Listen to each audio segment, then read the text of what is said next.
The Self-Improvement of Salvadore Ross, starring Luke Perry with Stacy Keach as your narrator, was adapted for radio by Dennis Etchison and written for The Twilight Zone by Jerry McNeely from a story by Henry Slesser. Heard in the cast were Alyssa Fraden, David Darlow, Doug James, Jeff Lupetin, Joseph Minoso, Ivan Vega, Tim Rose, Meg Thalken, and Mike Castle.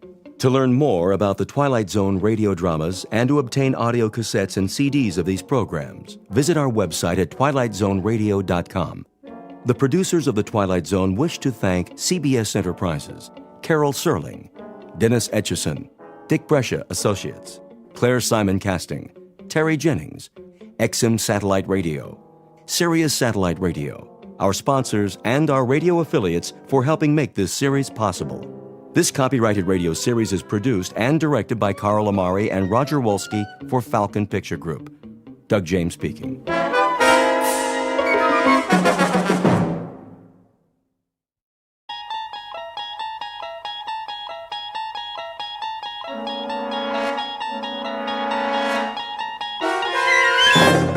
You unlock this door with the key of imagination. Beyond it is another dimension. A dimension of sound, a dimension of sight, a dimension of mind. You're moving into a land of both shadow and substance, of things and ideas. You've just crossed over into the Twilight Zone.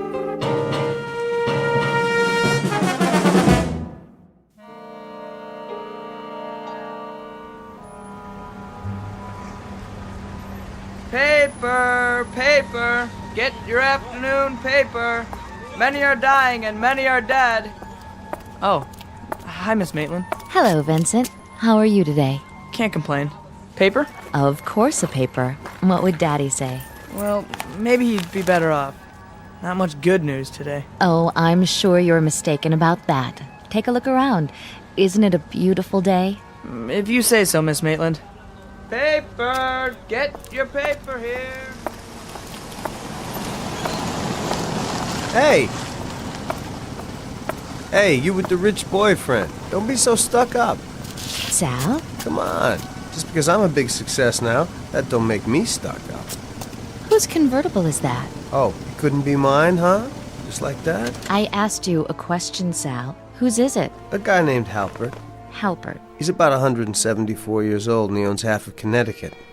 Can you imagine wheels like this, wasted on a creep who's all ready to get planted? How do you know him? I got me a new job, washing cars in his building, and I noticed this gadget was getting anxious for some action. I'm serious. The battery could have run down. He doesn't know you have it. What's the difference? He wants to go somewhere, he's got a chauffeur, drives him around in a big black battleship.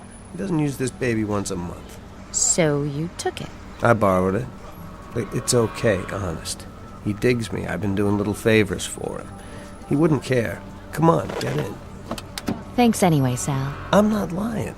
The only time old man Halpert uses this is to go to try to pick up chicks. Reminds him of when he was a kid or something. Sal, I'm tired. I've been at work all day. So what? And I promised Dad I'd stay home with him tonight. Ah, for the love of... Bye, Sal. Okay. Watch how I can make nice. Gee, that's too bad. So, I'll borrow the wheels again Friday night and pick you up, okay? Now, wasn't that polite? Just like one of those college boys? Sal, I meant what I said last time. No, you didn't. I don't think we should see each other anymore. What's that supposed to mean? I shouldn't have let it get started in the first place. Yeah, so long as you're the saintly social worker and I'm one of the crumbs, then it's okay, ain't it? It's only when we get real close. You notice I got dirt on my hands. You know that has nothing to do with it. Plus, I don't talk like your old man. I've tried to explain. We're just not two people who... Two people who could ever get along. With all the education you got, you ought to be able to swing a better Dear John than that. I'm sorry, Sal.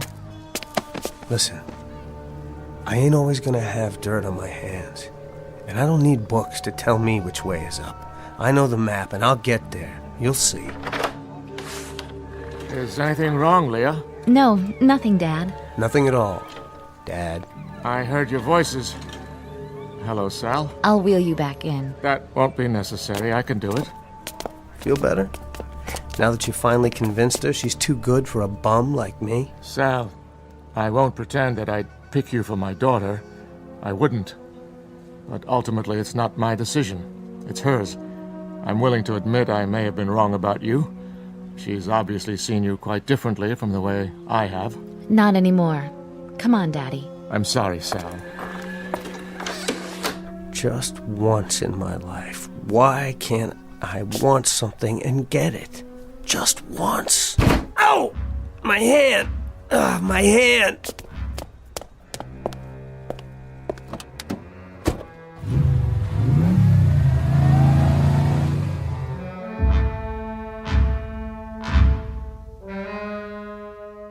Confidential personnel file on Salvadore Ross. Personality, a volatile mixture of fury and frustration. Distinguishing physical characteristics, one badly broken fist injured by striking a closed door and requiring emergency treatment at the nearest hospital. Ambition shows great determination for self-improvement. Estimate of potential success, a sure bet for the latest edition of Who's Who, published in the Twilight Zone.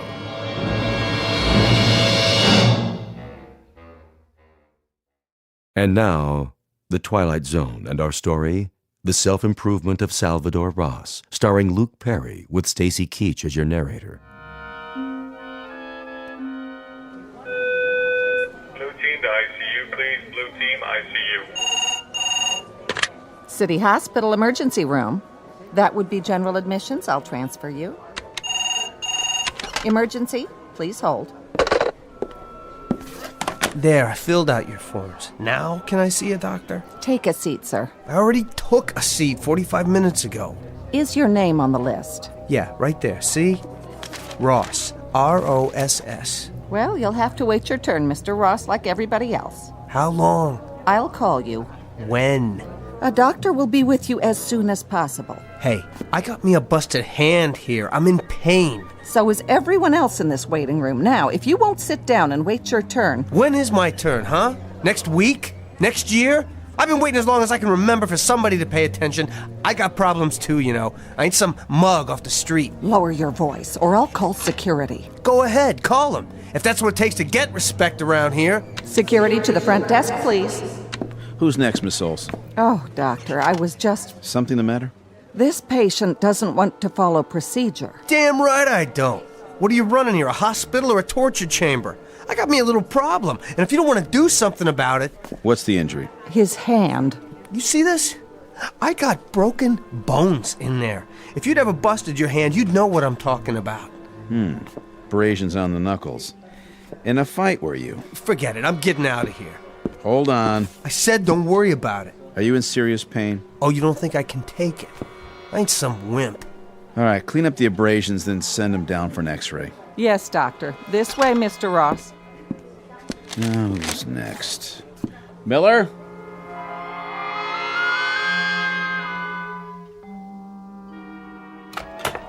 Here we are, Mr. Ross. What's this, the charity floor? The orthopedic ward is full, but you'll be fine in here for tonight. You're sharing with, let me see, Mr. Armstrong. Hey, Sonny. Hi yourself, old man. I'll put your clothing bag in the closet. Bet if I was some rich guy, I'd have my own private room, right? It's just for one night. Look, why don't you let me go on home? The doctor has to prepare the cast after he's seen the x-rays in the morning. For now, the splint will have to do. Just don't put any pressure on it. Yeah. There you go. You adjust the bed with these buttons. If you need anything, press this one for the nurse's station. Right. Good night, Mr. Ross. Hey, nurse. Yes? What's the button for? Room service? The button for... Chow. What's the guy got to do to get a burger and fries up here? Oh, you mean dinner. Food services will be by any time now. Good. That's okay, then. Good night again. Mind if I watch my program? Be my guest. Do something to your hand? No, I just stopped in for a good night's sleep. The Waldorf was getting on my nerves. I bet it hurts. You got that right. Don't worry. They bring you pills every few hours. Great. You're lucky, though. Yeah, I ought to be on TV. No, I'm serious. I've got this congestion in my chest. You griping about a cold? At your age, it might be just a cold. At mine, it could turn into pneumonia. Excuse me while I turn on the tears. You should appreciate what you've got. Know something, boy? You could break both legs and you'd be running the 100-yard dash inside a month. Yeah? Well, if you think this feels so great, let's swap. You take the broken hand. I'll take your lousy cold. It's a deal. Knock yourself out, old man. I'm gonna catch some Z's.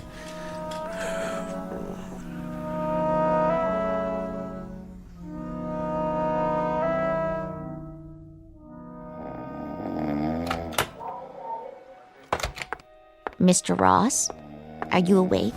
Yeah? I brought your pain pill. Goody. You've been a good boy. You didn't ring for more medication. I must have fell asleep. I'll leave your pills on the side table. Thanks. Doctor will be in the morning. Till then, get some rest. And be careful of that splint. Yeah, right.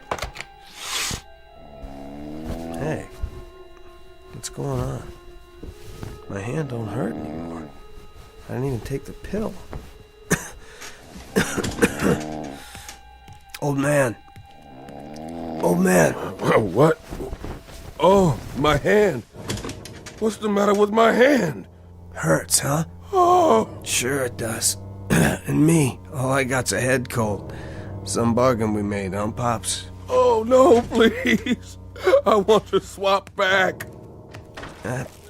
Sorry, all deals are final. Please. It'll never heal. Not at my age. Later, Pops. I'm gonna put my clothes on and blow this joint while the going's good.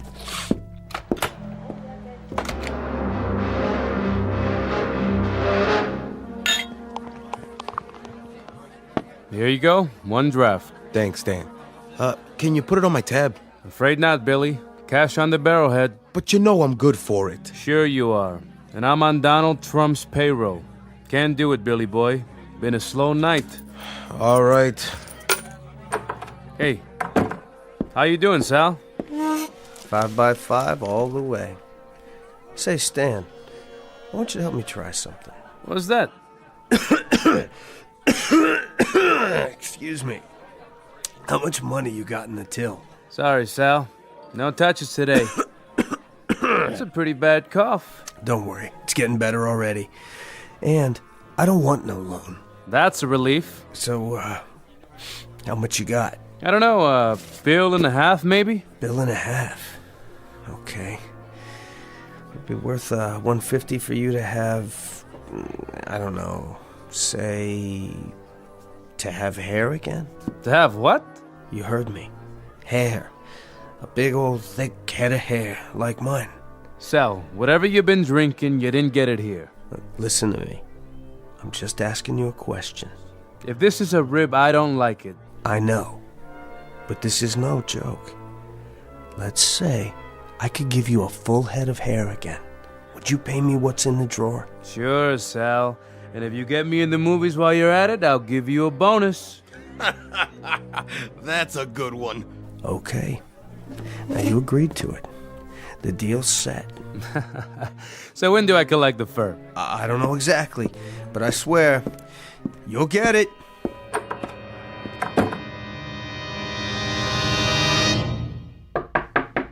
Mr. Ross! Mr. Ross, you've a telephone call.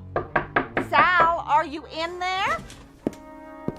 Yeah, Mrs. Olaf? There's a phone call for you. Please tell your friends not to call in the middle of the night. There's a limit. Okay. I was sound asleep. You're not the only one. Why, Sal, what happened to your... Hello? Yeah, this is me. Stan? I know. Never mind, Hal. You got what you wanted, didn't you? I said it ain't your business, Hal. Good. Well, tell her to run her fingers through it. I'll be by in the morning to collect. Bye. From now on, no calls after 10 o'clock, and... Sal, what have you done to yourself? Shaving your head like one of those gang boys. If you only knew how ridiculous you look that way. Why, where are you going? Do you know what time it is? I gotta go out.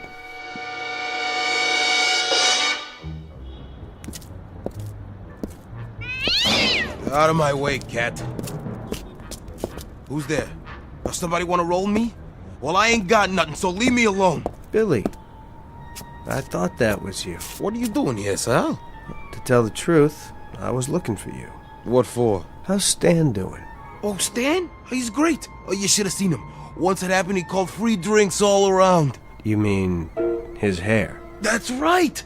I took me a little nap, and when I woke up, he must have had a wig or something. So happy to have hair he could spit. How'd he look? Oh, like a new man. Hey, Sal, what happened to you? Is something wrong with your head? It looks like you shaved yours. You like the way Stan looked, Billy? No, you wouldn't. You got yourself a nice full head of hair, thick and black. Same as mine used to be.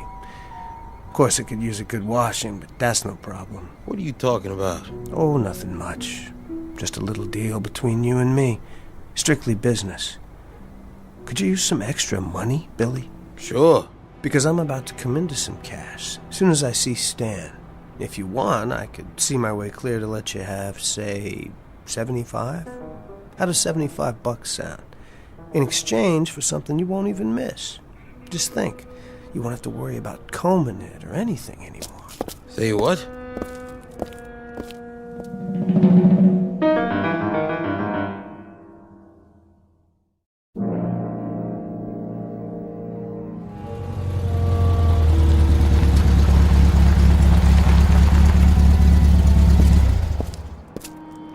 Afternoon, Mr. Halpert. Park it for me, Sal. You got it, sir. And no dents. This car cost me plenty. It sure must have. Don't you worry. Here, give me a hand. Here you go, Mr. Halpert. You had to drive yourself today? I didn't have much choice. Everybody's got to have a day off. After this, if that chauffeur wants to work for me, he can buy George worked 7 days or none at all. You know, I'd be glad to drive you any time, Mr. Halpert. Hmm? Yes. Traffic's bad these days, full of madmen. It sure is. Here's the elevator. I was hoping for a chance to talk to you. About what? I've got, well, you might say I've got something to sell. Anything worth buying, I've already got. Hiya, Mr. Halpert. Going up? Yes, Andrew, all the way. And no stops. No stops it is. Not this, you haven't. Haven't what?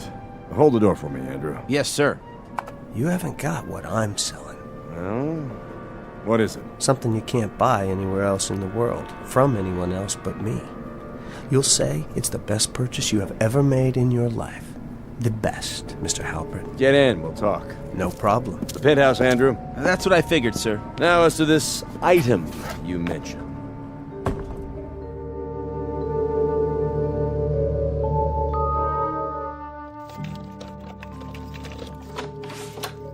As I recall, you've not seen my apartment before. That's right, I haven't. It's, quite a pad, Mr. Halpert. And a strange one for a man of my age. Is that what you're thinking? You mean the modern art and everything? Oh, no, I always figured you still knew how to swing. I keep it this way for my new friends. I bet you really wow the chicks, don't you, sir? Well, let's see it. What? This marvelous item you think I should purchase. You're looking at it, Mr. Halpert. What am I looking at? Youth. That's what I want to sell you. All right, boy, that's enough. Get out of here. I know it sounds wild, but I mean it. Sir, I'm telling you the absolute truth, and you can take that to the bank. I warn you, if you have any half-headed idea of robbing me, the security devices I've installed... I ain't interested in robbery. I don't have to be. I'm telling you, I got something to sell. Something that you want more than anything else. Youth, eh? So you bottle it? Is that it? Some sort of tonic? If you'll just give me a chance. Now, I read in the paper where you're 76 years old. That's correct. I'm 26. Congratulations. Now, if you don't mind... What would you give to be 26 again, Mr. Halpert? I'm beginning to think you're the craziest kid they ever let out onto the streets. Okay, think that. Just play along with me for a minute. It ain't gonna hurt you one bit. Now, what would you give? Let's say $1 million? All right, let's say $1 million. I'd gladly give that to be 26 again, if such a thing were possible. Tell me about this pad. What about it? You own it? Of course I own it. I don't see what that has to do with... Would you throw it in? What? Into the deal. Just how do you propose to deliver this fountain of youth you're raving about? By selling you years. My own years. Off of my life. Well, boy, I'll tell you what you do. You gift wrap those years and mail them to me. Just be sure you don't send them COD. For now, if you don't mind, I'll show you the door. The apartment. You didn't say. Is it part of the deal? Why, of course it is. I wouldn't want to take your years for a penny less than they're worth. $1 million.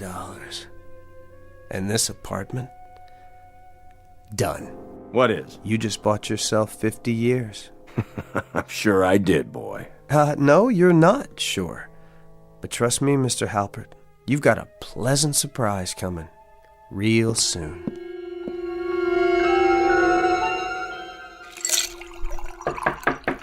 It's open.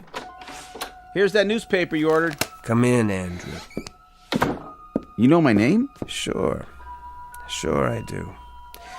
Mr. Halpert told me about you. He did, huh? Oh, you must be the new owner of this place. That's right. Did we ever meet before? I don't think so. Funny, you look kind of familiar. Oh, I've been staying in, but I know you run the elevator. Yep, that's me. Hey, what happened to old man Halpert? Mr. Halpert. He decided to take a long cruise. Oh. With some young friends of his. And since he planned to be away for a long time, he agreed to lease me this place. Yeah, that sounds like Mr. Halpert. How do you mean? Well, he sure knows how to spend money. Except when it comes to tipping, that is. And you need your tips, don't you? You're not kidding. Nobody could make it in this building without them. Drink? No thanks. I'm working. How much do you make a week? Well, I'd be embarrassed to tell you, but it's sure not that much. Without tips, it doesn't go very far. This should help, then. A picture of Andrew Jackson, just for bringing the paper? Mister, I have a feeling you're going to get good service around here. Real good. Hey, if there's anything you ever need, just ask for me. Wait a minute. Yeah? How'd you like to make some more money? Quite a bit more. Sure, as long as it's legal. How old are you? 19. Would you like to be 20? Huh? It's only a year, right? Oh, I'll figure I'll make it one of these days. Sure. You've got plenty of time. No rush. What would you say if somebody offered to buy a year of your life for as much as you can earn in a few months? Right now, so you wouldn't have to wait for the money. If somebody said that to me, well, I'd guess I'd tell them to take a flying leap at the moon. You wouldn't sell a year for all that money? Think of what you could do if you had it. Well, it's like this. I guess I enjoy being this age. They say you only go around once. True. The days can get pretty boring, but there are some nights I wouldn't swap for anything. Know what I mean? Yeah, I do. Nice talking to you, sir. Be seeing you. Wait. Yeah? Come back for a minute. Yes, sir. Come in. Close the door. Okay. You thought I was joking, didn't you? I don't think I get what you're talking about exactly. Here. This should make it clear. What's your full name? Andrew Grow. You can fill that in yourself. Now, does this make it a little more reasonable? Mister, this is a check for $10,000. That's right, Andrew. What do I have to do? I told you. Nothing. If you take it, you'll wake up a year older tomorrow, that's all. And you'll have a whole lot more money to spend. I guess so. Think of what you could do with it. Dates, nightclubs, anything you like. Now, tell me the truth. Do you really care whether you're 19 or 20? Does 12 months make that much of a difference? Well, when you put it that way, I guess 20's a pretty good age. Just as good as 19. Maybe better. Then you've made a deal, Andrew. A very good one. Be careful with that check till you get to the bank. Sure. Nice doing business with you, Mr. Ross. And Andrew, you might pass the word along to your friends. I'm always good for cash. On the same terms. Oh, they'll be beating down your door. Who knows? I might decide to sell you a couple more years myself. I'll be here. And thank you, Andrew. Nice doing business with you, too. Oh, you're welcome, Mr. Ross. My pleasure. Believe me, the pleasure's all mine.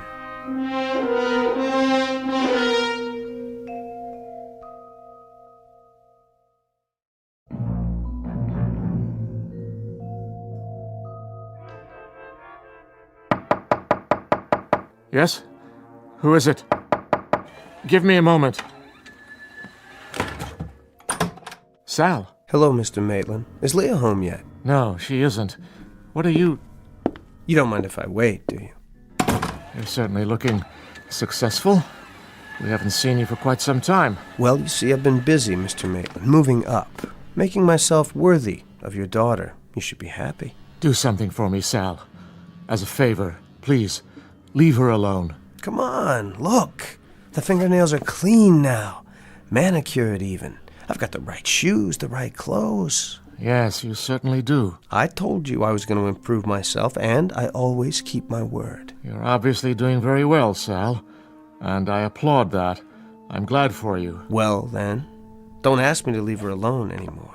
I'm a catch, Mr. Maitland, a real catch. Not for Leah. Well, we'll just see about that, won't we? Sal, I don't want to play on your pity, but the truth is, I'm going to die soon, and when that happens, Leah will have no one. Now don't you worry, Mr. Maitland. She'll have someone to take care of her from now on. You've got my word on it. Not you. It mustn't be you. Yes, as a matter of fact, it must be me.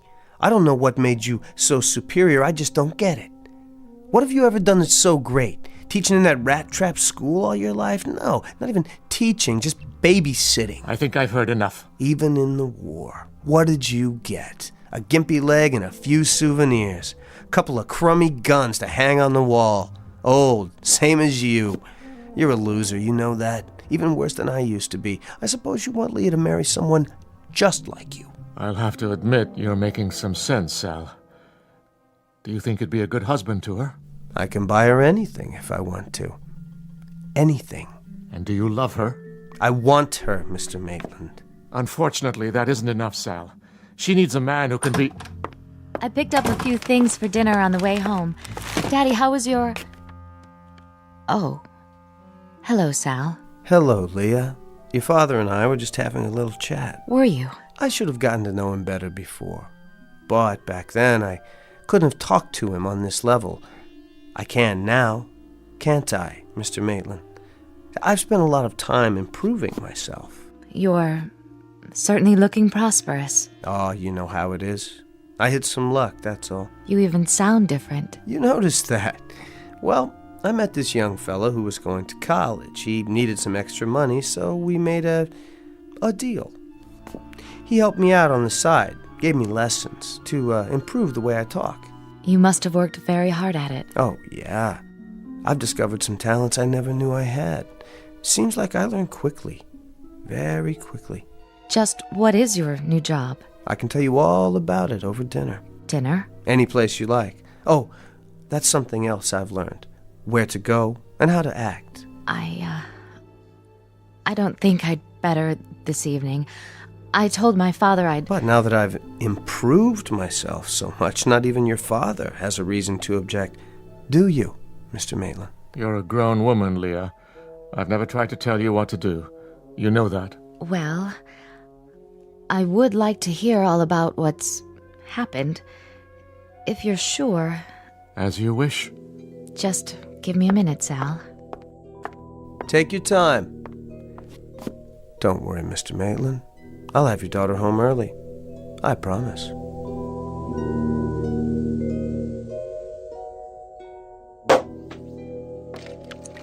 Let's take our champagne onto the balcony, shall we? I'll open the French windows.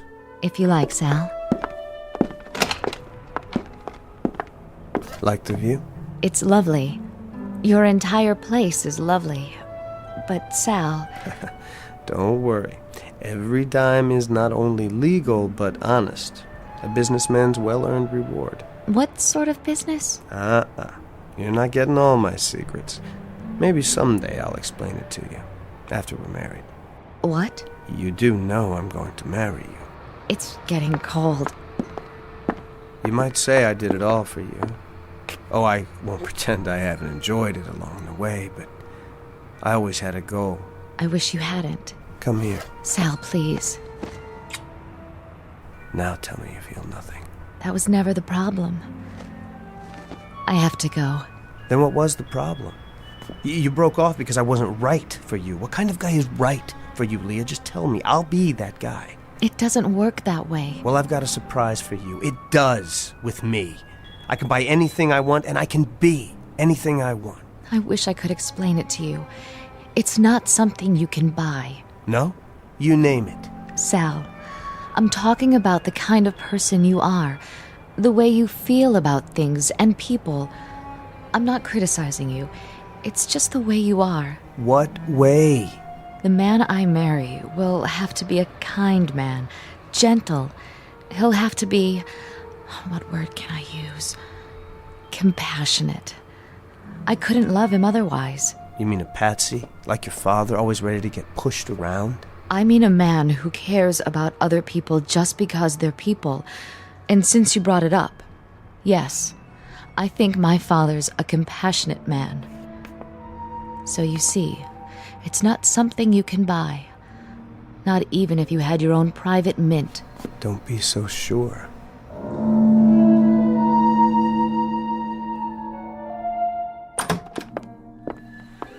Oh, there you are, Leah.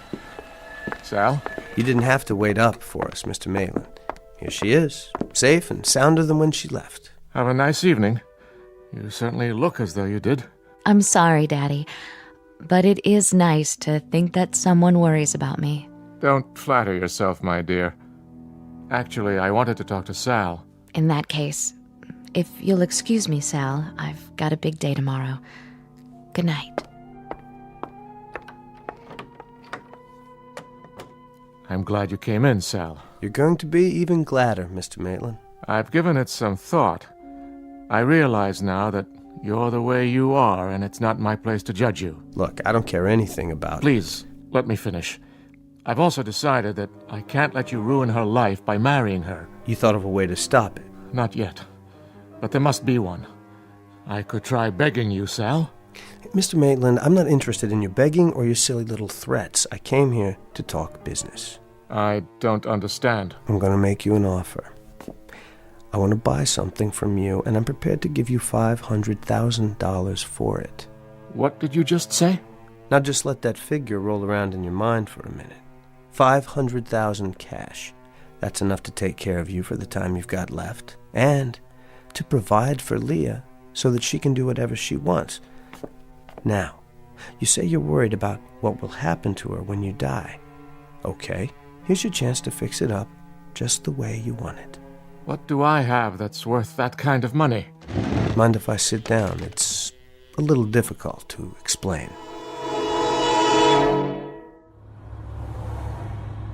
Something the matter, Sal? Oh, no, not at all. You seem so quiet. I was just thinking. About what? You. Oh, Sal. It must have been hard. For you, working, going to school, taking care of your father. Oh, I never really thought about it. Well, I have, since yesterday. I never understood you before, but I think I'm beginning to now. You're a wonderful person, Leah. You deserve the best from now on. And I'll do my best to see that you have it. Sal, honestly, what's gotten into you? I'm finally seeing things clearly. Is your father home? I want to tell him how I feel now so he won't be concerned. Don't worry about Daddy. He only wants what's good for me. But I'm a grown woman. Hold on. Let me get the door for you. I think I'm capable of getting out of a car. I'm sure you are. But I want to.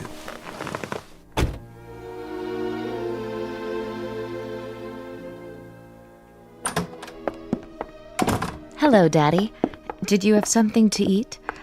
I left a meal in the refrigerator. Yes, thank you. Hello there, Mr. Maitland. I was hoping you were here. I find that hard to believe. I wanted to talk to you. May I come in? Why ask my permission? You must be cold, Daddy. Here, let me straighten your blanket. No, let me. Why, thank you, Sal. Leah, would you excuse us for a few minutes? Well, all right. I'll just freshen up. Go ahead, Sal. Say your piece. If you don't mind, sir. Well, I do have something to say. Just that I'm sorry. What? For all the worry and grief I've caused you. You were right about me. I wanted to marry Leah to prove something. She was a prize, a symbol. But that's all changed, Mr. Maitland. I realize now how much I love her. And I will make her a good husband. I promise you. I warned you I would not let it happen. Please, Mr. Maitland, hear me out. It's different now. I've changed. Have you? I'm asking you for forgiveness, Mr. Maitland. Compassion. Oh, yes. A sterling human quality. Sir, your blanket. Let me fix it. Wait. What's in your hand? Isn't that one of your war souvenirs? I hope it's not loaded. Be careful. Compassion. But don't you remember, Sal? I don't have any left. I sold it to you yesterday. No, please. Wait! The Salvadore Ross Program for Self-Improvement. The all-in-one, surefire course that lets you lick the bully, learn the language, dance the tango, and anything else you want or think you want to do. Oh, and there's a money-back guarantee. But the offer is strictly limited to the Twilight Zone. More from the Twilight Zone after this. You are about to enter another dimension. A dimension not only of sight and sound, but of mind. A journey into a wondrous land of imagination. Next stop, the Twilight Zone. Hi, this is Stacy Keach. I'd like to take a moment to tell you about our Twilight Zone website at twilightzoneradio.com. At twilightzoneradio.com, you'll find the latest information on these Twilight Zone radio dramas, including behind-the-scenes photographs, plus the newest product releases, trivia contests, ways to contact us, other Twilight Zone-related info and merchandise, plus links to other fascinating websites. So make your next stop twilightzoneradio.com. Visit twilightzoneradio.com to purchase these Twilight Zone radio dramas on cassette and CD, or call toll-free 1-866-989-ZONE. That's 1-866-989-9663.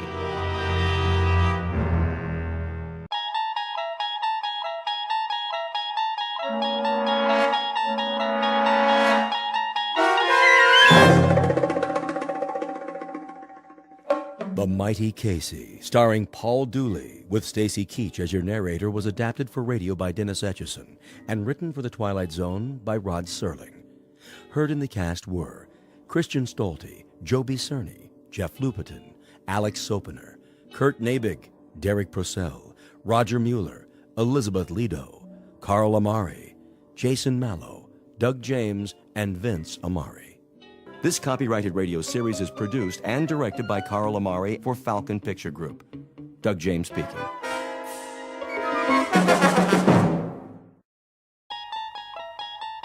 There is a fifth dimension beyond that which is known to man.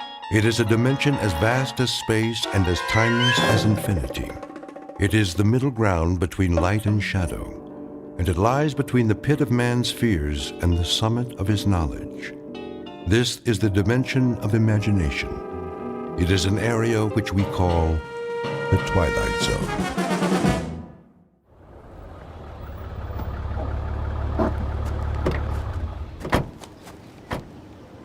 Okay, Pete, let's mark it off. Starting where? The dugout. Run a chalk line in front of the fence all the way to the gate so they can bulldoze it flat. Wait, what's the dugout? Where the team would wait. They'd sit on the bench, shoot the bull. Sometimes McGarry'd chew 'em up, but good. Oh, I know what a dugout is. But why'd you call it that? I don't see any bench. Not now, you don't. Used to be right over there, under the bleachers, near home plate. Okay, I get it. This place used to be a ballpark. Of course, that was before my time. Yeah, I'll bet it was.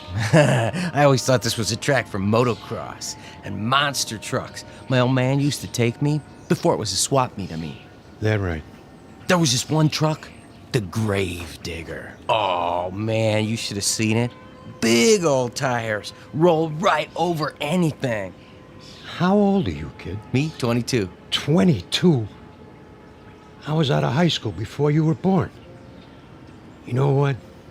You really missed a lot. Yeah, Pops, back in the day. Hey, you ever see the monster trucks? Afraid I missed that. Ever see the Zephyrs? The what? Only the greatest ball club there ever was. Sure. That's why I never heard of them. Yeah, World Series champs, huh? They could have been. Let me tell you. And they almost did. 1 year in particular. We better get back to work, Corrigan. Wait a while, kid. I want to tell you a story. You bring your lunch? Sure, I brought it in the truck. Then let's take a load off. Good time for a break. It's okay by me.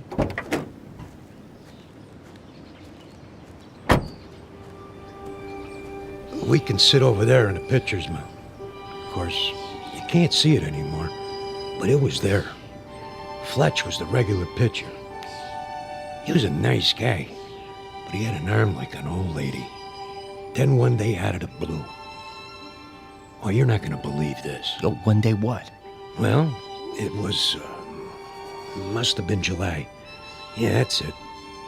Middle of the season, everybody was talking about the Giants, how good they look, what a lineup, blah, blah, blah. The Zephyrs were stuck in a toilet. Then one day McGarry, that was the manager, he called for open tryouts. Why not? Couldn't be any worse than what we had. And that was when he came along. Didn't look like much. But when he wound up, man, what an arm. Who? I'm getting to it. Better start at the beginning. It was a hot one that year. No rain, the sun beating down.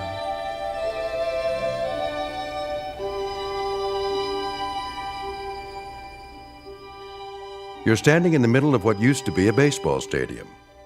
Now the grandstand is falling apart, the field is covered with weeds, and the men who played here are nothing but ghosts. But believe it or not, this was once home to a major league team known as the Hoboken Zephyrs. Never heard of them? That's not surprising, unless you're one of the old-timers. Today it holds only memories and no sound except the wind that stirs in the high grass of the outfield. A wind that on occasion still carries a faint, eerie echo of the crowd that once sat in those bleachers.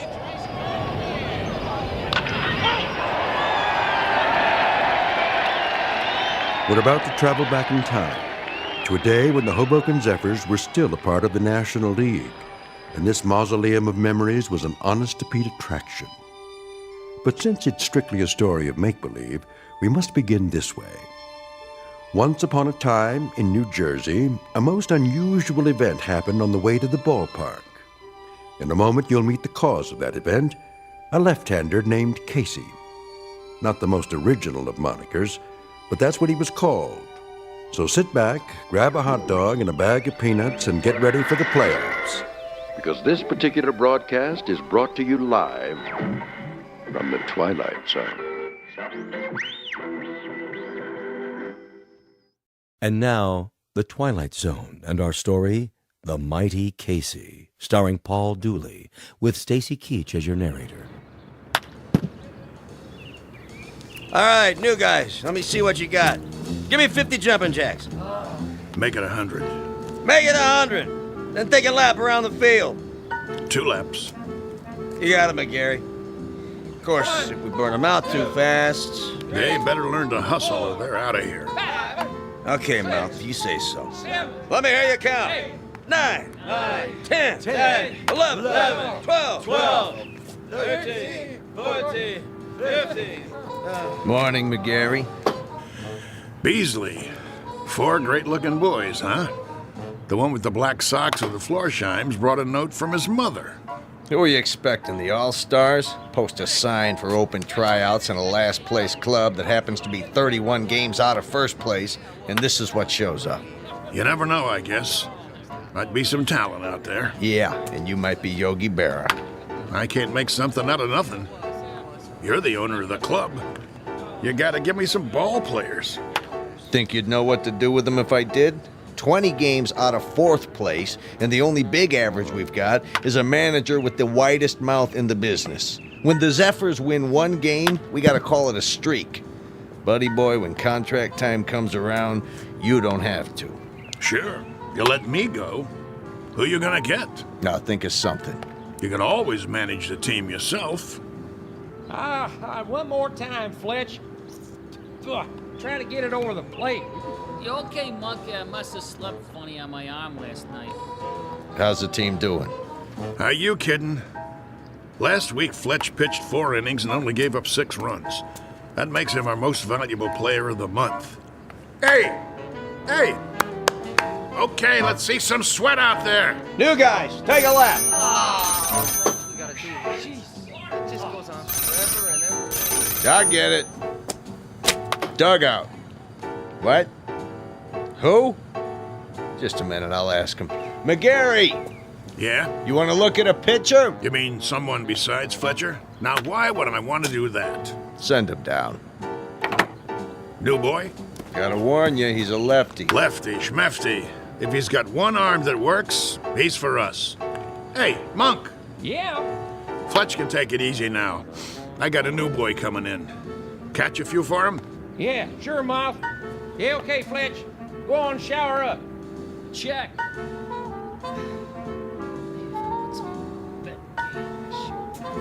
One more lap, let's go. You got the lineup for tonight? I'm working on it. Who's the starting pitcher? I don't know yet. You don't know? Have to see how it goes. Whoever's hot gets a shot. Make that lukewarm. Oh, my. Chavez, that's enough with the laps. They look like they're gonna pass out. Check. Take 5, boys. All right. All right, McGarry, I've seen enough. Yeah, you and me both. What's that? I said I'll see you on the sports page. I'll stop by later. You do that. Mr. McGarry? Over there. Hey, Mouth! Your new man's here. You gotta be kidding. Mr. McGarry, is it? Okay. What's the gag? I don't know what you... Come clean, Gramps. Did old man Beasley put you up to it? I'm afraid I, Well, tell him I don't need a water boy. Thanks for coming by. Leave your name at the office. There must be some misunderstanding. I'm here about the pitching position. Right. Hardy har har. Oh, I'm not a pitcher, though I've thrown a few baseballs in my time. Of course, that was before the war. Yeah? Which one? The Civil War? You don't look old enough for Valley Forge, but come to think of it, was the winter really as cold as they say? I represent Casey. Oh, Casey. Straight from Mudville, I bet. Even got himself an agent. How much do you get? 10% of nothing? Here he is now. Him? What is he? 115 pounds soaking wet? Listen, no offense, but if a wind comes up, those ears will start flapping and he'll take off like Dumbo. Say hello, Casey. Nice one, Miller. Oh, pleased to meet you. Hey, watch out. I said watch out, the ball's coming down. Step aside, Casey. Now, boy. I said... Ooh. Ow! Right on the old beam. That must have hurt. You okay, fella? Oh, Casey's fine. Just fine. How come he's still standing? Must be out on his feet. I'll call an ambulance. Don't go suing us now. I wouldn't think of it.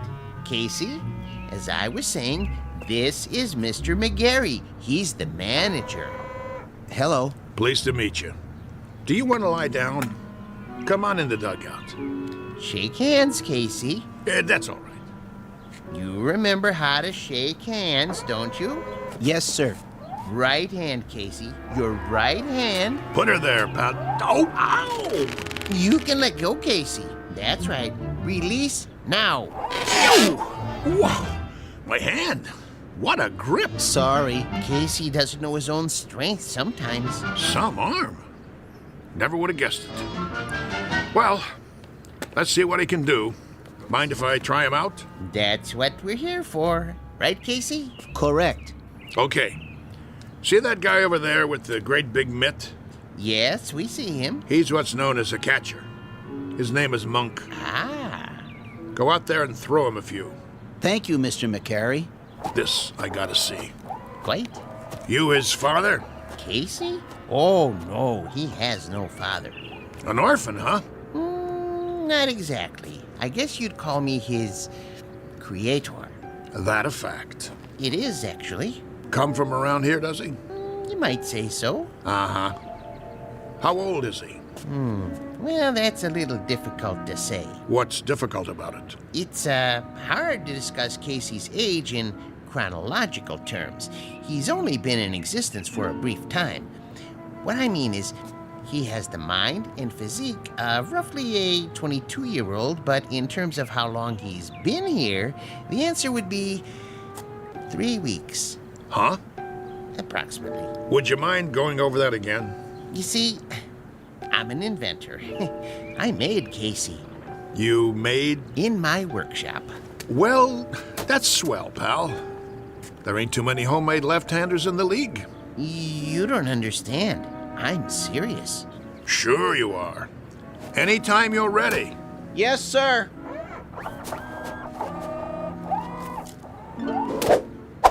Oh, jeez Louise. That's his fastball. Try a curve now, Casey.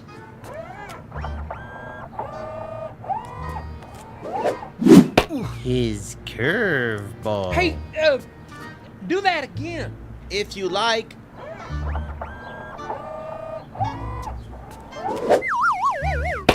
Hey! What was that? We don't have a name for it yet. Go ahead now, Casey. Don't hold back.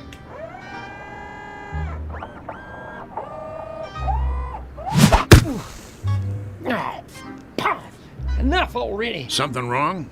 Wrong? Well, you see him? That kid, he picks up where Feller left off.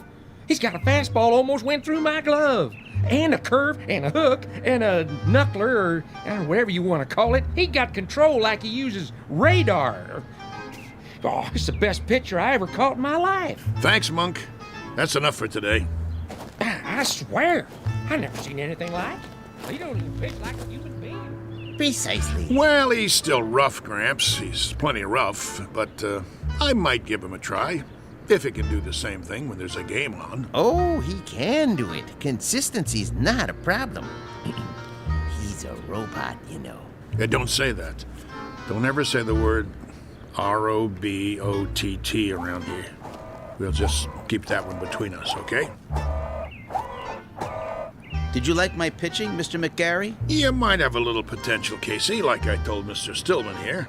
Professor. The Professor Stillman. You're awful rough around the edges, but I think maybe we could give you a shot. I like to help young ball players. Now you go on into the locker room and find a uniform that fits. He can wear a uniform, can he? Anything you like. Then go and change and come back, and we'll discuss a little contract. Just the three of us. That seems fair. Very kind of you, Mr. McGarry. Don't mention it. Go on now. Say thank you, Casey. Thank you, Casey. Thank you, sir. Come along. You're going to be a real baseball player now, just like I promised you. Isn't that wonderful? Yes. Wonderful.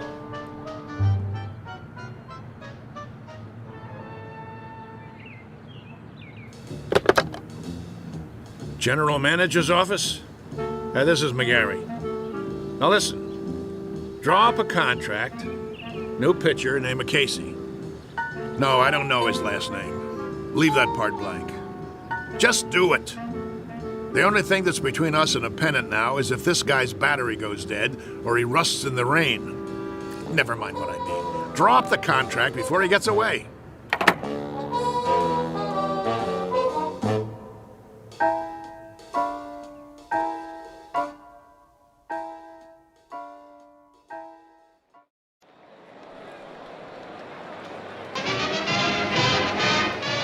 And ready in 3, 2. Good afternoon, sports fans. We're coming to you live for the last in a series of home games for the Hoboken Zephyrs. The Bullets are already on the field, warming up, but there's been a delay. The Zephyrs are still in the locker room. Now, we understand they're getting a last-minute pep talk from their manager, the colorful Mouth McGarry, and knowing him, it's an earful. Peanuts, Red Hots. Well, the Zephyrs are at the bottom of the league this season, which means this is a make-or-break situation. Now, rumor has it there's a new pitcher on the team, but that's unconfirmed. Ah, yes, a beautiful sunny day. Local fans all here, ready to root for the home team. Still, no sign of the boys from Hoboken. Well, this might be a good time for a break before the action starts. But we'll try to get word from the locker room. But till then, let's go to a commercial. And you're on. 60 seconds. How much longer do I have to fill? Beats me. What's with these losers? Well, if I was on that team, I guess I wouldn't want to show my face either. 45 seconds. Beer here, get your ice cold beer. Somebody get me a beer. I'm dying out here. What am I supposed to do? Play tiddlywinks? It's going to be another slaughter anyway. Hey, ask him if he's got anything stronger than beer. You can always read him the stats. There are no stats. If this team was any lower, they'd get stuck in the grass. What am I doing here? Get me another gig. Little League. The weather. I don't care. Just get me out. 20 seconds. The Zephyrs are charging onto the field. No. The Zephyrs look hungry this afternoon. Yeah, sure. Who am I kidding? They're not going to show. The game's canceled. You'll see. 10 seconds to air. Oh, those bums. It's the same old story. Fletcher winds up, he throws, and he drops the ball on his foot. They should send out a bunch of chimpanzees. 5, 4, 3, 2. And welcome back, ladies and gentlemen, to more thrilling baseball action.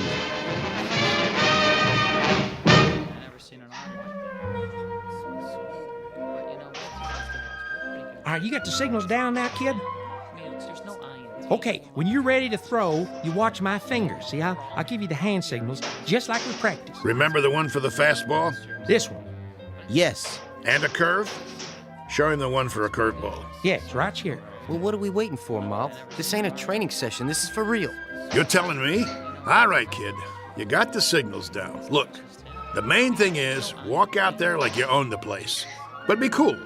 Nice and steady. Cool? He means don't be nervous. Nervous. Yeah, that's right. Whatever you're feeling, don't let it show. Pull your cap down over your eyes like this. You got nerves of steel. You know what I mean? Not steel, exactly. You know what nerves are, Casey. Oh, yes. Neurons, axons, and dendrites. This case, nerves means ill at ease. As if one of your electrodes were corroded and, Nervous, Casey. Like as if it's 2 out in the 9th and you're 1 up and you're pitching against Joe DiMaggio. He comes up to the plate, looking intent, eyes straight ahead. That wouldn't make me nervous. No? Why not? I don't know anyone named DiMaggio. What? He never heard of it. I know what he said. He's a great kidder, ain't he? I love this guy. All right, fellas, this is it. Let's get going. It's time, Casey. Yes, sir. Mr. McGarry? Yeah? Are you coming? Yeah, I'm coming. Something the matter? I was just, thinking about the Giants. We're not playing the Giants today, are we? No, but I can't wait to knock them off. For that matter, I'd love to knock off the Phillies and the Cards, too. Or the Braves in Cincinnati. Or even the Hanksville Bullets. Them especially. Those bums beat us 11-0 in spring training. I think that will happen. Casey will come through for you, Mr. McGarry. Most definitely. You never told me. What have you got riding on this? What's your angle? With Casey? My interest is purely scientific. I know he's a Superman of sorts, but I need to have that proven under test conditions. You mean you can't guarantee he'll work? Oh, I have no doubts. Once I built a home economist to run my house. Marvelous cook. I gained 46 pounds before I had to, dismantle her. Now, with a model such as Casey, with his strength and accuracy, I knew he was destined to play baseball. And in order to prove my point, I had to have him pitch in competition. As an acid test, I settled on the absolute worst team I could find. Nothing personal. Nah, of course not. Very nice of you to think of us, Mr. Stillman. Professor Stillman. Professor, I really appreciate it. No kidding.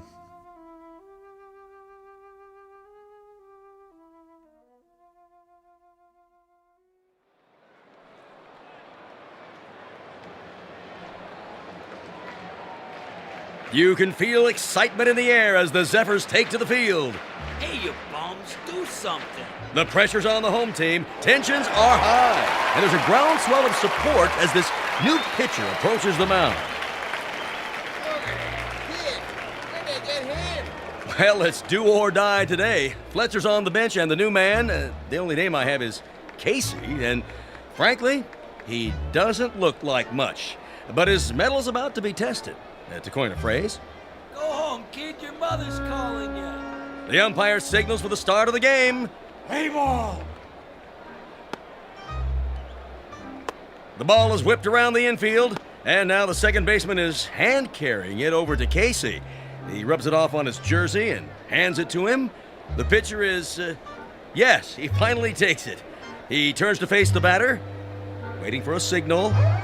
Here's the windup. He throws. The batter swings. Strike one. I must have missed that one, folks.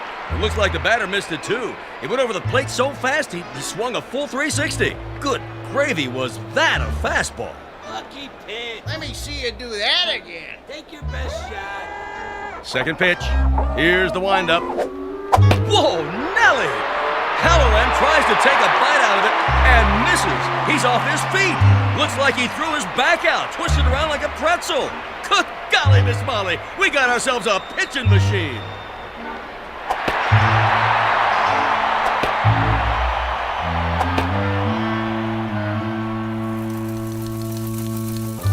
In baseball news, here's a cutie for you. Seems there's a rookie in Hoboken who's pitched 3 straight shutouts. They said it couldn't be done, but with a blistering performance to sew up 9 in a row. In a stunning comeback, the Zephyrs zoom to 4th place in the National League as Casey gets ready for number 14. And that makes 3 more no-hitters for the mighty Casey. The Zephyrs are locked into 1st place. Questions in the news this morning about the mysterious Casey.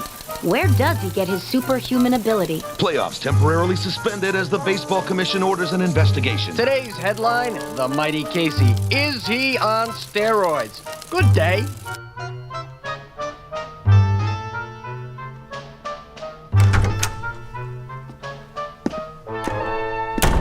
All right, Casey, just relax. What do you mean? He's relaxed. Let's get this over with, Doc. I'm going to sit down in front of you and strike your knee with this little rubber hammer. Why? It's a test, Casey. Nothing to get shook about. You mean shaken? Here we go. Casey, watch where you're kicking. Well, I'd say his reflexes are 100%. That it, Doctor? Not quite, Mr. Beasley. Just let me check his pulse and do a blood test. Oh, no. What's the matter? If Casey doesn't pass his physical, there goes the pennant. There goes the series. There goes my career. But why are you worried? He doesn't take anything illegal, does he? Absolutely not. You may rely on it. Then... there's something I haven't told you, Beasley. What? Now to take your pulse. Hey, Doc, you really need to do that? Oh, a mere formality. He seems to be in A1 shape. Absolute perfection, if I do say so. Quiet for a moment, gentlemen, while I listen through the stethoscope. Oh, boy. Here it comes. Breathe, please. Once more. What's wrong? Nothing. Not a thing. Everything sounds fine. It's just that... Out with it. What? This man doesn't have a pulse. No heartbeat either. Try again. I already have. This man isn't alive. He can't be. That's pretty funny, Doc. Okay, go ahead and draw your blood sample. We gotta get Casey cleared for the rest of the season. I'm afraid that won't be possible. Why don't you wait out in the hall, Stillman? You're starting to get on my nerves. Nerves make up the neurological system in the human body. When a small electrical charge passes from one to another... Enough already. Mr. McGarry, it'll have to come out now. There's no way to avoid it, Doctor. What's this all about, Mouth? Beasley, you ain't gonna like this, but see, I didn't have a choice. It was Casey or nothing. Are you trying to put something over on me? Ah, what a pitcher he was. The only ball player I ever had on the team who didn't eat nothing. Not even a hot dog. Doctor. Is there a problem? I think you should know something before you go any further. Go ahead. Give it to him. Casey doesn't have any pulse or heartbeat because he doesn't have any heart. How's that? He's a robot. A what? You heard the man. A robot, or if you prefer, an android made from lifelike materials to resemble a human being. Are you sure? Oh, I should be. I built him. And he's been pitching for the Hoboken Zephyrs? Doctor, this is the first I've heard of it. Well, under the circumstances, I have no choice but to notify the baseball commissioner. Move over, Casey. I don't feel so good. Doc, you got anything for a splitting headache?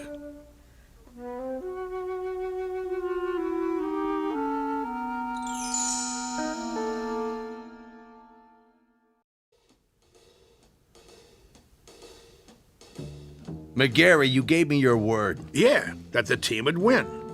I didn't say nothing about... Yes, you did. You brought me Casey and I said I never seen anything like him. Did I lie? Not as such, but you can't run roughshod over the rules. I'm holding you in breach of contract. Me? What did I do? I got you a winner. Know how many tickets we sold? You never had such a season. All right. Knock it off, you two. I'm the commissioner, and I say he's suspended. That's final. On what grounds? He didn't take no illegal substances. He doesn't have to.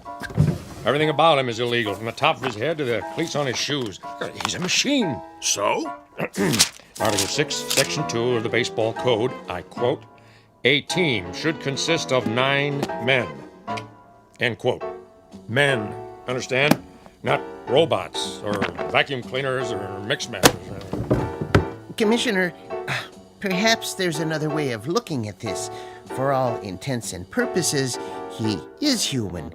Casey, would you mind saying a few words? Tell us about yourself. Where should I begin? At the beginning, of course. Yeah, where was he born? All men are born, not to assemble in a machine shop. Go ahead, Casey. What state? I was born in a state of ignorance. There you go. My point exactly. Well, he can talk, can't he? He talks as good as me. That means he's got to be alive. I wouldn't count on it. But he is not human. Easy for you to say. How human do you want him? He's got arms, legs, a face. And ears. But no heart. He doesn't even own one. How can he be human without a heart? Beasley don't have a heart either. He owns 40% of the ball club. That's it, gentlemen. He doesn't have a heart. Ergo, he isn't human. And that's a violation of the baseball code. Therefore, he doesn't play. Mr. Commissioner, suppose this, just for the sake of argument. Supposing I gave him a heart. You gave him? Where will you get one? At the local parts store? Hear me out. If that essential is the only thing that renders him different from the norm, I could try an operation. I think I could do it. In fact, I'm sure I could. Supply him with a self-contained mechanical heart, that is. Now you're talking, Prof. How about that, huh? What do you say? Well, it would be very irregular. If he were to be given a heart, would medical science classify him as... what I mean is, could he then be called He had the doc fooled even without one. All right. with a heart, I'll give him a temporary okay until the league meeting in October. Then we'll have to take it up in session. The other teams will scream bloody murder. I can see DeRocher now. Ah, then it's all settled. Casey gets a heart and accreditation as human, and the Zephyrs take it, Mouthy. With pleasure. Hoboken wins the pennant for the first time in 23 years.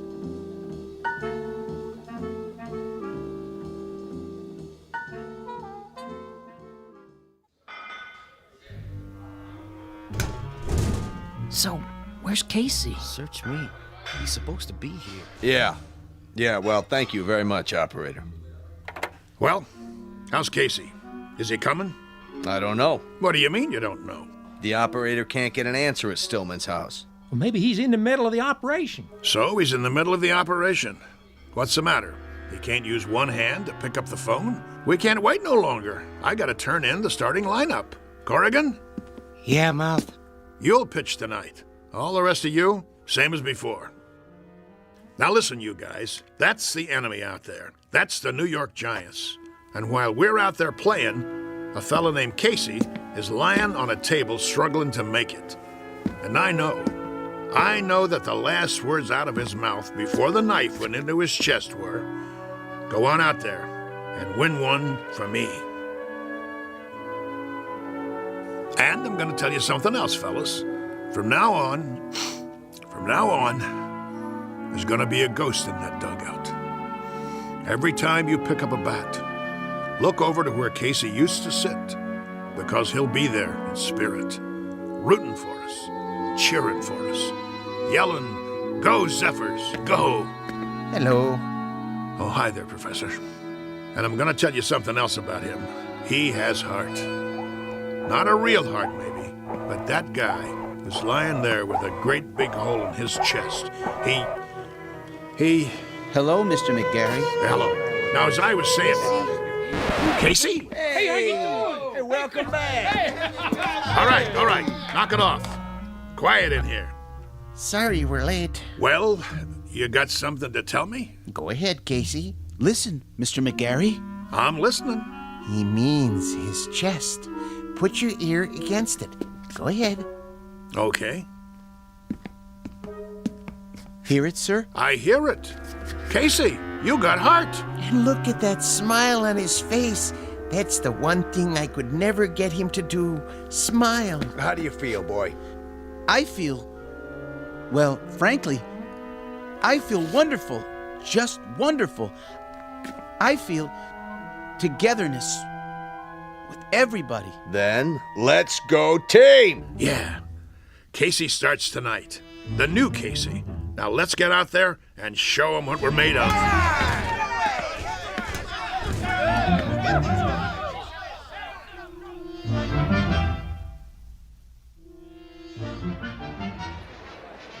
Here, get your red hot. Ladies and gentlemen, boys and girls, this is what we've all been waiting for, the big one. Oh, there's joy in Hoboken tonight, let me tell you. I wouldn't miss this one for the world. One of the greatest comeback streaks in history. Casey takes the pitcher's mound. The umpire signals the start of the game. Casey winds up. He throws. And it's a high fly over the wall and out of the park. That's a home run for the Giants. What a way to start the game. Well, that'll be a big one on the scoreboard. What's he doing? Cool it, guys. Casey's just playing with him. Making it more exciting. Know what I mean? If you say so, Mouth. Another run for the Giants. Now it's 3-0. What's wrong with the mighty Casey? That's what fans want to know.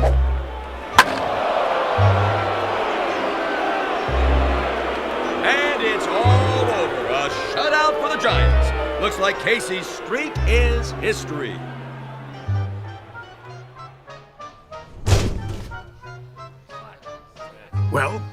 Well, 1 minute he's 3 Bob Fellers rolled into one, and the next minute he's a tanker with nothing. You want to tell me what's going on? It's rather complicated. Then you tell me, Casey.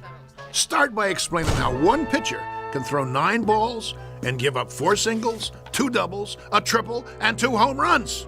I don't know what to say, Mr. McGarry. Shall I tell him?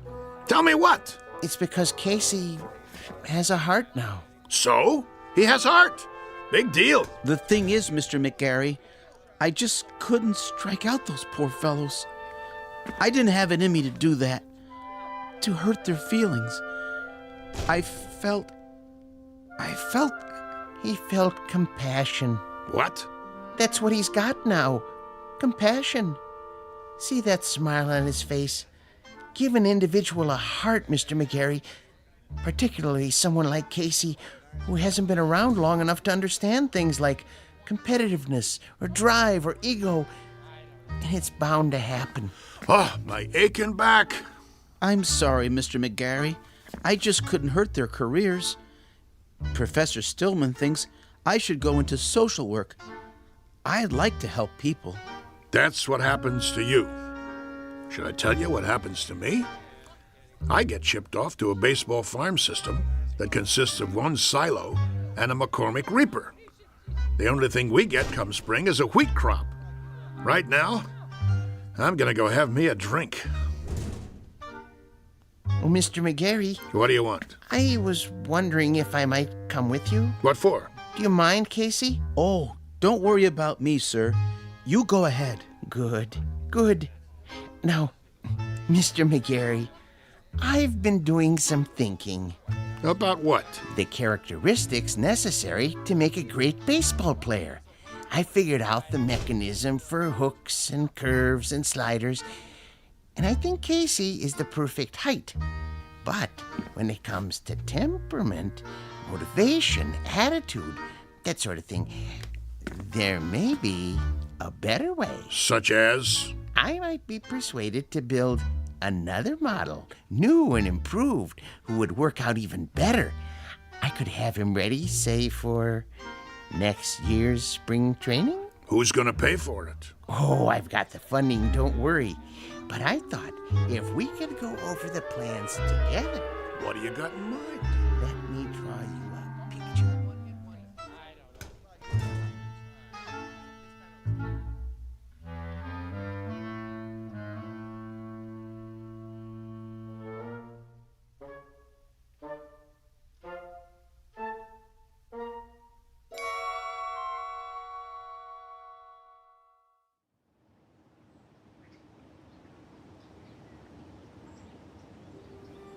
Geez, that's a heck of a story. Yep.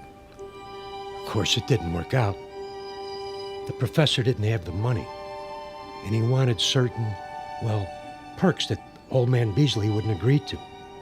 So it fell apart after that. But for a few weeks there, a bright, shining time it was. We didn't just have heart, we had hope. How do you know so much, Mr. Corrigan? Because I used to play with him when there still was a team called the Zephyrs. No kidding. Come on, we better get back to work. You finish your lunch? Yeah. Then let's go. They're gonna flatten this place to the ground tomorrow. We gotta get it marked off. I guess so.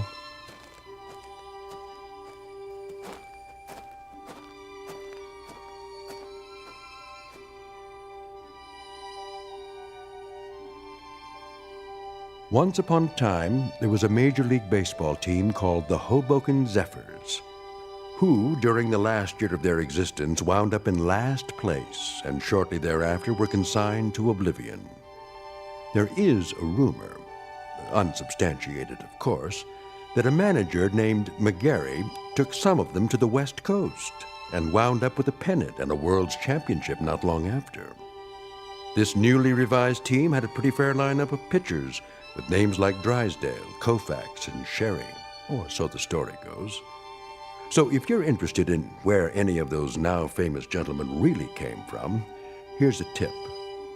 Just check under B for baseball in the Twilight Zone.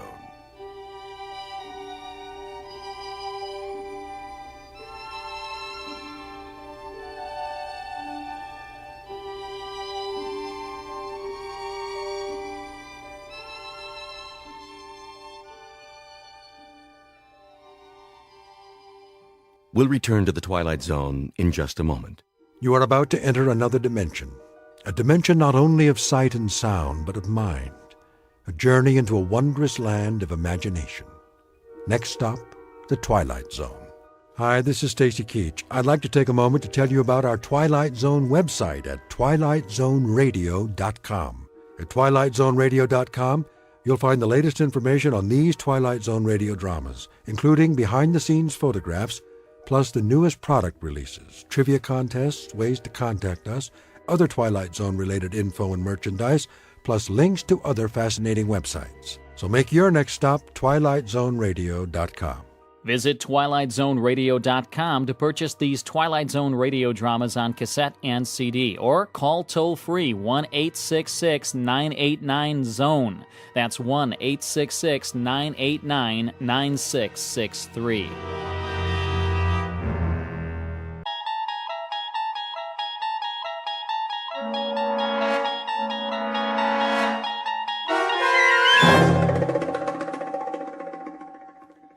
The Gift, starring Danny Goldring with Stacy Keach as your narrator, was adapted for radio by Dennis Etchison and written for The Twilight Zone by Rod Serling. Heard in the cast were Jonathan Rodriguez, Sandra Marquez, Tony Castillo, Gustavo Malado, Dale Rivera, Ivan Vega, Joseph Minoso, Joe Caballero, Eddie Martinez, and Javier Salas. To learn more about the Twilight Zone radio dramas and to obtain audio cassettes and CDs of these programs, visit our website at twilightzoneradio.com. The producers of The Twilight Zone wish to thank CBS Enterprises, Carol Serling, Dennis Etchison, Dick Brescia Associates, Claire Simon Casting, Terry Jennings, XM Satellite Radio, Sirius Satellite Radio, our sponsors, and our radio affiliates for helping make this series possible. This copyrighted radio series is produced and directed by Carl Amari for Falcon Picture Group.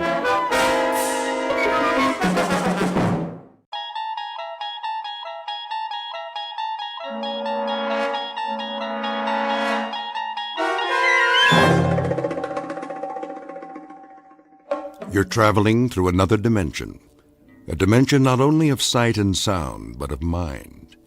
A journey into a wondrous land whose boundaries are those of imagination. Your next stop, the Twilight Zone.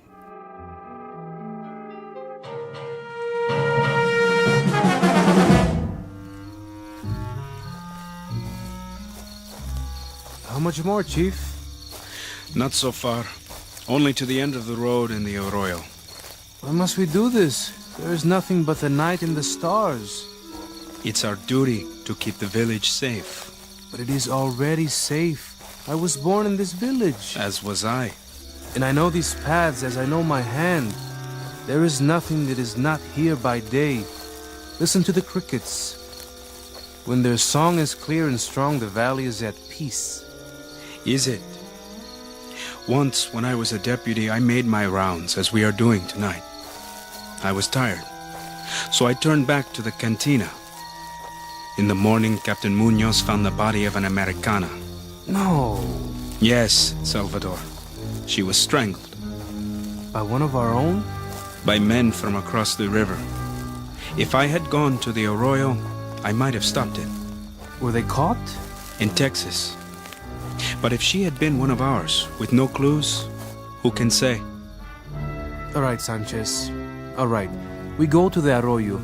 But you will see, the moon is full and there are no campfires. The village is secure for another night.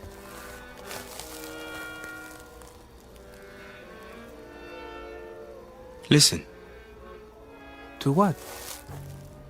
What is that? What do you think? A wolf pack. They howl at the face in the moon. I mean the crickets. All of them. They do not sing. You are right.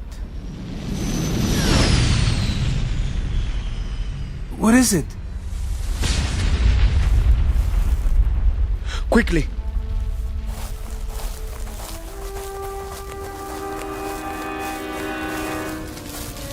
Is it a plane? I can't see. They fired. Stay back. If someone's alive! Wait!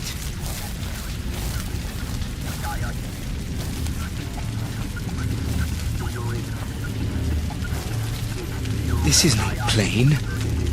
A flying disc. And Footprints on the ground. Salvador, come back! Stop! I said stop! Stop or I'll shoot! Salvador, no! No!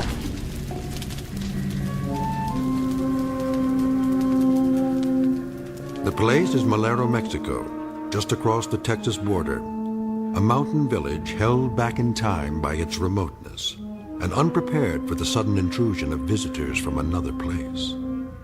Fear and superstition have gradually lost their hold, replaced by the rule of law and order. But what law can protect against unscheduled crash landings? Police Chief Sanchez and his deputy have a job to keep the area safe from outsiders and troublemakers. But does that include aliens who are truly undocumented, whose mode of transport, whose very purpose are completely unknown? In a moment, you will meet the people of this peaceful village and one 12-year-old named Pedro, who is about to make the acquaintance of a most unusual traveler. We are at present very near the Rio Grande, and yet, as you might have guessed, somewhere deep within the borders of the Twilight Zone. And now, The Twilight Zone and our story, The Gift, starring Danny Goldring, with Stacy Keach as your narrator.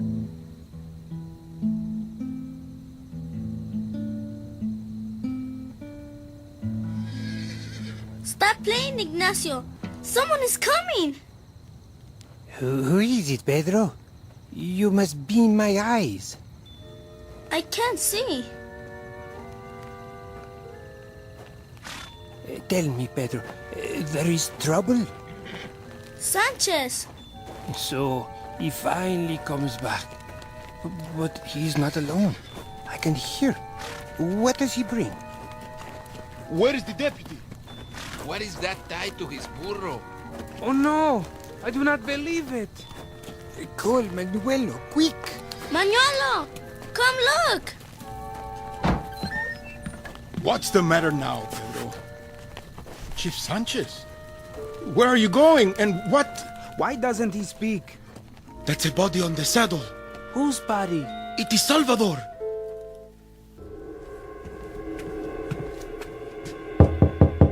Come back later, it is after hours. All right, I'm coming.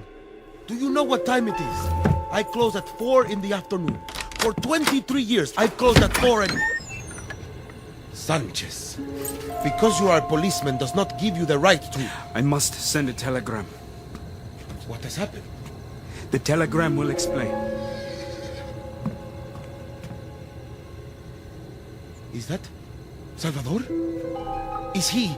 Yes. Here is the pencil and paper. Write it down. I will send it immediately. I'll tell it to you. Send it as I tell it. Yes. To whom does it go? To the Prefect of Police, Mexico City. Prefect of Police? Rodolfo, just send it. Don't question it. Prefect of Police, Mexico City. Unidentified aircraft. Something like a plane, but not a plane. Crashed into the hills north of our village late last night. It did? Object is metal and circular. Officer Hermano Salvador and I investigated scene of the crash. Evidence of footprints and broken brush discovered. I heard a scream, then sound of gunshots. Found body of Salvador, fatally wounded by his own pistol. Say that I followed the figure of a monster in the darkness. A monster? I fired several times. I believe I wounded whatever it was. There was evidence of blood stains on a boulder. Now say, I need additional men here to help search the hills. It is sent. Oh, Sanchez. This is a terrible thing.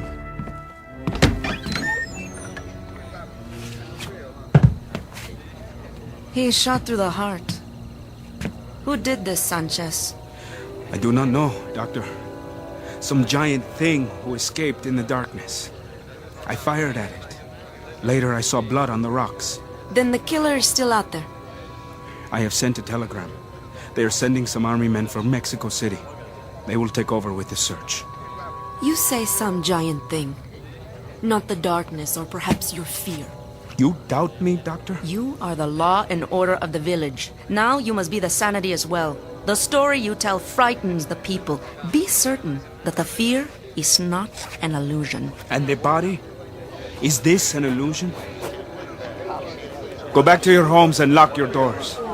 I want no one on the streets tonight. Doctor, stay with me. Why? Salvador does not need me. Now, he needs a priest.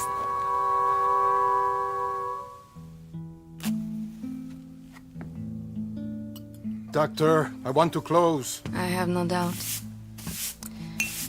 You play a sad song tonight, Ignacio. I play what I see. But you cannot see. I know what is in my heart. So what stalks the night? Can you tell me that?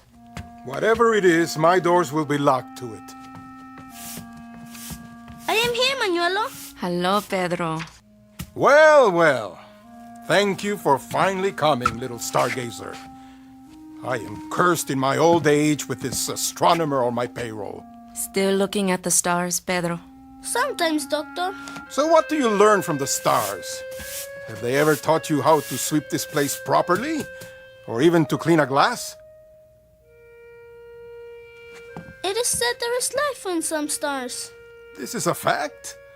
Then you and the man in the moon have nothing in common. There is no life in you. Go get some water and come right back. All doors should be locked tonight. Yes, Manuelo. A strange little boy. Where did he come from? Who knows? The son of a bracero, so it is said. The authorities ask why he does not go to school. They ask me. The boy is not of my flesh. I know nothing of him. He cleans up my cantina and serves tables, and he has a room in the back. I overpay him, believe me. But I am not such a rich man that I can run an orphanage for little street urchins. He has no friends, has he? Him? And why should he? It's not normal. Why do you say that? He has a mind like an old man. Go look for Pedro and you'll find him standing outside, looking at the sky. I looked at the stars when I was young, too. And did you ever see him smile? I ask you this, did you ever see him smile? Normal children still smile on occasion, smile and laugh.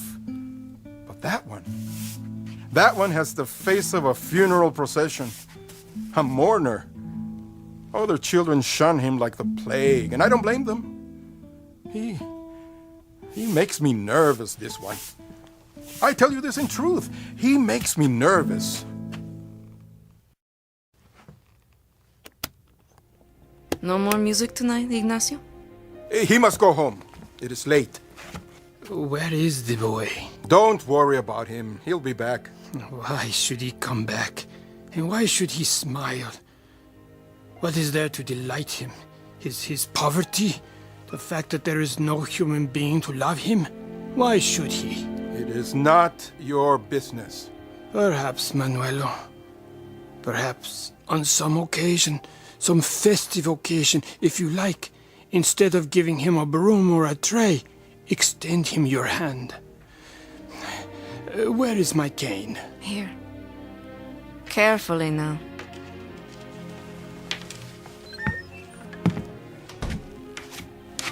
Here's the water, Manuelo. Over here.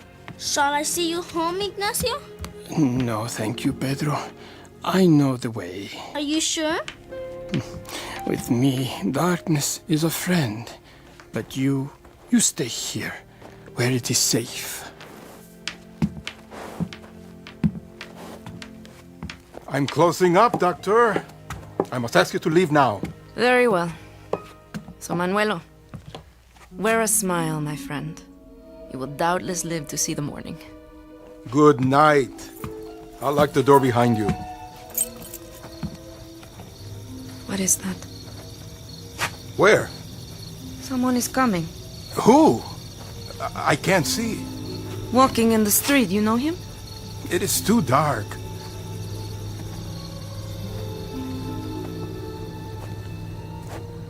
Hello, señor. ¿Cómo está? Bien. Are you still open? Well, I thought perhaps I could sit down and have some wine. Come inside, sir. Pedro, I don't think... I will get you wine. I'm sorry, senor.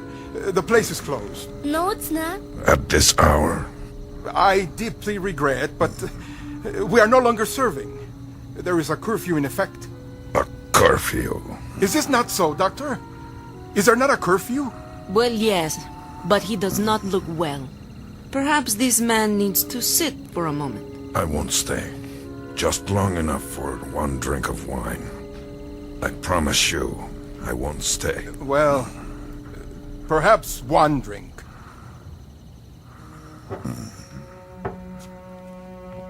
Over here, senor. I'll get the bottle. Yes, that's a good idea. You have come far? Yes. You might say very far. Here is your wine. I wonder, could you remove the cork for me? Is something wrong with your arm? My arm? The way it hangs at your side. I may have injured it. Uncork the bottle, Manuelo. All right. Let me help you. Get away. I can do it. The cork is stuck. Don't drop it. Aye! I'll get it. Oh, it has spilled. No, it has not spilled. The cork is still tight. Then what is that puddle on the floor? Not wine. The bottle didn't break, so it can't be wine. It looks like blood. Let me see that arm. Blood? Sanchez! In here! Please, don't call anybody. I mean you no harm. Stop. Get away from me. Move away. Let me explain. Put down that bottle. No, stop it, please. No. Are you okay? Are you okay? Are you alright? I didn't want to hurt him. You saw, he gave me no choice. I tried to explain. His head is not cut. Please, just listen to me. I tried to explain before to that policeman or soldier, whoever he was. I tried to tell him I come in peace, but he only wanted to kill me. Who? You mean the deputy? Salvador? I tried to get the gun away from him. It went off against his body, and the other one who came afterwards, he kept firing at me. Why? Manuelo? Get him! You'll be all right, Manuelo. If you'd only listen, all of you, please, just listen to what I have to tell you. He's bleeding. Manuelo, stay back. He has a wound on his arm. A deep one. His clothing, he is soaked with blood. Is he dead? No, but he has lost so much blood that he should be. I don't understand how he could walk or stand. What can we do, doctor? Pedro, get a basin full of boiling water from the stove and as many clean towels as you can find. Bring them to your room. Quickly, now, before it's too late. Yes, doctor.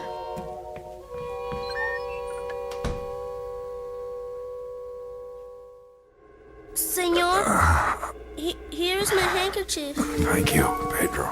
You'll be all right soon. The doctor said so. She will make you well again. It is very odd, Pedro. Very odd indeed. What is? That all of these people, out of all of them, there is only one who feels neither fear nor anger. A boy. It is because we are alike. How so? Well, you are a stranger, and I am a stranger here too. They are fighting of you because you are different, and to them, I am different. Pedro, hold out your hand. I have something to give you. Yes? Inside my jacket. Where? Here. In the pocket. Get it. A letter? No. Pedro, it's a gift. What kind of gift? I'll tell you about it later. How are you feeling? A little better, I think. Let me take your pulse. Huh? For a badly wounded man, you have a strangely willful pulse. I will go so far as to say that I wish mine sounded as good as yours. Pedro, move the lantern closer to the bed. Sí, doctor. What do you have there? These are my tools. And that bottle? Ether. I must cut the bullet out. No ether. I am not a betting person, senor. That is not my job. But I shall be digging in your flesh for at least 30 minutes. I said no anesthetic. Pedro, perhaps this is a good time for you to go outside and look at the stars. No, I want to stay. You have a new friend, senor. A good friend. Please let me help. All right. Then hand me my scalpel. Doctor, you must give him some... I will tell you a fact, Pedro. I have been a doctor for a long time. I am a most obliging person. But when my patient says he does not want the pain deadened, I say, every man to his own taste. Senor, first, I will cut away the jacket. Doctor, please, do not hurt him.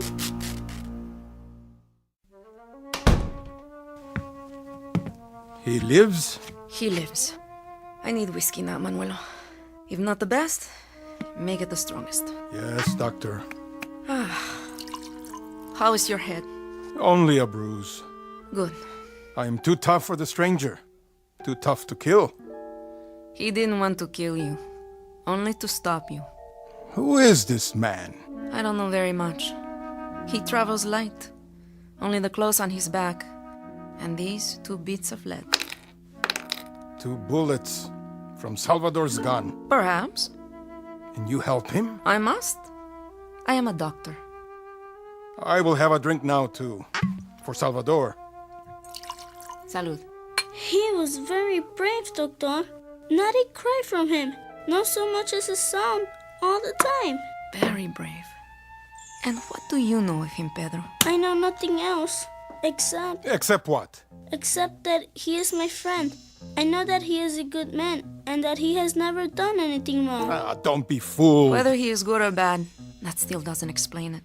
For example, it doesn't explain how a man can carry 2 bullets inside his body and have them cut out without so much as a whimper. It doesn't explain how his pulse can be just as strong and steady as if there weren't anything wrong with him but a cold. And it doesn't explain why this man should remain alive when by rights he should be dead. Perhaps he's not like us. Perhaps he is... We got to him in time, doctor. Didn't we? I'd say we got to him about 3 hours too late. We got to him at a moment when, by the laws of every book and common sense, he should have bled to death. But he didn't. Because he is not a man. What do you mean, Manuelo? Enough for now. Stay by your friend Pedro and look after him. If he bleeds again, tell me. Sí, doctor. Manuelo. What? While I was back there, I heard something. I heard the door unlocked from inside. So? That is my business. Why? Did you go out? Yes, I went out. And where did you go? Where do you think? To tell Sanchez that when the army comes, they do not have to search the hills. They only have to come here to find what they want. Manuelo. At least I have done the right thing. Were you baptized as a child? Of course I was. At the church on the hill. Then at your baptism, they forgot to give you your proper name. Oh? And what is that? I'm afraid, Manuelo, that would be Judas.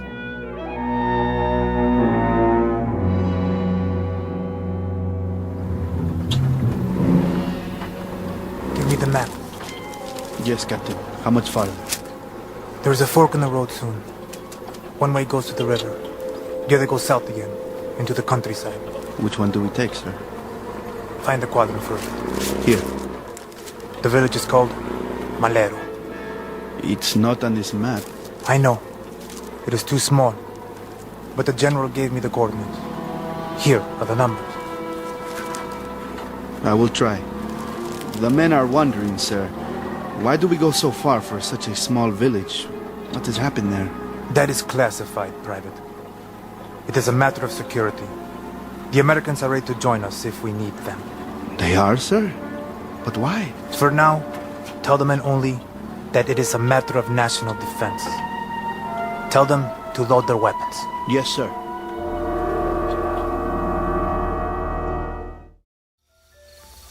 Pedro, You are awake? and you must be tired. It doesn't matter, senor. I can't sleep anytime. Now you must sleep and get well. I can't sleep. Why not? I've been thinking. You have a poet here, Pedro. I've read him. In Mexico? Here on the earth. His name is Robert Burns. He says, the best laid schemes of mice and men gone oft agley. What does that mean? It means that plans sometimes go wrong, like my plans. I came to give, and all I've done is to take your bed and your room, the clothes I'm wearing now. I stole them. No, you didn't. You borrowed them. I've sometimes asked myself why it is that men fear what they don't understand, the unknown, like children afraid of the dark. And the only person I've met who's not afraid of the dark is a child. Because I am an odd one. We are both odd ones. You came a long way, didn't you? A long way, and not so long. It depends on how you measure it. From the stars? From beyond the stars, Pedro. For what reason? You will understand one day. And this thing you have given me, an envelope. It is like paper, and yet it is not paper. See how it shines, even without the lamp? Like something metal, but it is so light. That too you will come to understand, like all your people. At least that is my hope. What's inside the envelope? A small gift, Pedro. A very small one. More of a gesture, really. To show that I come in peace. That I am only a visitor and not an invader. How long will you stay? Not much longer. I must get back to my ship and see if I can repair it.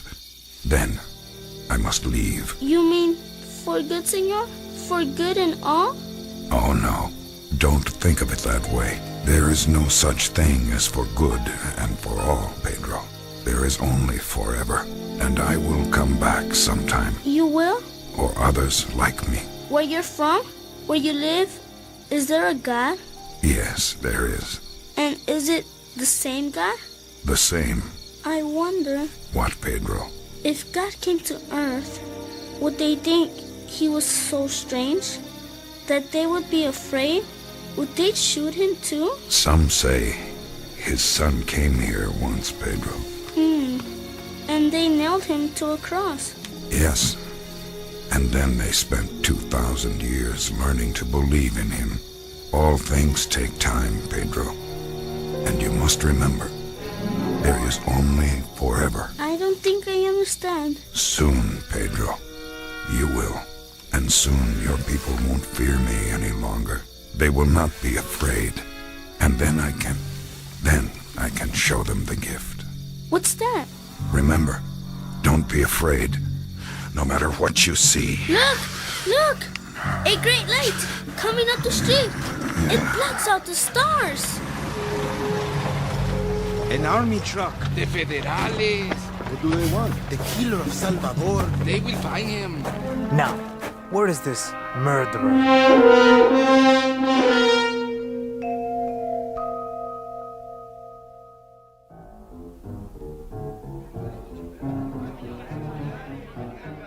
Who's your policeman here? I am Sanchez, sir. I am the local chief of police. And you called for help? Yes, sir. Thank you for coming. I must speak with you in private. Where is this flying craft? The disc? It crashed in the mountains, some miles from here. Good. I will call the other truck, so you can lead us there. Of course, sir. But please, do not tell the townspeople.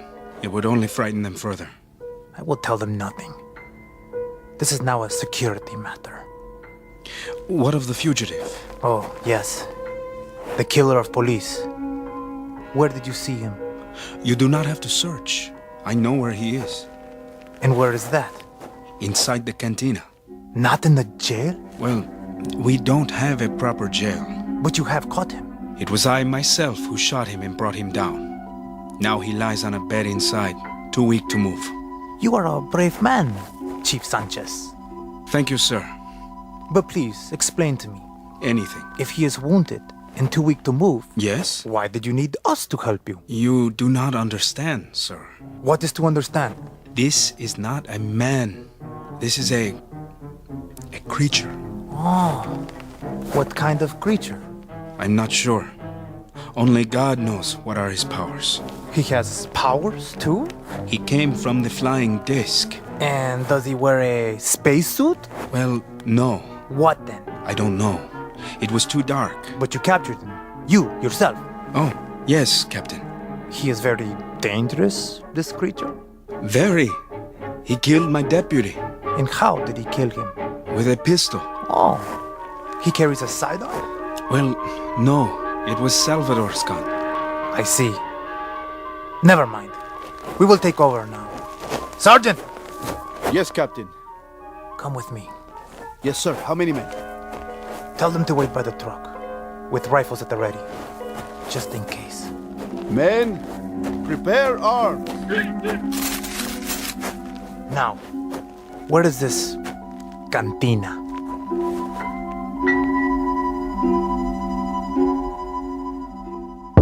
Open up! Don't shoot! No, Manuelo! Don't let them in! Are you the owner? This is Manuelo. The person you seek is inside, Captain. I have held him here for you. Another brave man. I am in the presence of such courage, Mr. Bartender. A village of lions, eh? The people of Malero welcome you, my captain. Sergeant, in here with me. Forgive me, Captain, but he is too ill to be moved. Oh? And you would be... I am the doctor here. I have been treating the man. He was wounded, Captain, after killing one of our policemen. A very fine man. Why don't you step aside, Doctor, and let the captain do his duty? I would be happy to allow the captain to do his duty. But first, I must recognize my own. The man is my patient, Captain, and he has been badly wounded. He can do no one any harm. Unfortunately, Doctor, my orders from Mexico City are to pick up a killer, not a patient. Stand aside. No, no! Get out of the way, Pedro. He must rest. The doctor said he must rest. I told you, get out of the way! Here he is, Captain. And who is he? The invisible man? What? The window! He has gone out the window! Have the man block off the streets immediately. He can't have gone very far. At once, Captain. And you, Mr. Bartender, if there's ever a need of a town jailer here, I hope you don't see fit to run for the office. You did this, Doctor. I was not in the boy's room. Then, Pedro, I've told you to do as I say. Oh, no, Manuelo. Stop! Let go of my arm. A man does not raise a fist to a child. I will do as I please. No, you will not. Not while I am here. Strike the boy again and I speak to the authorities. They will see that he has a proper home. Start at both ends of the street and move out. We must find him.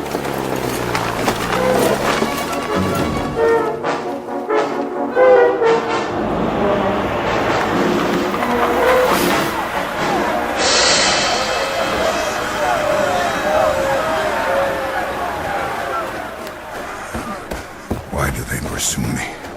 I mean them no harm. There he is. He's in here. He's in the alley. Go on, run! Run so I can shoot you! I can't run anymore. There, in the alley. Get him! He killed Salvador. Stop him! You are under arrest, senor. What is the charge? Murder. I come in peace. The death, that was an accident. You will have a trial. But first, put up your hands and walk towards me. Slowly. All right. You don't need that gun. Careful. He's not a man. He is a monster. Wait! Wait! Don't hurt him. He is my friend. Pedro, the gift. Remember, show them the gift. Give it to the doctor. She will explain it to them. Here. See? This is the gift. Give me that. What manner of thing is this? It shines like silver, yet it has no weight. Destroy it. It is the devil's work. Quickly, burn it. Give me that torch. Wait! Don't burn it! Put it out! Why did you do that, Manuela? Why? You don't even know what it is. Not the gift. Pedro, it's all right. Somebody stop him. He's going to hurt the boy.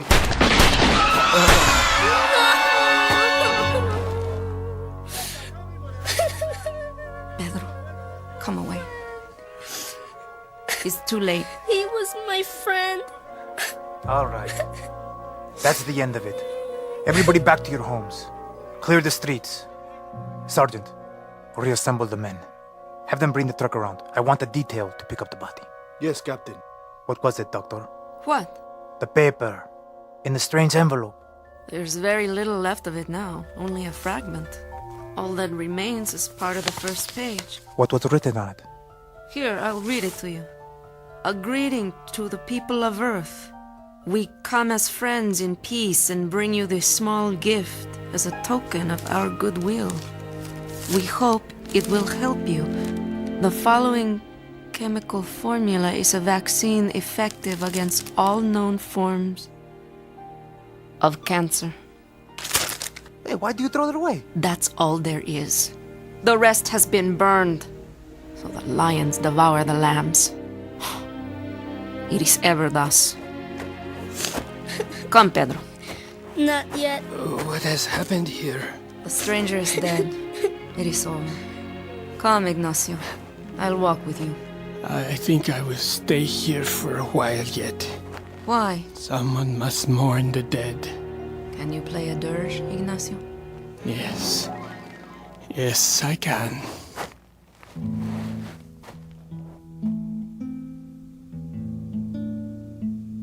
Now come away, Pedro.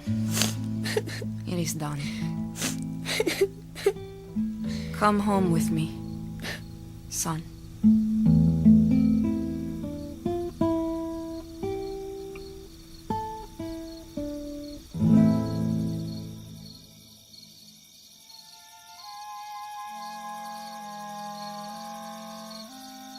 A small village in Malero, Mexico, not on any map. Time, the present. The subject, fear, an example of its nature and the extreme damage it can do. The cure, perhaps a little more faith among men, administered slowly and steadily with the greatest of loving care. Prognosis, that's hard to predict, because these things can take time. But when the disease is contagious, time must be measured in careful doses before it too runs out.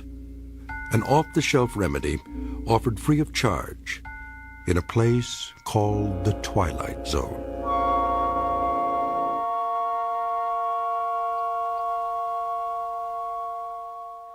The Twilight Zone continues in just a moment. You are about to enter another dimension, a dimension not only of sight and sound, but of mind, a journey into a wondrous land of imagination. Next stop, the Twilight Zone. Hi, this is Stacy Keach. I'd like to take a moment to tell you about our Twilight Zone website at twilightzoneradio.com. At twilightzoneradio.com, you'll find the latest information on these Twilight Zone radio dramas, including behind-the-scenes photographs, plus the newest product releases, trivia contests, ways to contact us, other Twilight Zone-related info and merchandise, plus links to other fascinating websites. So make your next stop twilightzoneradio.com. Visit twilightzoneradio.com to purchase these Twilight Zone radio dramas on cassette and CD, or call toll-free 1-866-989-ZONE. That's 1-866-989-9663.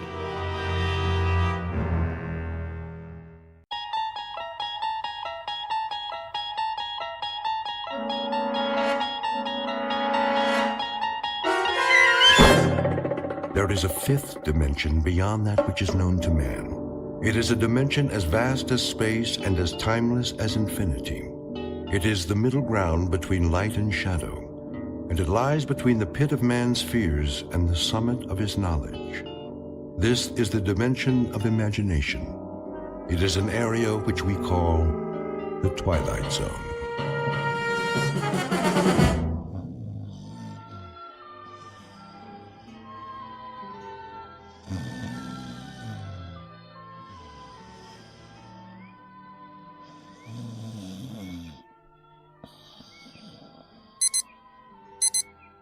Yeah.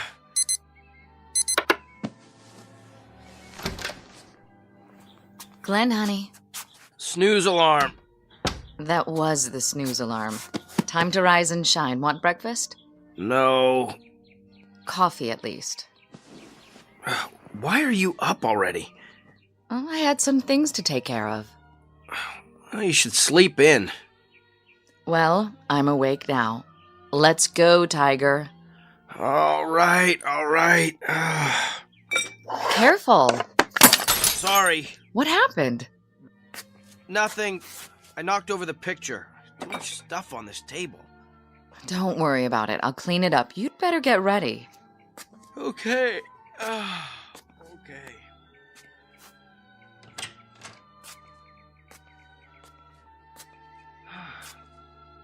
Something wrong with the mirror? What in the... Claire? Something isn't right. Look at this magazine ad. Really a nice layout. Who did it? Claire? Not McCloskey, that's for sure. Claire! I wonder if it was Wolfus or... Look at me! Look at me! Yeah? What do you see? Oh, Glenn, please. I asked you a question. Coffee's in the kitchen. Why don't you take your shower and... Who do you see? What kind of question is that? Am I supposed to see something? This isn't me! You're right. I knew it! It's somebody acting like an idiot. My face, Claire! Look at my face! Very nice. Now, don't forget to shave. You think it's nice? I just looked in the mirror and I've never seen this face before in my life!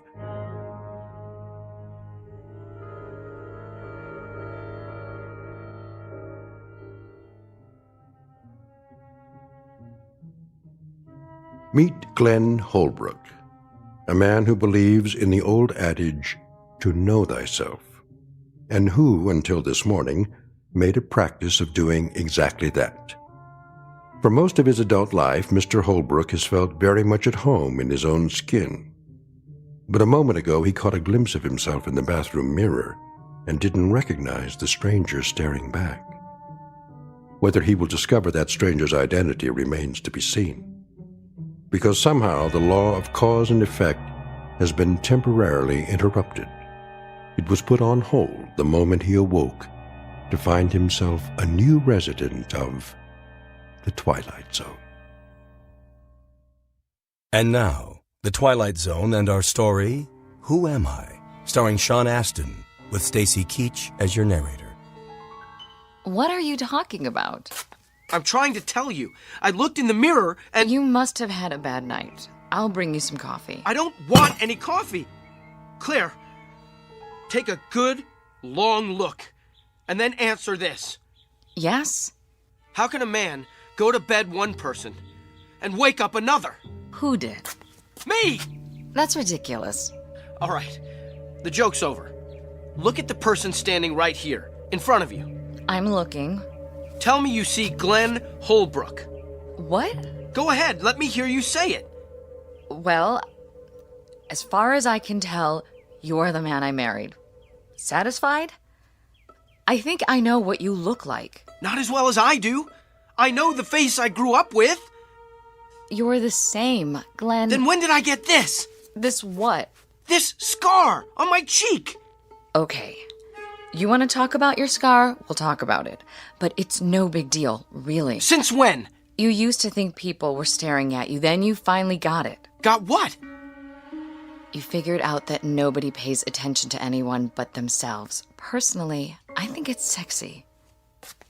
Claire, listen to me. I'm not crazy. I didn't say you were. I swear to you, I never saw this scar before. That's impossible. Why? Because you were still sensitive about it when I met you. It was years before you told me how it happened. And how did it happen? Oh, come on. Please, just tell me. You were a child. You and some other boys were playing war. Somebody threw a rock and it hit you in the cheek. It required 7 stitches. Your mother was hysterical. Isn't that right? No, it never happened. Not to me. I've had about enough of this. It's getting late. Go over to the bedroom mirror and we'll settle it.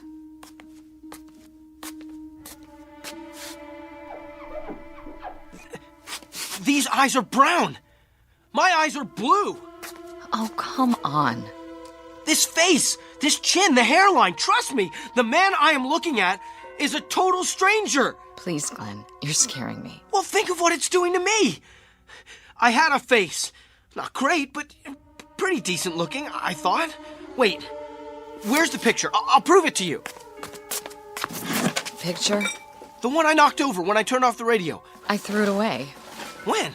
Just now. I was only in the bathroom for a minute. I didn't want you to cut yourself. The glass was broken. I know the glass was broken, but where's the picture, the photograph of the both of us? In the trash. What? It was ruined. Don't worry, I'll have another print made. I want to see it. I put the trash bag in the hall. It's covered with coffee grounds and garbage by now. Did you look at it? I know that picture. It's you. Of course it's me. That's what I've been telling you. It has to be. It was taken on our honeymoon. You've hardly changed at all. Brown eyes, broad forehead, nice cheekbones, and that little scar. Oh, you can hardly see it. I don't have any scar. Glenn, I've had about enough of this. Yeah, so have I. I don't know what's happened to me. You had a bad dream or something. It'll pass. You'll see. Now, put it out of your mind. Get dressed and go to work before... Work? McCloskey will throw me out. I'm an imposter. No, he won't. You're you. I know that. And so will he and Harry and everybody else in the office. Inside, I'm me. But on the outside, who am I?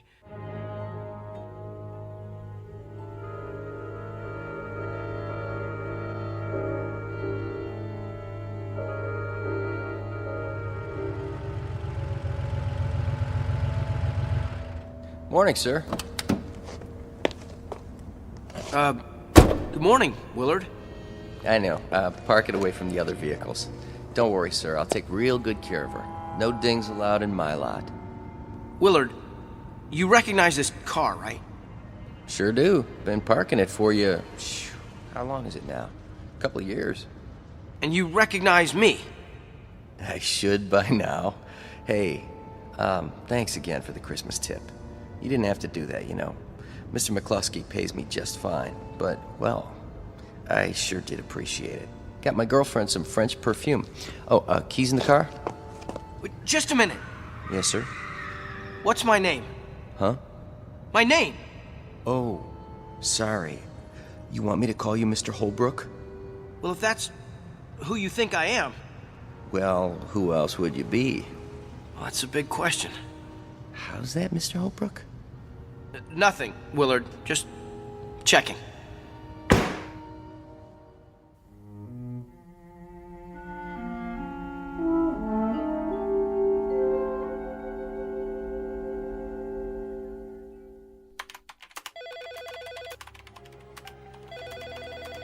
McCloskey Advertising, how may I direct your call? One moment, please. McCloskey Advertising, how may I... No, he's not in yet. Would you like his voicemail? Just a moment. Good morning, Mr. Holbrook. What did you say? I said good morning. Yeah, I thought that's what you said. You know me then? Of course, Mr. Holbrook. Is anything wrong? No. No, everything's just fine.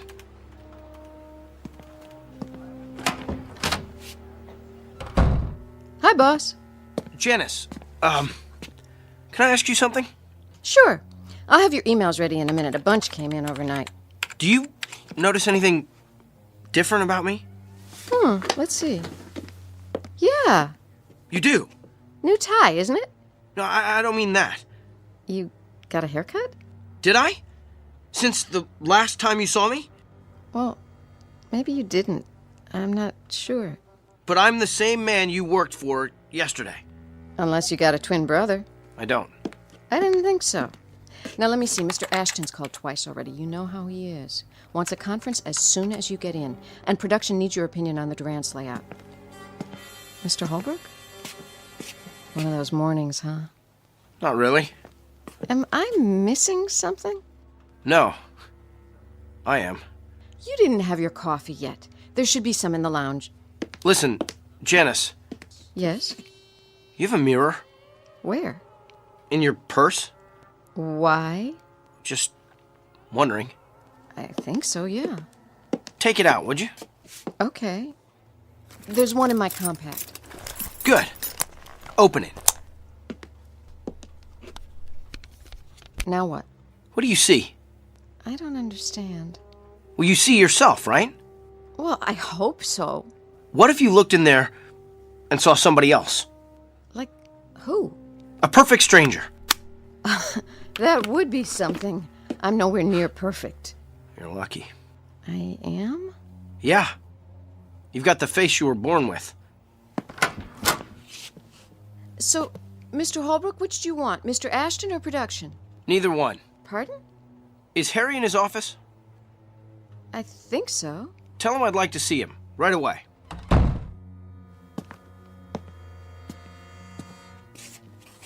Mr. Ashton on line 1. Well, I'll get back to him. Where's Harry? I'm just calling. Get him in here. Yes, sir.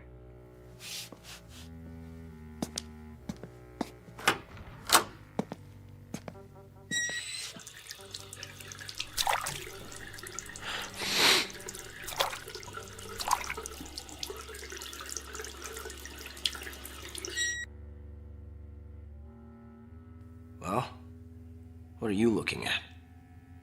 Nice scar there, buddy.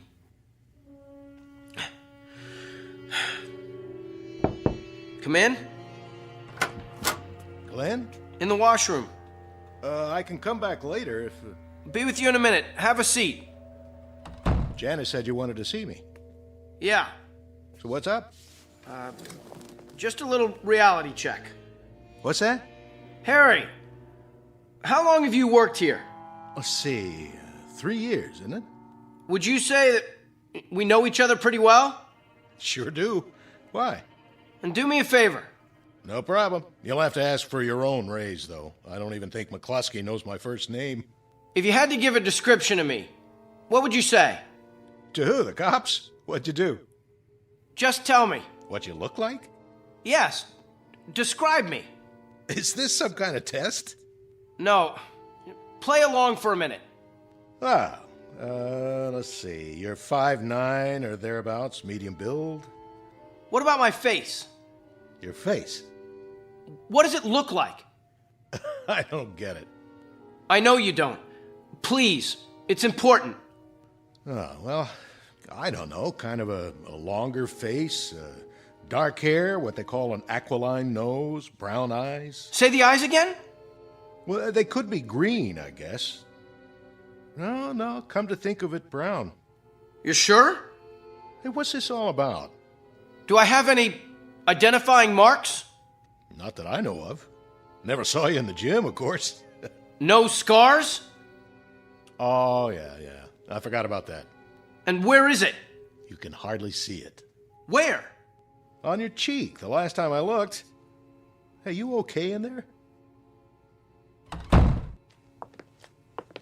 You tell me. Looking good. Very corporate. So, do I pass? You get an A+, I'm sorry to say. What's wrong? If I told you, you wouldn't believe me. Thanks for coming by, Harry. That it?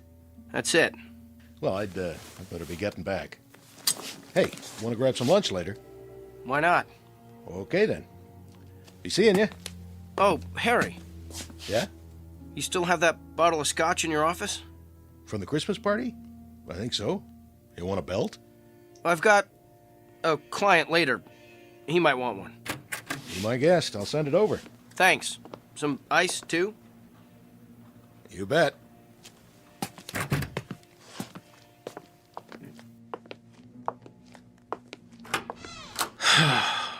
Yeah, I've got a client, all right. And if he doesn't want a drink, I know somebody who does. My old pal, Scarface here. Mirror, mirror on the wall. Who's the strangest one of all?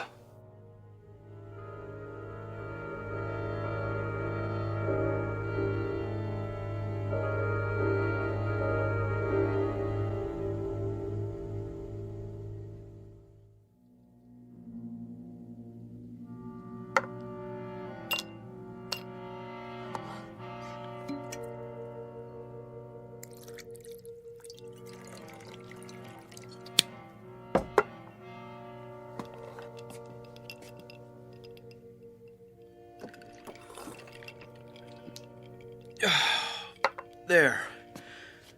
That ought to take the edge off. Maybe one more.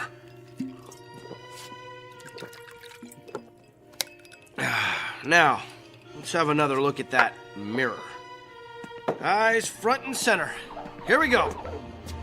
10, hut! Stop looking at me!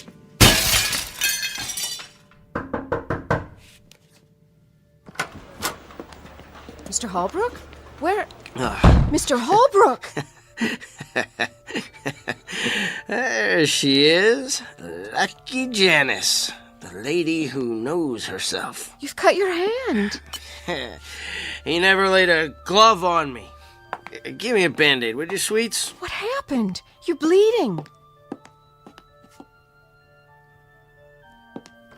He was here, Mr. McCluskey, just a little while ago.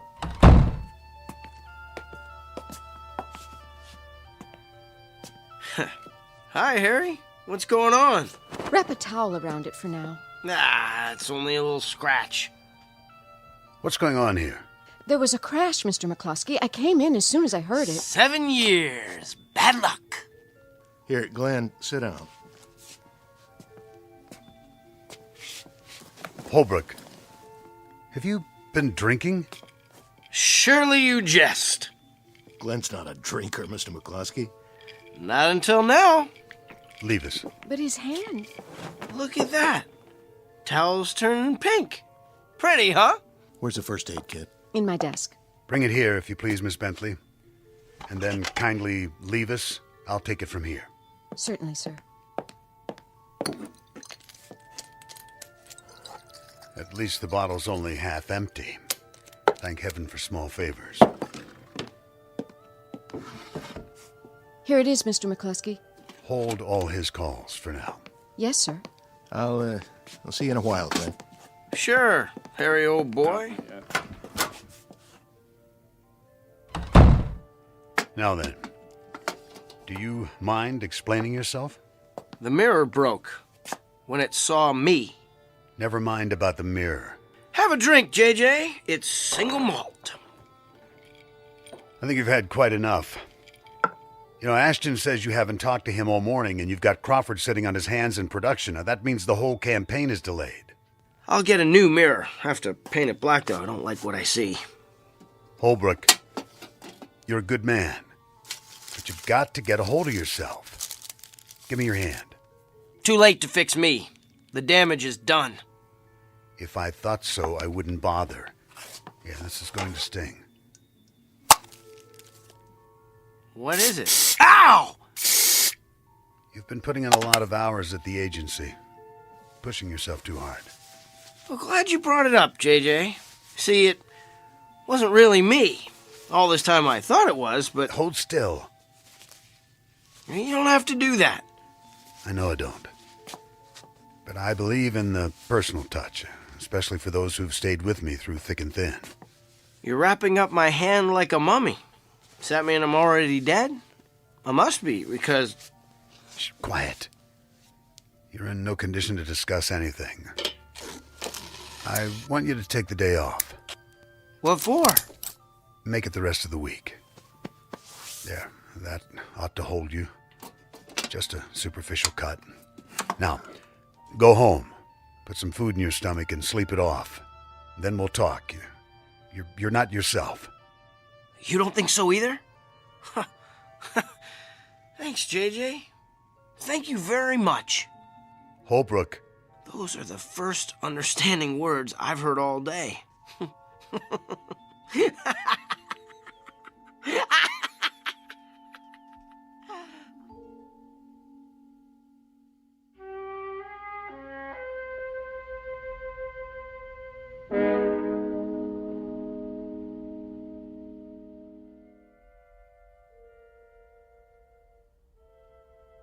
Continue, please, Mrs. James.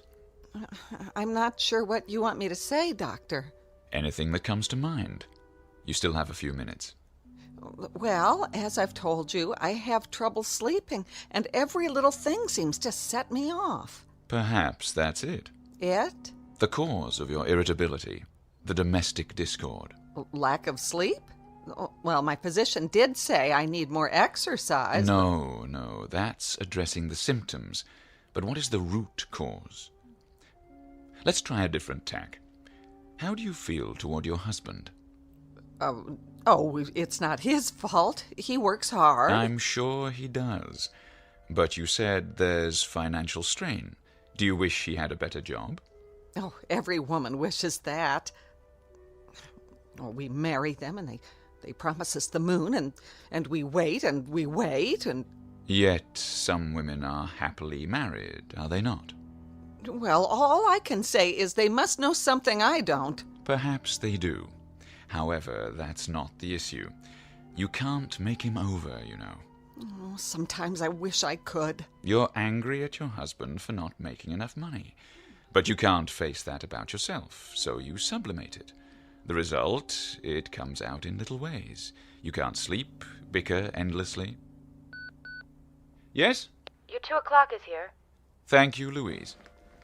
I'm sorry, Mrs. James. Your hour is up. See you Tuesday. But what am I supposed to do until then? I see 2 choices. 1, go to a financial counselor, or 2, trade your husband in for a new model. Well, what's been your experience, Doctor? You're married, I take it. Alas not. Good day.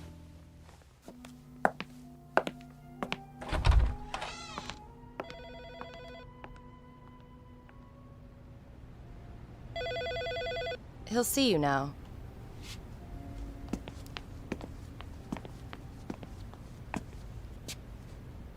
Dr. Blackwood? How do you do, Mr. Holbrook? I really don't see any point to this. It was my employer's idea. Here's the file, Doctor. Why don't you sit down, Mr. Holbrook? And wait for it to all go away? Tried that. Didn't work. As you wish. Let's start with the facts. You believe you woke up a few days ago with... a face that wasn't yours. Don't tell me. It's all in my mind. You went to your office expecting that no one would recognize you, but they did. So you started drinking as a form of self-medication? And I smashed a mirror. Don't forget that. McCloskey never will. Mr. McCloskey is responsible for your being here. He thinks a lot of you. Why shouldn't he? I've given him 5 years of my life, and he has an option on the rest. I take it he considers you almost a son. Someone worth salvaging. I'm an investment. At least the old Glenn Holbrook was. Was he? Well, compared to this, yes. How would you like it if you had to wear this face for the rest of your life? The question is why it bothers you so. Won't you have a seat? I'm not lying down on the couch. Whatever you're comfortable with. Now, let's look at the situation. Doesn't it seem unlikely that you're the only person who finds your face unfamiliar? Well, that's putting it mildly. But is it the truth? I don't know what the truth is anymore. What does your wife say? She thinks everything's hunky-dory. So she would have to be in collusion with the others, part of a conspiracy. Why would she be? I don't know. You'd have to ask her. Is she happy with your job? I assume so. How about everyone else? I get along pretty well. McCloskey likes me. So she'd have to be doing it on her own. But unless she's got a motive, and the magical power to cloud men's minds or alter the fabric of reality, they're all seeing you as you are, and always were. Well, that would explain it, but... Now, if everyone sees you that way, then you're the only one who thinks you're any different. Isn't that right? I guess so. Ergo, the trouble is not with them, but with you. So it is all in my mind.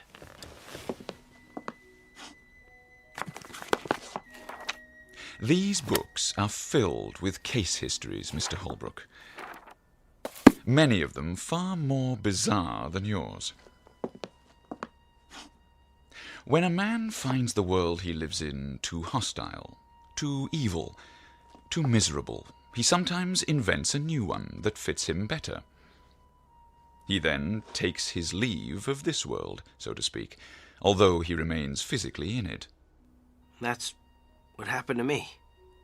It fits the pattern. So it'll help me if I see the pattern.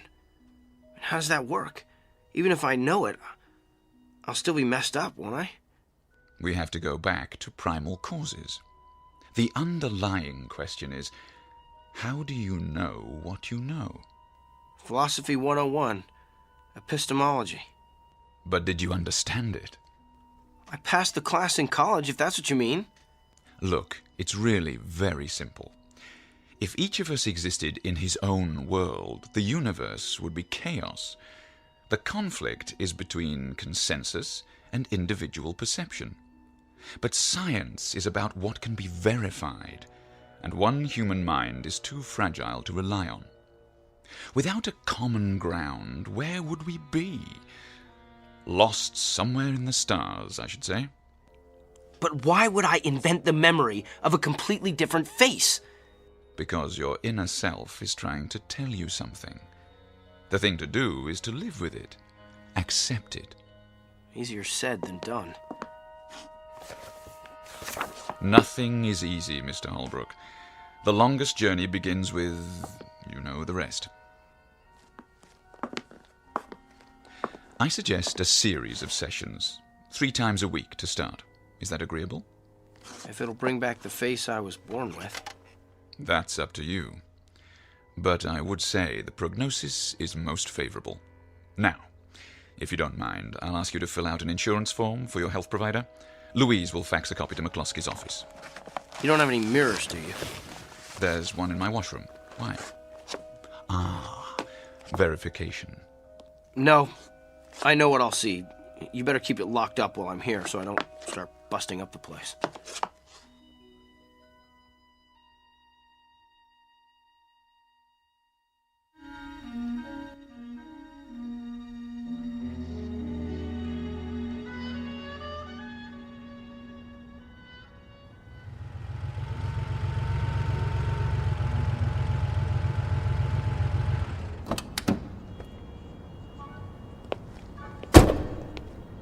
Morning, sir.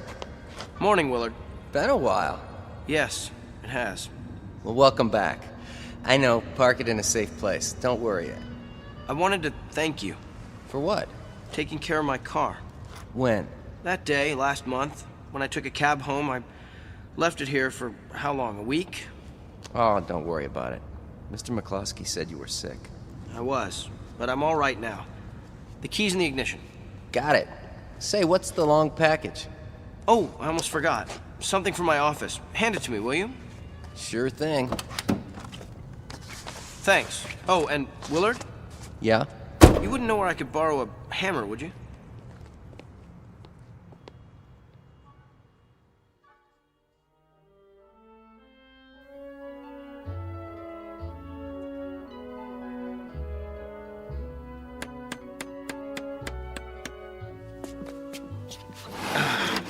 There. All done. Brand new mirror, huh? Yep, got it at the home shack on the way to work. That should make old McCloskey happy. The least I could do. You really had him going. Now, if I'd broken that mirror, I'd be out on my ear. Hand me the towel so I can polish it up. There you go. Mirror, mirror on the wall. Hi there, ugly. Don't talk about yourself that way. Well, it's true. Does anybody like their own face, especially with a scar? Oh, will you come off that? It hardly shows, I tell you. Mr. Holbrook? In here. Mr. McCluskey's here to see you, sir. And, Mr. Holbrook, I just wanted to say, it's good to have you back. It's good to be back. And Janice, please call me Glenn from now on. If you like, sir. I mean, Glenn.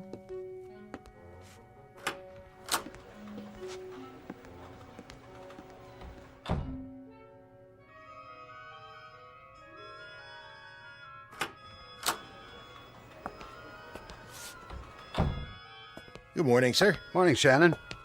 Part of the welcoming committee? You bet. What have you done in there, Holbrook? A new medicine chest? You didn't have to do that. On the contrary, Mr. McCloskey, I'd like to make amends, and this is a start. Well, I'd better get back to work. See you at lunch, Harry. And remember, I'm buying this time. Sure, Glenn.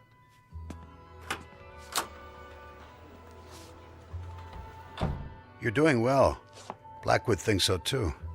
Well, thank you, sir. I owe you an apology. Water under the bridge. A man has a right to let go once in a while. I've done some funny things in my time, too. Really, Mr. McCloskey? Tell you about them someday. I just wanted to stop in and say hello. We'll go on as if nothing happened. Okay, by you? More than okay. Onward and upward. That's the spirit, my boy. If you need advice about anything, you let me know. My door's always open. Thank you, sir. Call me JJ.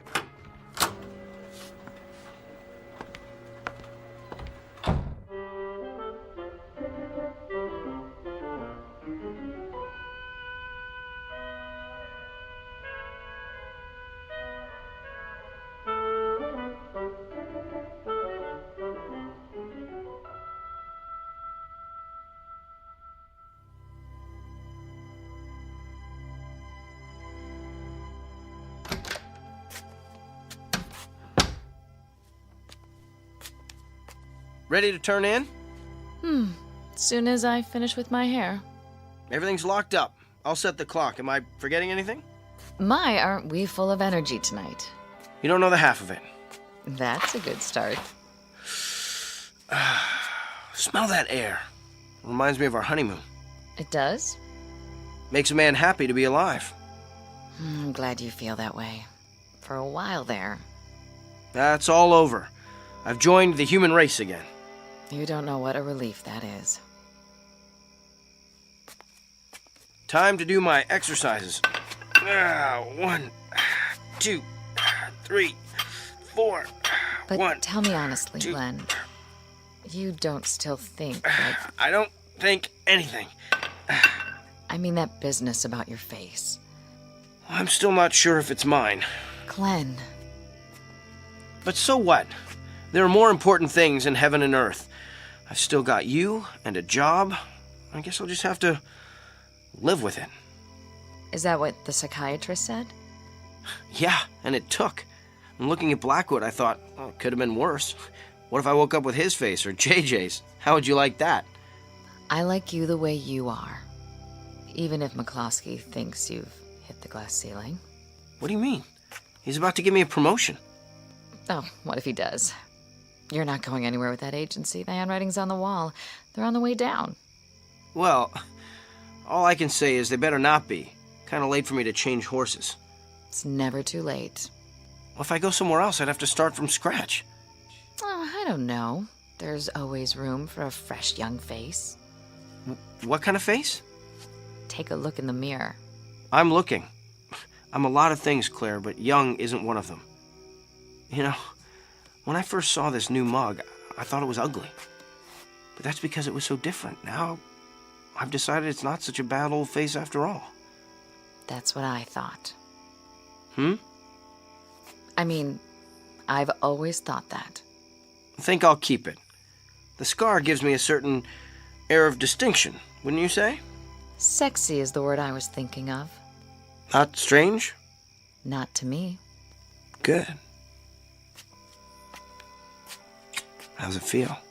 I'd say that's a very good start. Come to bed.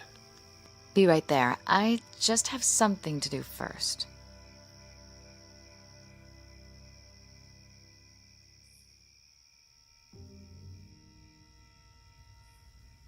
Five black candles to form the pentagram.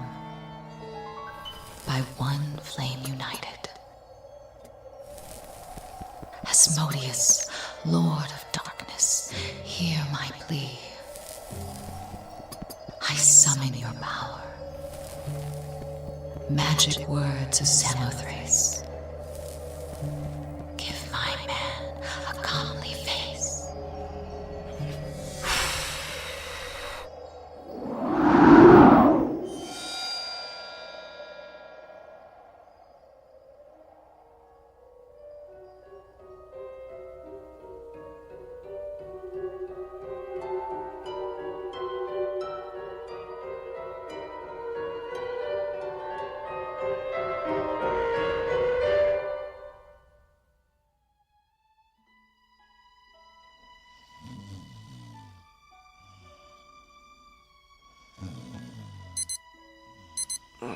All right.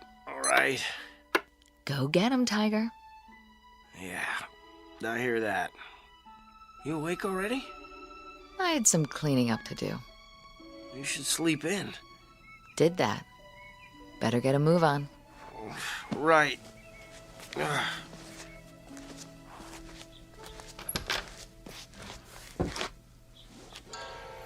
What in the... Claire?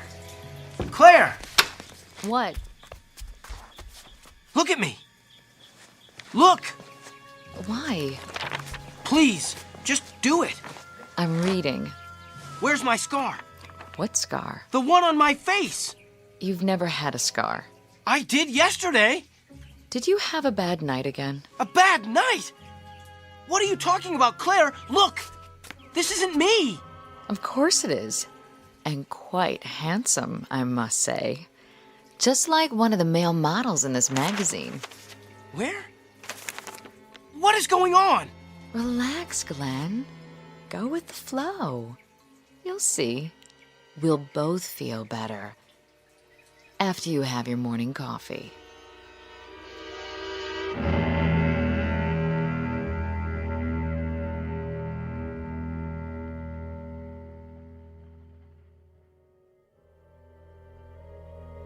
Glenn Holbrook, a man who may or may not know himself after all, who believes the old homilies about turning over a new leaf, and that a good night's sleep can make a new man of you, whether you need it or not.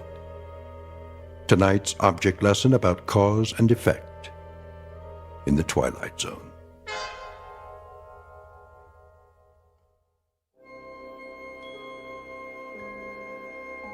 Hi, this is Carl Amari, producer of the Twilight Zone radio dramas. I'd like to take a moment to tell you about our official website at twilightzoneradio.com, where you'll get the latest news and information on these Twilight Zone radio dramas. Plus, at twilightzoneradio.com, you can digitally download 3 free episodes or any of our episodes for only $1.95 each. In this age of ever-changing technology, we've decided to make these episodes instantly available to you by making the Twilight Zone radio dramas a digital download-only series. This means that this series will no longer be offered on CD. The CD collections at our website are now being offered while supplies last at buy one, get one free. So be sure to get your favorites before they're sold out. Be sure to visit us often, and I'll see you in the zone.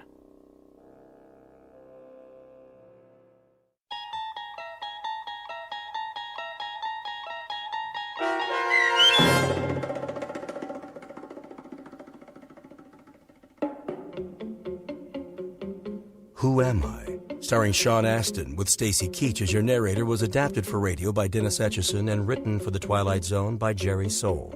Heard in the cast were Alyssa Fraden, Nick Sandys, Norm Waddell, Rick Peoples, Fernette Lebo, Kurt Nabig, Meg Thalken, Heidi Klefstad, and Sarah Court.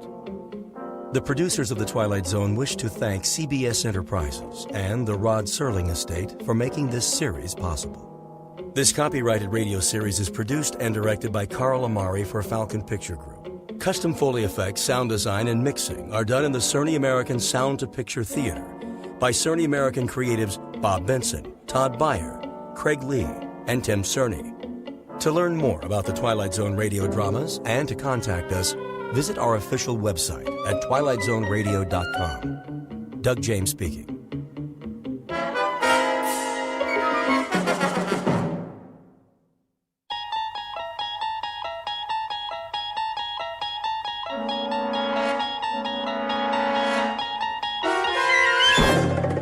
There is a fifth dimension beyond that which is known to man. It is a dimension as vast as space and as timeless as infinity.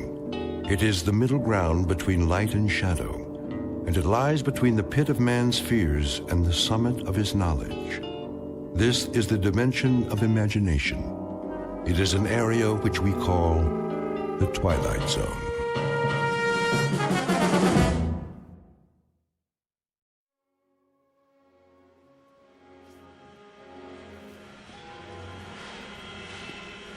Keep 'em moving. Here comes another one. Ready? Ready. Let's go. Gently now. I got it. Watch it. Oh! Hold up. Hey, stop the line. I said hold it.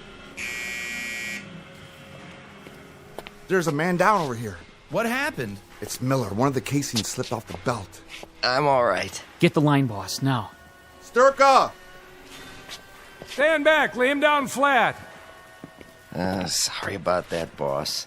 Take it easy, Rich. Can you move your leg? Yeah, nothing broken.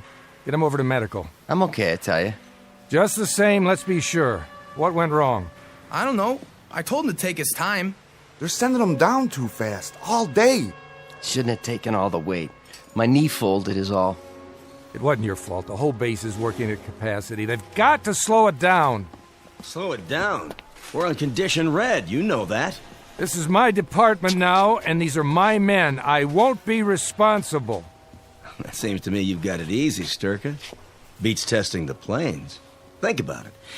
That's where you'd be, up in the wild blue yonder, if it weren't for... Regardless, this is my watch. Any more injuries? It's on my hands. Well, now it's academic, isn't it? Time to go home. Rich. Yeah? I want you cleared by the medics first. Okay. Here, lean on me, Miller. Hey, you need any help? No, I can shake it off. Come on, Sturka. Thank your lucky stars there was no payload in that assembly. I'll walk you to the gate. You don't mind, do you? End of shift. All employees, please clear the plant at this time. Proceed to the security gate. All employees... 5:30 p.m. Quitting time at the plant. Time to go home to waiting families and supper. Time, perhaps, for a drink on the porch. For summer birds and crickets and the sounds that come with long, warm nights. For the quiet rustle of leaf-laden trees that screen out the moon. And the odd shadows that appear on the cooling sidewalks. And underneath it all, behind the eyes of those who watch, hanging invisible over the summer night, is a horror without words. For this is the stillness before the storm. What awaits Mr. William Sturka now is nothing less than the eve of the end in the Twilight Zone.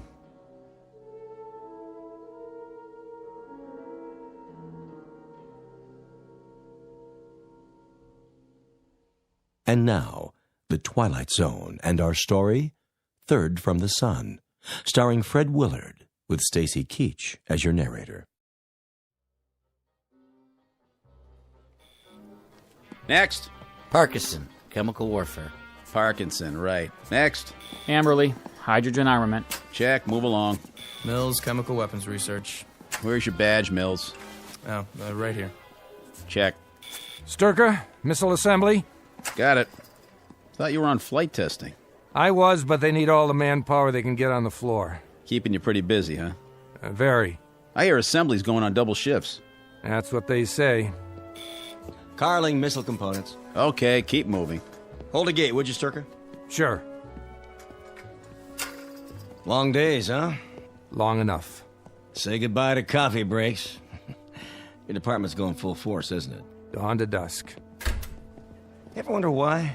Well, I'll tell you. It's coming, boy. It's really coming this time. What is? The big one. I'll bet you while we're talking right now, the military's getting set. Got it all mapped out. No way to know a thing like that. Talk is 48 hours. Wait and see if I'm not right. 48 hours, and we'll have him in the air. Whoosh!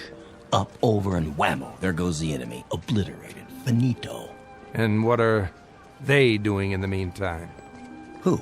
The enemy. What do you mean, what are they doing? They're probably set to retaliate as best they can. Just a big waste of time, though, let me tell you. We get the first licks, so they can't do much. It's too late. Well, they can do the same thing if they want to. Whoosh. Up, over, and whammo. Absolutely. But not as many as we have. Not so perfectly aimed, not so efficiently launched. So instead of losing 50 million people, we lose only 35. Is that your point? You a defeatist, Sturka? Is that the way you think? I don't think anything. Then you'd better watch what you say. And what I think, too? Yeah, and what you think. You don't know who might be listening. That's right, I don't. Good night, Carling. See you tomorrow. Oh, you'll see me all right. Count on it.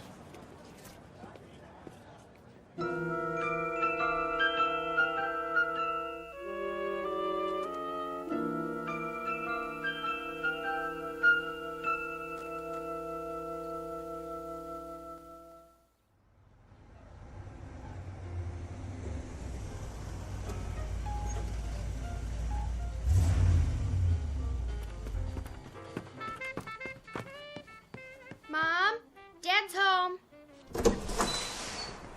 Hi, Dad. Hello, baby. Where's your mom? Out in the backyard gardening or something. Pretty late for that. Yeah, I guess. And what are you up to? I'm waiting to teach you how to dance. Just a minute now. Well, you said you wanted to learn the muscle tussle. That's what all the kids are doing, and I promised that I'd... Some other time, honey. Hard day? Yeah, they're all hard lately. Hey, Dad? What, Jody? What's the matter? I mean, really. You look so down. Nothing serious, just feeling my years. What? When I look at you all grown up with that beautiful face... Oh, Daddy. Well, it reminds me that my youth is up in the attic somewhere, stored in a bunch of old photo albums. Is that all? All? That's quite enough, believe me. Daddy, do you like your work? What a funny question. I mean, is that the problem? It's all right, it's a job. But yours is... different. A job is a job. None of them are great. That's why they have to pay people to do them.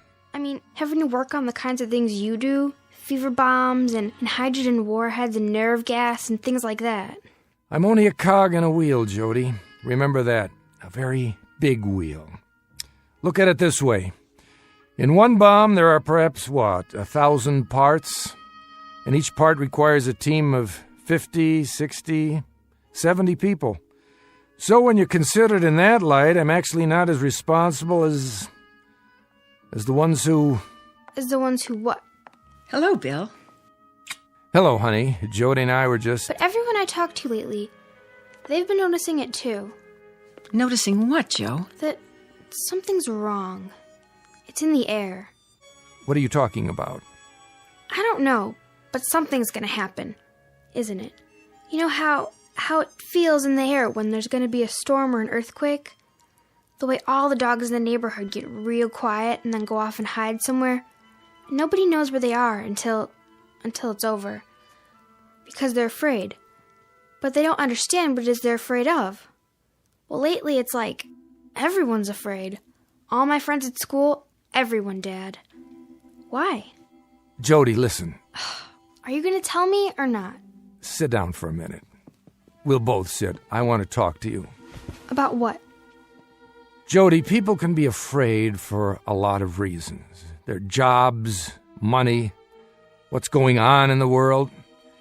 But the main reason is when they make themselves afraid. Why would they do that?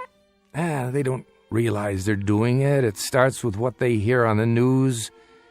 with rumors, with things people say that aren't entirely true, people who play on their ignorance, their stupidity. And there are people who start these rumors, who seem bent on subverting every great advance, every fine idea ever thought up, every marvelous invention ever conceived by mankind. Subverting? That's right, Jody. They dirty it up. They take what they can't understand and make it sound crooked and devious and wrong. And then when they've ruined everything and it can't be fixed, they wonder what happened, and they ask why. Sitting in the rubble in their own tears, they ask the question why. But by then it's too late. Far too late for any of us. Bill! Daddy, are you all right? Eve. Yes? Invite Jerry Ryden and his wife over tonight. Well, we'll play some cards or something. Tonight? Yes. Call him up. Ask him to come over around 8 or so. But isn't Jerry out of town? Wasn't he testing some kind of aircraft up north? He got back this morning. I told him we'd phone them. If you like. You'll be here, won't you, Jody? They'd like to see you. Can't. Sorry, Dad. I've got a date. Oh, Jody, not tonight. Well, maybe I can get in early. But it's been set up for a long time. I told Mother. Break it, will you? Dad. I'd like you home tonight. But... Jody, listen to your father. He doesn't ask much of you. Oh, all right, I guess. It means that much to you. Thanks, sweetie. It does. Bill, is there a particular reason why you want us to stay home tonight? No, it's just that Jerry has some interesting stories. You'll see, he has some real stories to tell, believe me. His job, it's really very interesting, and I just thought it'd be nice if we were all here tonight. Together. You don't have to explain. I thought maybe you'd like some cards, get your mind off things. Now, if you two will excuse me, I think I'll go to the bedroom and change.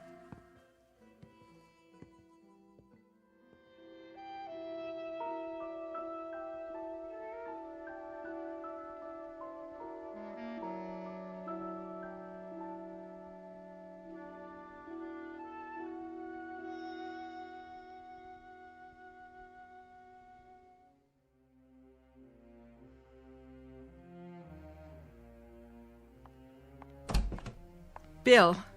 What is it? That's what I'd like to know. Evie, please. What is going on? What do you think is going on? That's just it. I wouldn't know how to talk about it any more than Jody.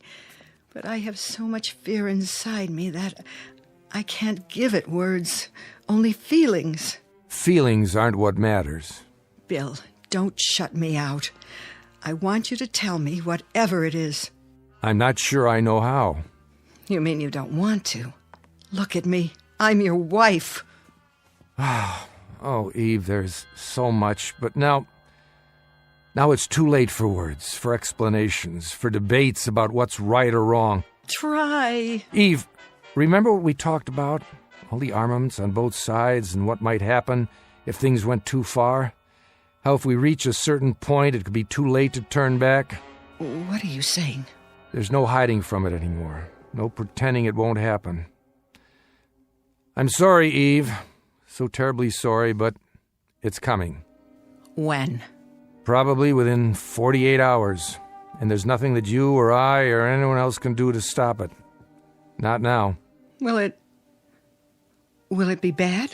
It will be a holocaust. It'll be hell. The end of everything we know. People, places, ideas, the whole slate. All wiped clean.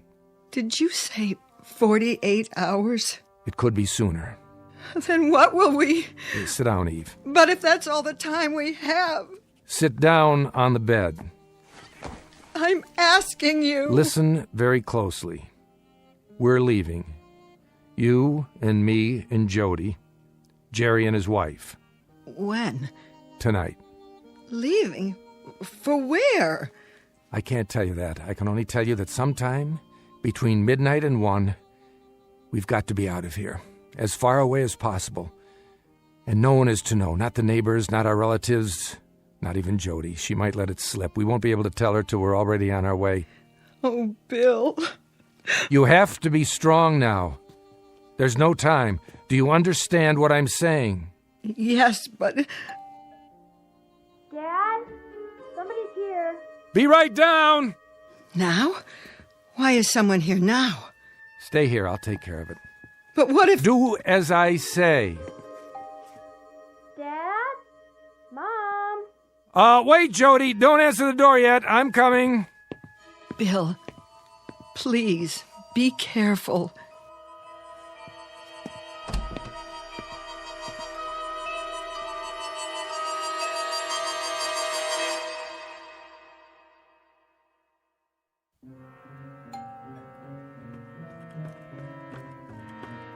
I'm here, Jody. Are you expecting someone? Not yet. Well, should I answer the door? I'll get it. Dad, what's the matter? Nothing. Nothing at all. Hello, Bill. Oh. Hi, Jerry. You're early. I am? We were just going to give you a call. Oh, right. Cards. If you came by to tell us you can't make it... Are you kidding? It's $1 a point tonight. I don't know about that. Sure, I've been very hot at cards the last couple of times. So you have. Can I make you a drink? No, thanks. I just dropped by to talk to you about... Hi, Jody. How are you? Fine. Bill, I thought I should see you about... The watch? What? Your watch. Giving you trouble again, is it? Oh, yeah. It's losing time. Probably the battery. Remember, Jerry? Sure, I remember. I just put a new one in for you last month. Probably some corrosion on the contacts. Yeah, that must be it. Let's take a look at it. Out in the garage so I can get to my tools. Good idea, if you don't mind. It won't take a minute. Let's go. Nice seeing you, Jody. Sure, Mr. Redden. Hey, how's your mother these days? I'm fine, Jared. Just fine. Great. I'll see you later, then. With Anne. I hope so. Joe, can you give me a hand setting the table? Sure, Mom. If you want me to. Come on, Jerry. We can go through the kitchen.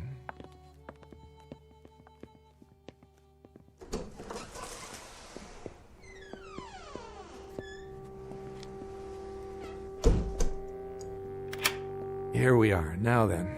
Bill, Let's see that watch now. Take it off your wrist and I'll pop open the back. I've had to change the plan. Not now, not yet. Here's your trouble right here, Jerry. See that? I'll use the drill to buff it down. Now? Keep your voice down. You haven't told him? I told Eve. Jody doesn't know. Keep your head down and keep looking at the watch. And smile. Why? There's a window over there. You never know who's looking. Or listening. Oh, right. Lean in next to me. That's it. Now, what's the change? They've put a different guard on. For the 1 a.m. shift. The man I know, the one I paid off, he clocks out at 11. And we have to move it up to just before 11. Can we do that? It'll be a lot tougher. More personnel on the grounds then. That doesn't have to make a difference. We'll tell them the same story. Yeah, your relatives of mine, and you've got clearance to look at the new ship. That's right. It'll still work. It has to. Did you explain it to Anne? Not everything.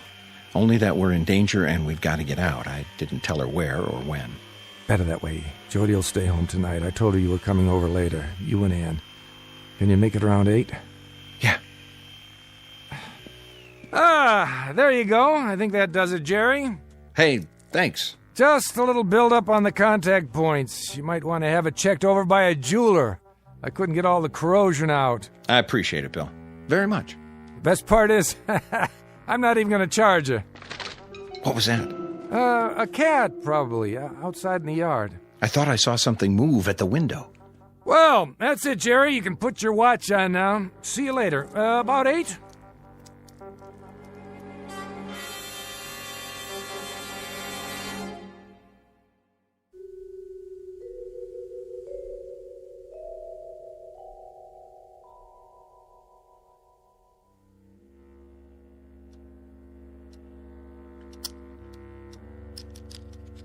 What do you bid?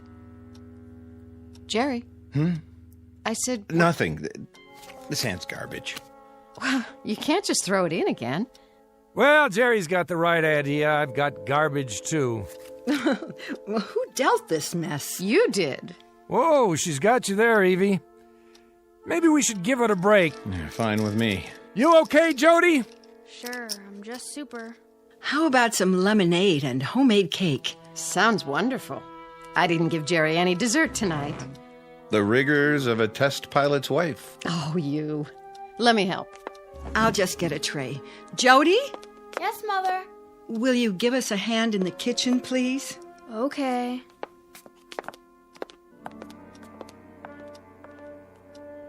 I've got 10 minutes to 10. That right? Yeah, the clock on the mantel's dead accurate. Everything's set then. You're sure nobody suspects? I can't see how. You don't sound positive. There's no way. Well, what about that guy in your department, the one who asked so many questions? What's his name? Carling. Still curious? Still. Not so much questions as hints and innuendos. If he's an informer, he's not very subtle. Well, he has nothing to go on, does he? Not a thing. Forget about him. Jerry, what about our destination? Right there. How far? What does it matter? A few million miles, give or take. A few million miles, and a ship we don't even know will leave the atmosphere. Or whether its pilot will be able to take off and set it down in one piece. But that's the risk, Bill. That's the risk we've been talking about for months now. It's not a bad risk when you consider the alternatives. And the place we're going? It's populated. We've picked up radio waves, even some snatches of a language not dissimilar to ours. We've been able to decipher a lot of it. And with a little help, a couple of breaks, and the grace of God, we might even make it there. What? Who's here? Put the paper away. Let that be too obvious. Turn it over, at least. Bill? Look who's here. Well, how goes it, Sturka? And riding? Carling? What brings you... Oh, just taking a walk. Saw your house, thought I'd stop off, say hello.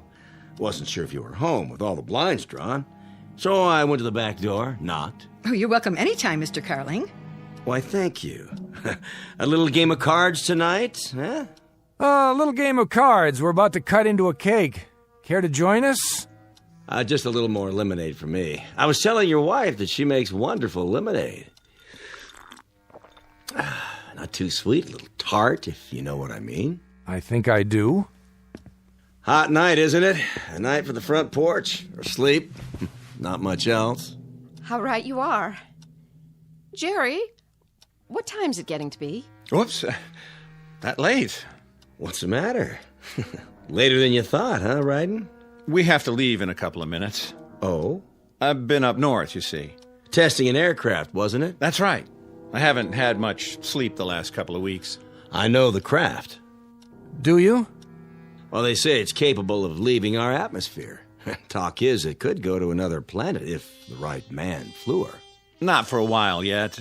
Needs more testing. Is that a fact? You wouldn't happen to have a cigarette, would you, Sturka? No. Wait, there's an old pack in my pocket. Eve talked me into quitting. A wise woman. Bad for your health. Wouldn't want to take any risks. Not on your life. Here. Don't bother. I'll come get them. More lemonade? Jody and I will bring the cake. Light? I've got it. Keeping score, are you? Yep. The way I figure it, after that last hand, Bill and Ann owe me a little money here. That a fact? He's a marvelous scientist, a very bad card player. Now, I wouldn't have believed that. I'd have guessed that Sturka here was a good gambler. I'd have guessed he'd gamble on most anything. Lemonade all around? I'll cut the cake, Mom. And I'll serve. Can you pour, Eve? Of course I can. Well, let me help you, Mrs. Sturka. Oh, I don't know what's the matter with me. I've spilled some. You seem nervous. Why, I'm not nervous. Not at all. I'd say you are. Very nervous. Your hand's shaking. I'll do it, Mom. It's the card game. She doesn't like to lose. Yeah, that must be it. Well, what do you know? It's all right here on this paper. What is? That's just some rough Figures. Well, according to this, you've lost a lot of money, Sturka. But I suppose, what's between friends remains between friends. I'd better hold on to that. Don't sweat it, Bill. We don't have to settle tonight. Next week. Next week we'll give you another chance. You'd better. Next week, eh? You plan ahead. Way ahead. A week? That's nothing. I beg to differ. A lot can happen in a week. Even in 48 hours. What are you getting at? He's not getting at anything. Yes, he is. If there's something on your mind, why don't you come out and say it? Go ahead, Carling. I'd like to hear it. There's nothing on my mind. Nothing at all. Well, I better go on home now. I'll show you to the door. Thanks. I'll see you at the plant tomorrow. Bright and early. Pretty night. Clear as a bell. Take a look up there. Nothing but stars. Ever wonder if those stars have planets? And if those planets have people on them, too? Maybe even people like us? That thought's crossed my mind. Ever think, maybe you'd be better off there than you are here? That thought's crossed my mind, too. I have no doubt. See you in the morning, then? Yes, in the morning.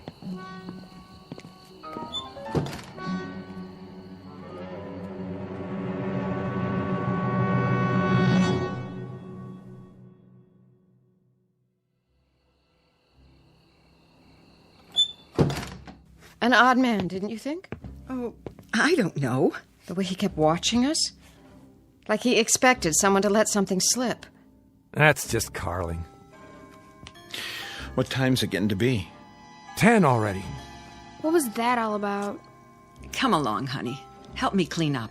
No, I want to know. I don't like that man. Why was he here? Why are you all... You're gonna have to tell her. But Jerry, do you think that's a good idea? Tell me what? Will somebody please?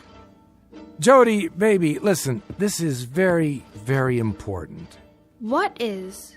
We're leaving here tonight. What do you mean leaving? There's a ship over at the government field. We're all going to get in the car and drive there.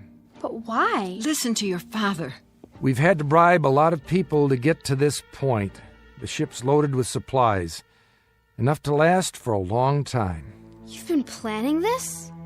I don't want to leave. All my friends... This is our last chance. We've got to leave here tonight. Jerry, I'm frightened. What's so special about tonight? Because the world as we know it, this world, won't exist much longer. What? It's about to blow itself up, with the help of a few misguided people. And it looks like it's going to happen by morning. And by morning, where will we be? A long, long way from here. A long, long way. We'll be out in space, Jody.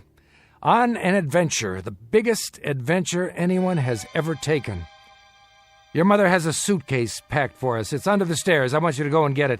All right, everybody, I'll back the car out. Ann and Jerry, is your bag ready? It's in our bedroom. I'll carry it. Then let's get going. Bill? I've got to answer it. No. Can't he just let it ring? If he does, they'll know something's up. Who will? Yes. Sturka? Who's this? Evans. Oh, hello. I'm afraid I'm going to have to ask you to do something. And what's that? I need you back at the department. When? Tonight. That might be difficult. I know, and I'm sorry, but something's happening. A new level of alert. We're asking all the crews to report in. I don't know how I can... We're sending a car for you. It's on the way now. I'm in bed. So was practically everyone else I called. Get out of bed and put your clothes on. You don't understand. I'm ill. How ill? Bad cold, fever. That's too bad, but this is urgent. Top priority. I wouldn't be much use to you. Nothing less than rigor mortis would excuse you tonight. The car will be there in a few minutes. Bill? That was my division head. They're working around the clock tonight. They're sending a car for me. I knew it. We'd better get out of here right now. I'll get the bag. And I'll get ours. Eve, did you hear me? Yes, I heard. I just have to put these glasses away first. And the cake, so it won't spoil. And... Leave it! Leave it, honey. Just let it go. Everything. All right, if you say so, Bill. I suppose someone will wash them, won't they? Doesn't matter now. Do you hear me? Do you understand what I'm saying? Yes, as soon as I get my purse and my keys. Do you see my keys, Bill? I don't know where they are. I can't go out of my house without my keys. How would I lock the door? I couldn't, could I? Why, the house would be wide open. It wouldn't be safe. Eve! Oh, but that's foolish, isn't it? I'm being silly. Because we're not coming back here, are we? Never. Not ever.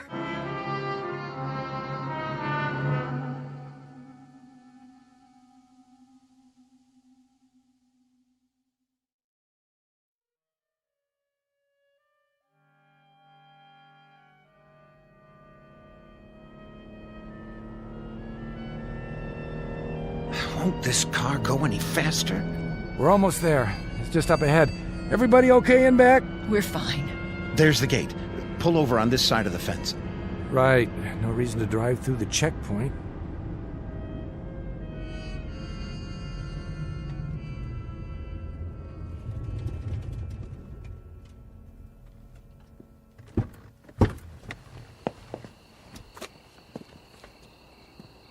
Stay in the car for now. It's awfully dark. It won't be if they put on the searchlights. What if they do? They won't, unless there's a security breach. For now, we're only observers. Government property starts at the fence. Dad, look. Out there on the field. What is that thing? That's our transportation.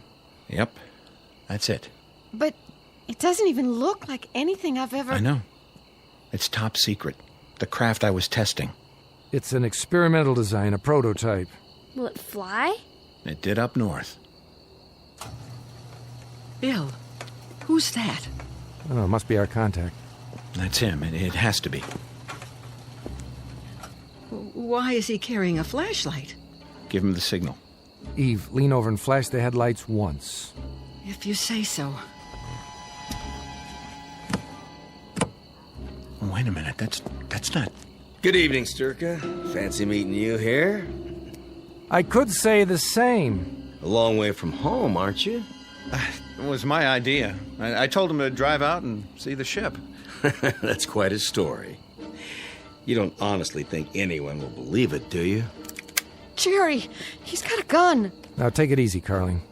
Just stand there quietly, you two. Very, very quietly. And don't make a move. Wouldn't want to set off any alarms. What do you want? Name it. Would you mind getting back in the car? Sure, Ed. Just do me a favor, huh? And put the gun down. In the car. The front seat, please. What for? We're going for a little ride to the checkpoint. And I'll be in the back seat.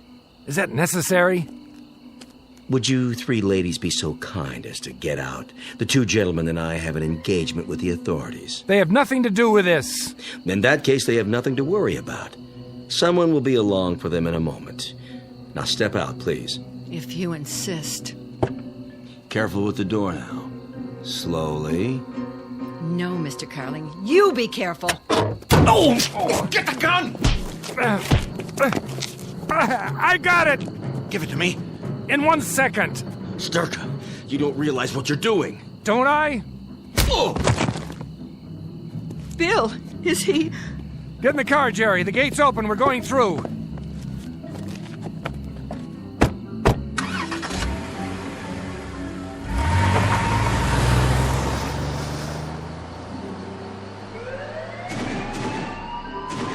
Unauthorized vehicle unsealed.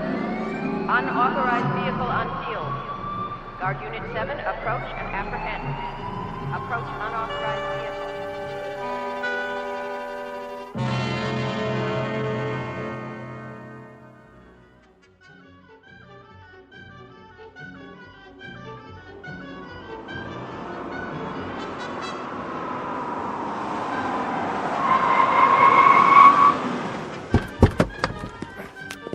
Get to the ship! Run!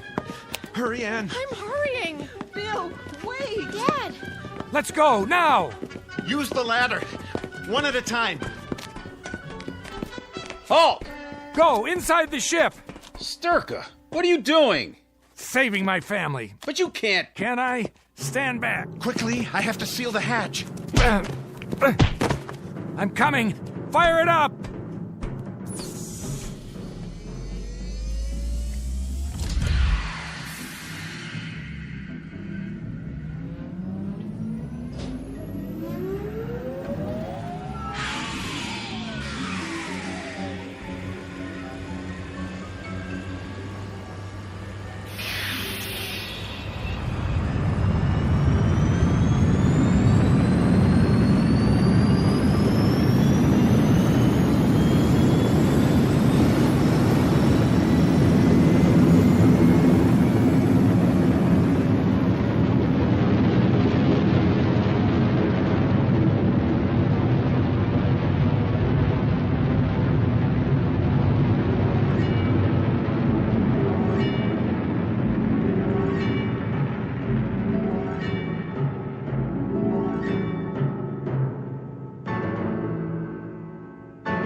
I told him to stay strapped in till we leave the atmosphere. Everybody okay? 12 o'clock and all is well. Pressure's good. Air, fuel supply. The stars look far away. They are. But the one we want, that's not as far. Which one is it? See it there? The shiny one. Bright blue, over on the right. Yes, I see it. And are there people on it? People like us? People like us. It's the third planet from the sun, Bill. That's where we're going. To a place called Earth. Earth. Nice name. I like the sound of it. Full speed ahead! Aye, aye, Captain. Steady as she goes.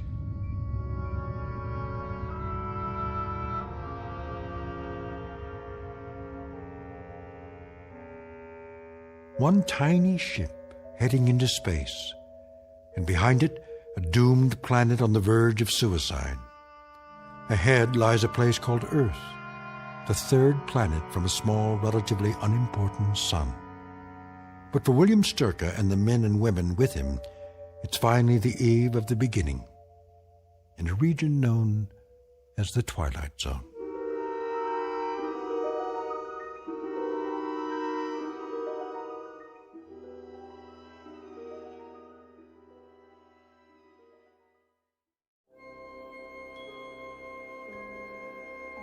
Hi, this is Carl Amari, producer of the Twilight Zone radio dramas. I'd like to take a moment to tell you about our official website at twilightzoneradio.com, where you'll get the latest news and information on these Twilight Zone radio dramas. Plus, at twilightzoneradio.com, you can digitally download 3 free episodes or any of our episodes for only $1.95 each. In this age of ever-changing technology, we've decided to make these episodes instantly available to you by making the Twilight Zone radio dramas a digital download-only series. This means that this series will no longer be offered on CD. The CD collections at our website are now being offered while supplies last at buy one, get one free. So be sure to get your favorites before they're sold out. Be sure to visit us often, and I'll see you in the zone.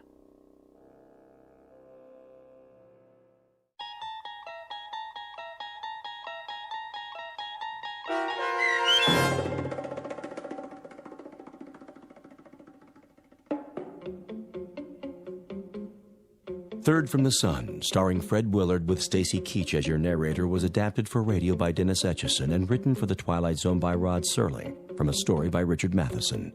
Heard in the cast were Doug James, Ellie Weingart, Haley Nabig, Tom McElroy, Frenette Lebo, Jeff Lupetin, Kurt Nabig, Vince Amari, and Carl Amari.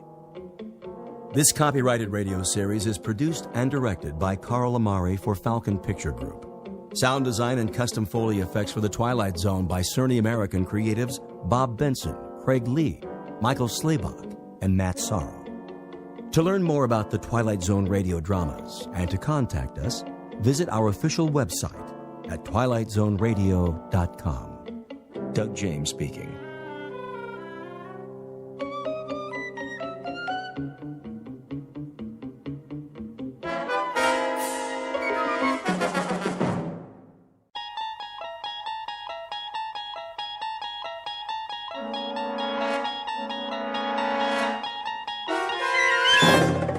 You unlock this door with the key of imagination.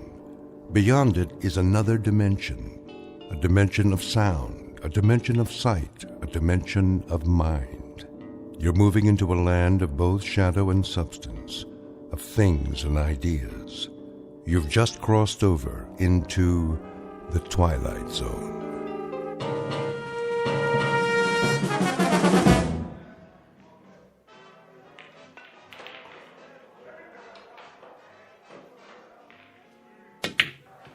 Oh, tough luck, mister. Yeah, I thought I could make that one easy. Yeah, I thought so too. Well, at least it didn't leave you much. Well, let's see. Face it, you don't have a shot. It looks like you're gonna snooker yourself. Well, you never can tell. 8-ball, corner pocket. Lots of luck. Like I said, 8-ball, in the corner. Hey, how'd you do that? Oh, just lucky, I guess. Luck, nothing. That was some shot. Been practicing. Guess it finally paid off. Yeah. You win. Here's your $5. One more game? Double or nothing? Hey, you wouldn't be hustling me, would you? Do I look like a hustler? I'm not sure. Oh, come on. Me? See, I just play on my lunch hour, whatever town I'm in. Relaxation. Oh, me too. Strictly for laughs. So how about it? I don't know. Flip to see who breaks? That's all right. You go ahead. Yeah? Sure. Well, okay. Double or nothing. Go on. Sink as many as you can. Make it hard for me. No money on the table. Oh, yeah. Okay, Pops. You know I don't allow gambling in here. We're just having a friendly little game. Jesse, why don't you give it a rest? He do this a lot? Every day is all he lives for, this one. So he is a hustler. What are you talking about? Tell him, Pops. I never hustled anybody. Not for money, for pride. Go outside, Jesse. Get some sun on your face. You'll feel better. I already feel better. Forget the money. We'll play for the fun of it. No stakes? Not a dime. That case, let's see how good you really are.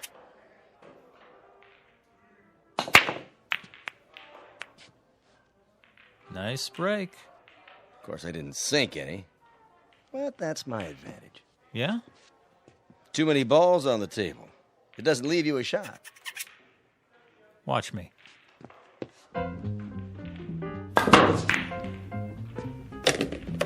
What in the... Bank shot, 3 cushion.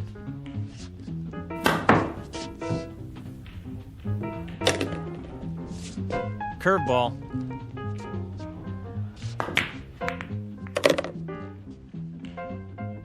Top spin. Little English.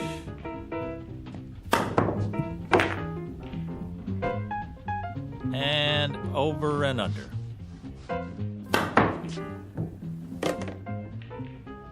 Now, my favorite shot. Took me years to learn this one.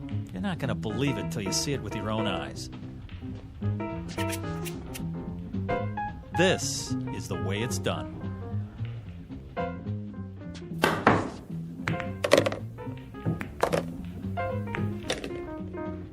Pretty good. Pretty good? You kidding?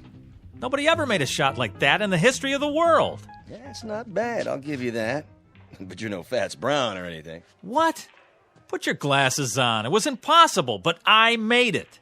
Yeah, sure. Keep practicing. You'll get there. Hey, here's for the beer, Pops.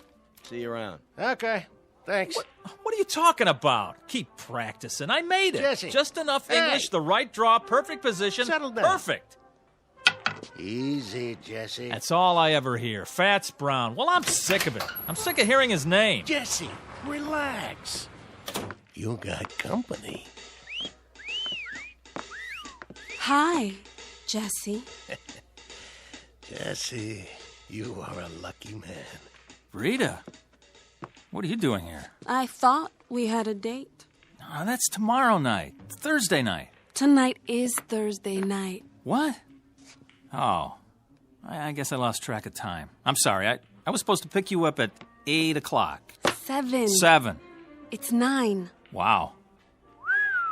Wow. You look great. Don't change the subject. But I did get dressed up special just for you. Well, we can still go out. It's pretty late for dinner.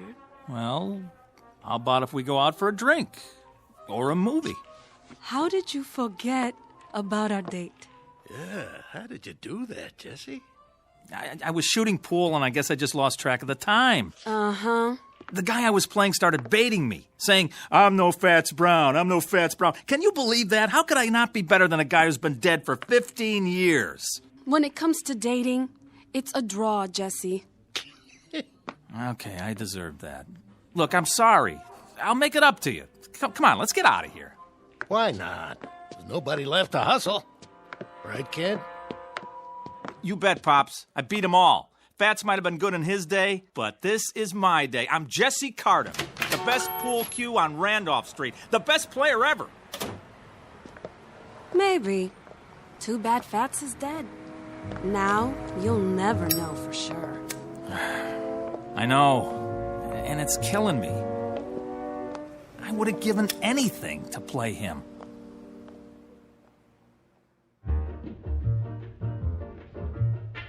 Jesse Cardiff, Pool Shark. The best there is, the best there was, and the best there ever will be on Randolph Street. He has spent every free minute honing his skill for pride and for love of the game. But he's about to learn that there's more to a man's reputation than skill or talent or even fame, and that being the best at anything carries its own special problems, in or out of the Twilight Zone. And now, The Twilight Zone and our story, A Game of Pool, starring Wade Williams with Stacy Keach as your narrator. So, what's the big deal about this dead Fats guy? Don't you know nothing? Fats Brown is a legend. Where you been?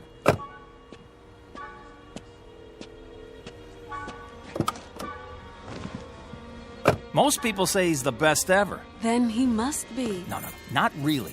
Because most people never saw me play. I'm better. Is pool all you think about? Well, what else is there? Look, if you want to be the best at something, it's got to be your life, right? Where do I fit into your life, champ? Oh, you are right there. I work you in whenever I can. You got to understand something, baby. Pool takes a lot of concentration. Well then, I got a great idea. What? I want you to stay here. Yeah? Then concentrate Oh. on losing my phone number. Oh, Rita, don't be mad. Rita, where you going? Rita, come on. Look, Rita, please stop. Get lost. Let me explain. What? Look, I would give anything to play Fats Brown just once. Is that so wrong? Yes. But for your own sick, self-centered ego, I hope you get your wish. Oh, Rita, come on, give me a break. I just want to beat the best. What's wrong with that? Fats, dead and buried in the ground. I'd give anything to play him one time. I could beat him cold. I know it. I'd show him who's the best.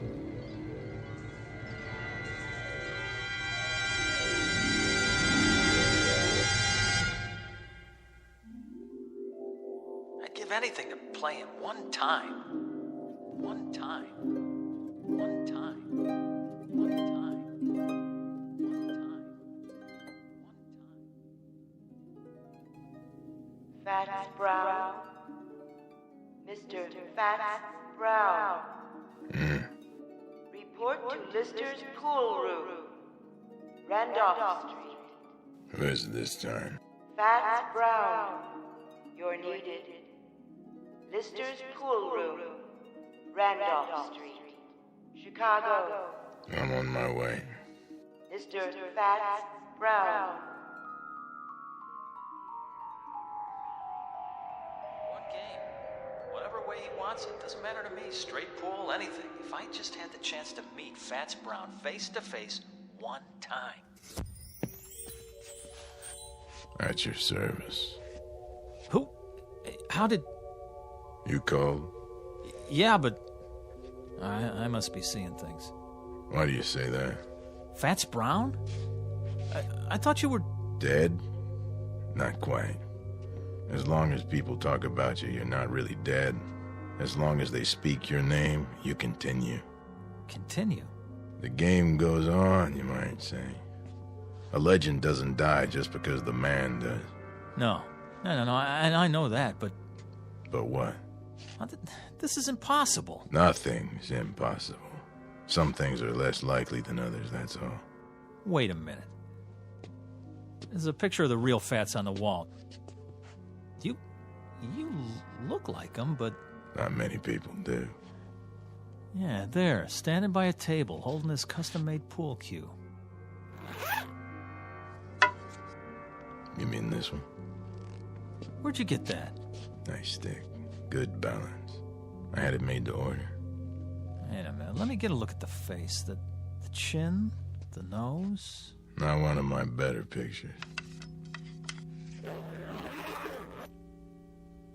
It isn't a rib. I mean, you're him. You're... James Howard Brown, known to my friends as Fats. I know it's a shock, but then you called me, I didn't call you. Oh, well, I didn't mean to... I mean, that is, I was just trying to... To what?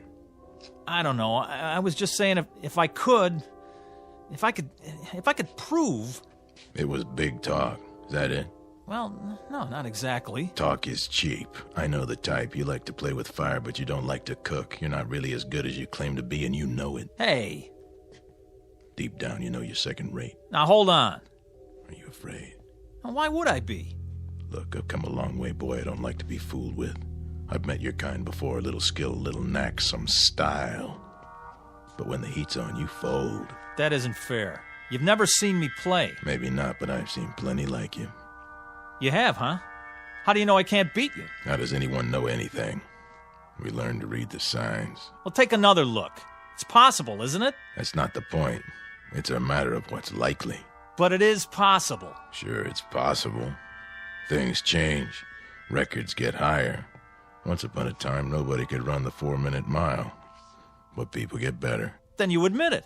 Yes, it's possible you could beat me. But the only way you'll do it is with a pool cue. You'll never get the job done with your mouth. All right, fat boy. Dead or alive, I'll tell you something. Maybe you are some kind of a legend, a tin god, but you know what you are to me? A big balloon, just waiting for someone to stick a needle in you. Well, I'm the someone, and here's the needle. Where? My pool cue. Oh, it'll get the job done, don't you worry. You're like all the other legends. You get by on your reputation. One time I heard a man in this very room swear he saw you make a 9-cushion bank. And you don't believe it? Now, you hit a ball that hard, it won't stay on the table. The guy had more imagination than brains. Is that so? Well, let me tell you. That's not what counts. The question is, can I back it up? Oh, how right you are. I know how good I am, but you... Then you'll play me? Rack the balls. Are you sure? Sure, I'm sure. What about the stakes? The stakes? A little something to make the game more interesting. Oh, here's what I got. I'll shoot it all, my whole bankroll. Any or all of it. Put it back in your pocket. Why? My money not good enough for you? Come on, use your wits, boy. What good is money to me? Then what? Something to make the long journey worth my while. Name it. You said you'd give anything for a game with me. Anything? What are you getting at, mister? Just what kind of stakes you talking about? Life or death. What? You beat me, you live. You lose, you die. You're pulling my leg. The proposition is simple enough. You're crazy. Interesting. What is? To see how much faith you have in your ability. Or should I say how little? Go chase yourself. You know something? For my money, you don't want it bad enough to be the best. Why, when I was your age, I would have jumped at the chance. But then I was better than second rate. Watch it. You wouldn't know about that. It takes more than skill to be a champion. It takes equal parts talent, work, luck, and nerve. A quality you sadly lack. Nerve? You mean insanity? How so? You want me to risk my life on a game? Insanity, then, if you prefer. Listen, I'm just a pool player. There's probably no less important thing on the face of the earth. Pushing balls around with a stick on a felt-top table. But mark this in your book. I'm the best. It's a proud thing to be the best at anything. But then you wouldn't know about that either. Hey, hold on. Where you going? I'm going back, of course. Back where? You wouldn't understand. You're wrong. About what? You say I don't want to be the best bad enough. That's not true. Oh boy, is it not true. Do you know how many hours, how many years, how much of my blood and sweat I put into this game? I'm listening. How many nights I slept right here on this table? Yeah, I did that. I made a deal with the owner so I could practice after the place was closed. I haven't been to the movies in years. I know what you're talking about, but it's still talk and nothing else. I'm good, mister. Real good. But am I that good? You'll never know until you're ready to risk everything. Will you stop pushing me? Sure I will. I was just thinking. Where I come from, there's a race driver. Go to the track and whisper his name. Say Tazio Nuvolari and watch their heads nod up and down. Or go to the bull ring and hear them talk of Manolete. Both men face death daily, and both are legends. They learned something important early on. You'll never make the grade by playing it safe. This is nuts. So long, kid. Wait. What for? Oh, boy, what am I doing? Something you want to tell me? Well, You accept the terms? Life or death? Rackham.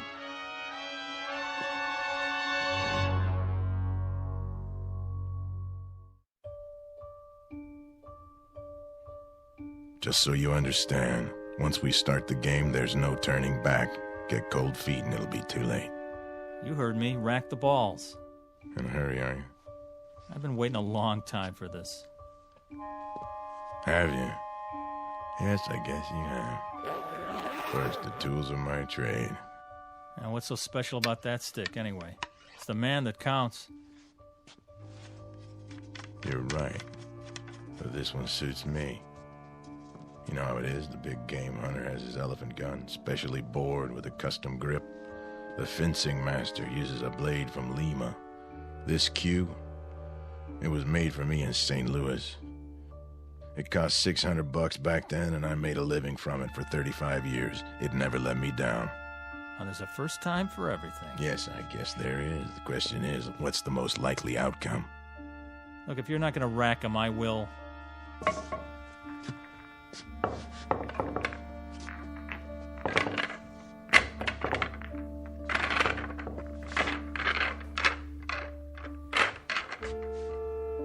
Anytime you're ready. Do I get to call the game? Name it. Rotation. Kelly. 14-1 rack. 8-ball. What's your pleasure? All right. Let's see how good you are. 1 game, 300 points. That'll do. Standard rules. Is there any other kind? But just so there's no misunderstanding, we play for the value of the balls. 9 points for the 9 ball, 10 for the 10, and so forth. Agreed? Agreed. Good. You have a coin? Right here. Toss for break? You flip. Sure. Call it. Tails. Here goes. Why'd you put your hand over it? I want to give you a fair chance. Go ahead, let's see. You can change your mind. You heard me. Tails. All right, then. If you're sure. You can change your mind, you know. There's still time. Not on your life. My life's not what's at stake. Let's see it. Heads. I guess that means it's my break. Yeah, your break. Soon as I chalk up. Take your time. I know what you're thinking, son. Oh, you do, huh? Same as most players. The man who breaks is at a disadvantage. Once he scatters the balls, the other man has a clear field. Well, doesn't he? Maybe with some people, but not the way I play. Oh, sure. I suppose you can control the break. Time to go to school.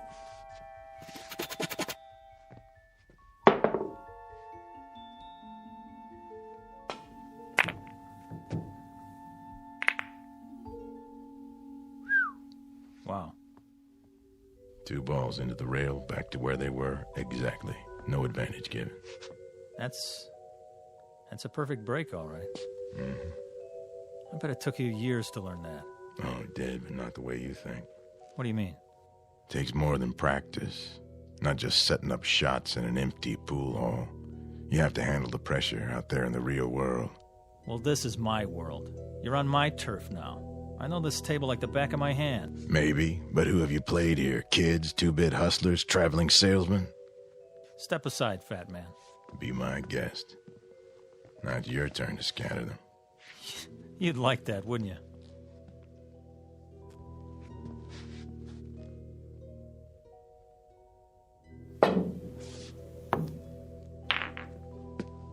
And safety. Playing it close to the vest, aren't you? That's what you call strategy. What are you going to do now? I'll try to think of something. There's always a power break. Yeah. But if nothing falls, you leave me wide open. And if I sink one, you're really in trouble. With luck, I can run the whole table. Prove it.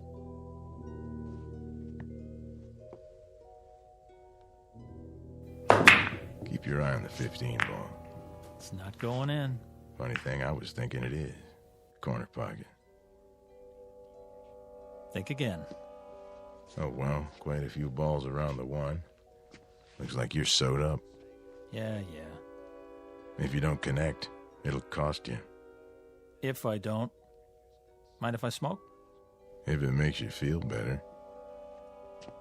Yeah, you wouldn't have a fresh pack on you. I gave 'em up. Bad for my health. Oh, that's okay.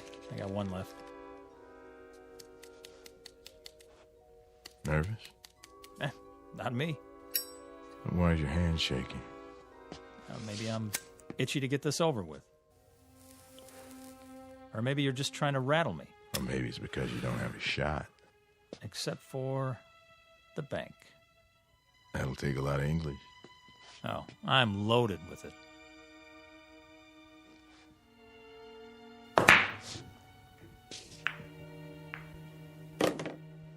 So you are. This time. Shall I keep score? I got it. Now what? The follow-up is important. You have to plan ahead. 3 rails, 2 ball in the corner. That's a hard combination. For some people. Watch your angle now. You watch it. Oh, I am.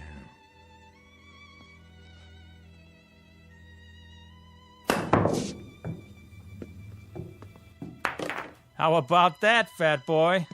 Not too shabby. It was great. In some places. You know what? You're like all the others. Always trying to bring me down. Well, why would I do that?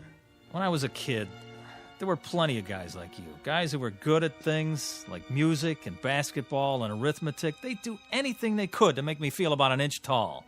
Well, you fooled them, right? Yeah, I sure did. I knew there was something, somewhere, that I could be good at. One day, I was about 16. I wandered in here. It was cool and dark, like, I don't know, like being underwater, you know? Yeah, I know. So I kept coming back. I used to stand around and watch them play. Got to know the place, till I felt relaxed. One day I picked up a stick and asked this old man. He was sitting right over there. I said, "You want to play, mister?" "Why not?" he said. And I beat him. I beat him! That was when I knew I had an eye for the game. 3 ball. Go in. And huh? What happened to it? Well, I almost made it. My turn. 3 ball.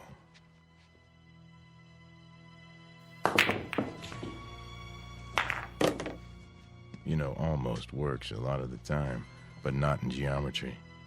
Well, what's that got to do with it? Pool is geometry in its most challenging form, a science of precise angles and forces. You have to understand that or you're lost. Yeah. 4 ball, other end.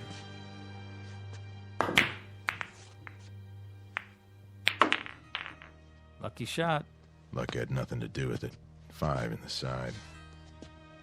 Angles, forces, big deal. Now who's sewed up, huh? I'll admit, it doesn't look good. You can say that again. If you don't hit the 5 first, you scratch. And that'll cost you points. Mm-hmm.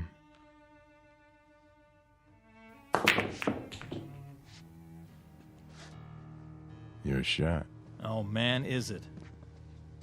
5 ball.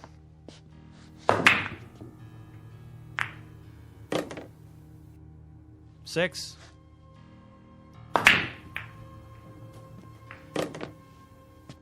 Seven.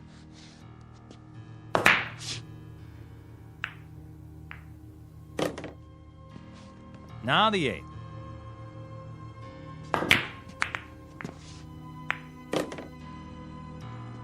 Nine in the side. 10.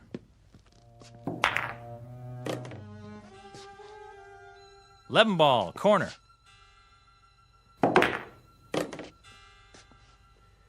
I have 59 points. You have 7. The game still has braces on its teeth. Rack 'em up.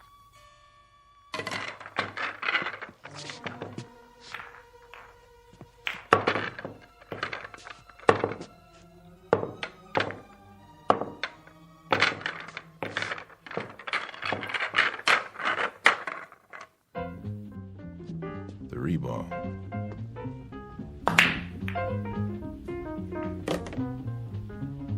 Four in the side pocket.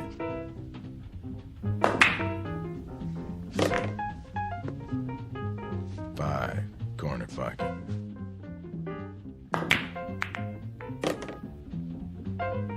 Nine in the side.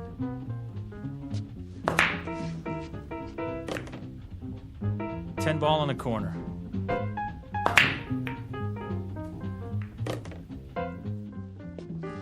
$11.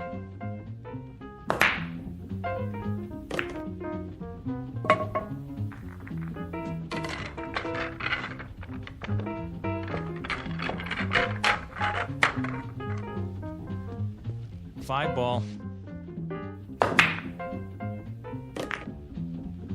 6. 10. 15 ball. Ha! Your shot. No kidding. Just in case you lost track. Tell you what I'm gonna do, fat boy. Let me make it easy on you. No thanks. Hey, I'm trying to do you a favor. For what reason? 'Cause I got feelings. Come on, admit it.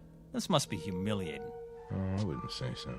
Well, let me say it for you then. The game's as good as over. Is that what you think? You want to throw in the towel and walk away? I'll let you. You will, huh? Sure.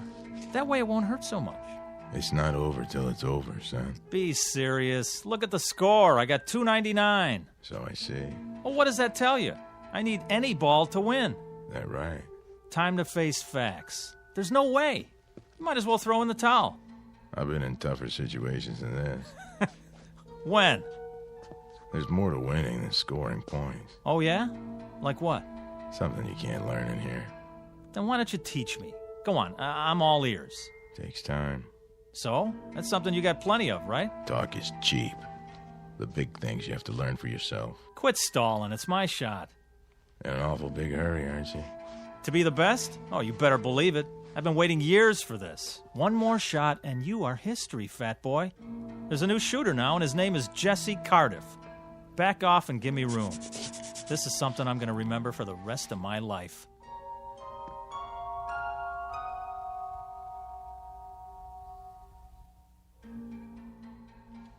Don't let me hold you up. Oh, I won't, I promise. Yep, this is the big one. They don't come any bigger. Me and Fats Brown, and I need one to win. Feast your eyes on this. Number 5 in the corner. Funny. Something you want to say? I was just thinking. You do a lot of that. What is it this time? Just that there's more to life than a pool hall. No kidding. It isn't right you being cooped up in here all the time. You're all hard, Fats. You gotta get out a little, see what's going on. I've heard that before. From Pops. Now, what about you? What about me? You didn't get to be the best sitting on a park bench. You spent a lot of time with a pool cue in your hands. You must have. Of course I did, but I found time to live, too. I've been to places where they never heard of billiards. If you call that living, why would you want to? Why bother? It's not easy to explain, but I'll try. I may not look the part, Jesse, but I've done other things, too. A whole lot of other things. I've made love, walked uphill, and swum in the ocean.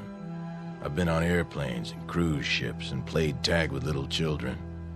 And when I think of the wonderful things there are to see and do in this world, it hurts me to think of you rotting your life away in this miserable dark hall.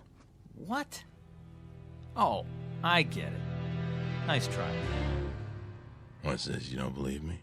Doesn't matter whether I do or not. You're trying to distract me, so I won't make my shot. Am I? That's a lousy thing to do. But it won't work. 5, corner pocket. Hey, what are you doing? Doing? Oh, you mean the coin. Sorry, it's an old habit of mine. Take your hand out of your pocket. Sure, if you like. Now don't say another word, just for a minute. This is the easiest shot I ever saw. There's no way I can mess it up. Nobody could. I'm in no hurry. Good. Take your time. I will. And I'll stand over here and just give you all the room you want. You do that. Enough with the chalk already. What? Oh, sorry. You're not even going to get to shoot again. I'm making this shot and there's nothing you can do to stop me. No doubt. You did that. Did what? You dropped the chalk. Then I better pick it up. My shot. But... That one right there. In the side. Oh, I don't believe it. Look at you. A little gamesmanship, a little pressure to put some fun in the game, and you come apart at the seams. You cheated. I did? How so? Well, you... Kid stuff to make you break your concentration and shoot wild didn't take much. You know, if you ask me, that's pretty low down. Some places they break a guy's thumbs for that. Not here. Game ball. Oh, one more thing. If you want to concede now and save yourself the embarrassment. Take your shot. It's not over till it's over. Right. Even when it's just a formality. Last ball. Corner pocket. Choke. You wouldn't be trying to distract me, would you?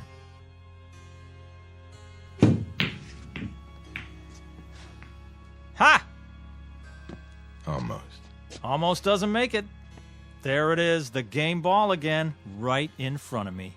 All my life. So you said. Okay, you had your fun. This ball has my name written all over it. Perfect angle, clear table. I was made for this. Give it some thought, Jesse. Think about this. I sink it. I become the greatest. You're not gonna make it. It's simple enough straight in, but you won't make it. You're sweating, fat man. Now, why are you so nervous? Not why you think. You wouldn't understand the reasons. No. I understand, all right. It means a lot to you, doesn't it? Even as a dead man, to have your name up there as the unbeatable champ of all time? It carries certain satisfactions, yes. I'll give you a chance at my crown, Jesse, but only if you're willing to stake your life on the game, Jesse. Couldn't be just a nice, friendly little game, huh? I take it as it comes. To you, pool is not a nice, friendly game. It's a win-at-any-price affair. I saw that right off, and I acted accordingly. But it didn't do you any good. Didn't it? I've made this shot hundreds of times. Not when your life depended on it. Is this some more of your gamesmanship? I've been studying you, Jesse. I've gone up against dozens like you. Pressure is what separates the champions from the also-rans. I've seen men who could shoot brilliant pool, but they were duds when the stakes were high. That's why I insisted we play for something big. What does it matter to you if I win or not? Afraid I'll take your place? Is that it? Did people stop talking about Dempsey when Joe Louis came along? Did Beethoven replace Bach? No. He wouldn't replace me. Then why? Someone has to keep the flame. Someone has to weed out those who haven't got what it takes. The champions, the legends, they serve a purpose. To be a challenge and an incentive. I don't need a challenge. Everyone needs a challenge, Jesse. Someone great out of the past to say, match what I've done, boy, and make it better. That's true of all walks of life. Music, politics, sports, you name it. Musicians all over the world have been better because of Bach and Beethoven and Mozart. There's a man in the White House who can look out his window and see the Washington Monument and the Lincoln Memorial. Don't you think it helps him to be a better president? Yeah, but a game of pool? Anyone who tries to be good at anything finds himself in your shoes. He finds himself faced with a legend. And when he can't measure up to the legend, he fades away, he dies, and is forgotten. I'm only a pool player, Jesse, but I'm the best. No, you were the best. No man gets past me unless he has what it takes. And you don't think I have it? There's still one ball on the table, and it's taken you a mighty long time to get at it. You wouldn't believe this, Jesse, but personally, I'd like to see you win. Yeah, I've only been doing my job. Stand back and give me some elbow room. Wait, Jesse. Oh, no. I've been waiting too long. Before you shoot, think about one thing. What? Sink that ball and you may win more than you bargained for. You're wasting your breath. Don't you get it? There's nothing you can do to stop me now. Nothing. Sorry, I was required to say that. Something along the lines of a disclaimer. Well, what are you waiting for? Not a thing.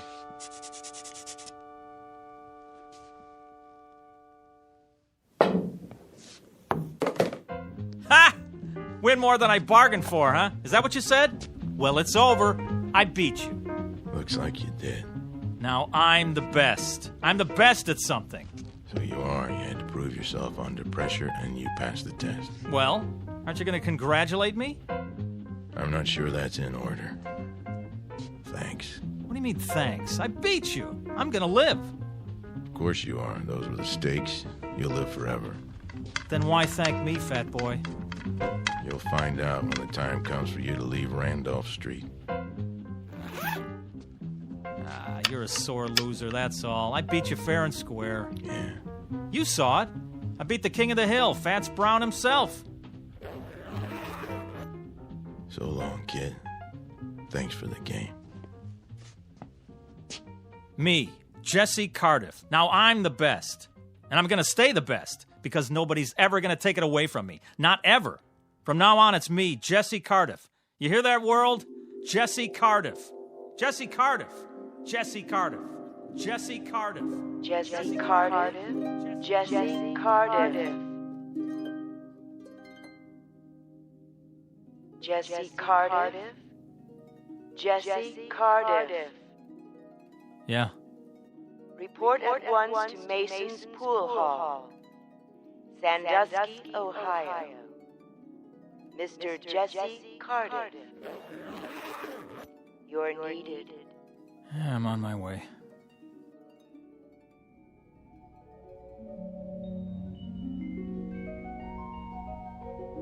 Mr. Jesse Cardiff, who became a legend by beating a man known as Fats. But many years later, after his funeral, he found out that being the best at anything carries with it a special obligation to keep on proving it. Mr. Fats Brown, on the other hand, having relinquished his champion's medal, has gone fishing. These are the ground rules on Earth and in the Twilight Zone.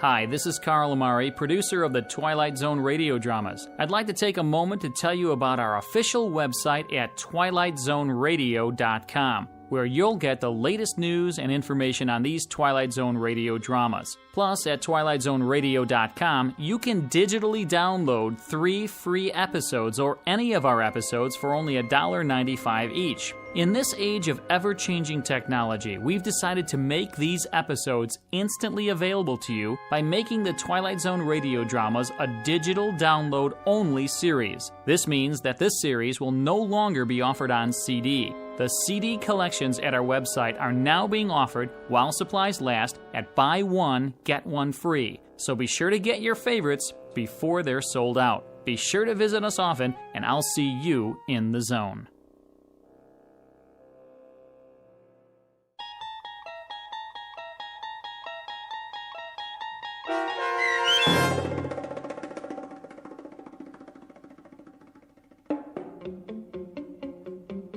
A Game of Pool, starring Wade Williams with Stacy Keach as your narrator, was adapted for radio by Dennis Etchison and Joby Cerny, and written for The Twilight Zone by George Clayton Johnson. Heard in the cast were Craig Brawley, Doug James, Roderick Peoples, Sandra Delgado, and Linda Reiter. This copyrighted radio series is produced and directed by Carl Amari for Falcon Picture Group. Sound design and custom Foley effects for The Twilight Zone by Cerny American creatives Bob Benson, Craig Lee, Michael Slaybach, and Matt Sorrow. To learn more about the Twilight Zone radio dramas and to contact us, visit our official website at twilightzoneradio.com.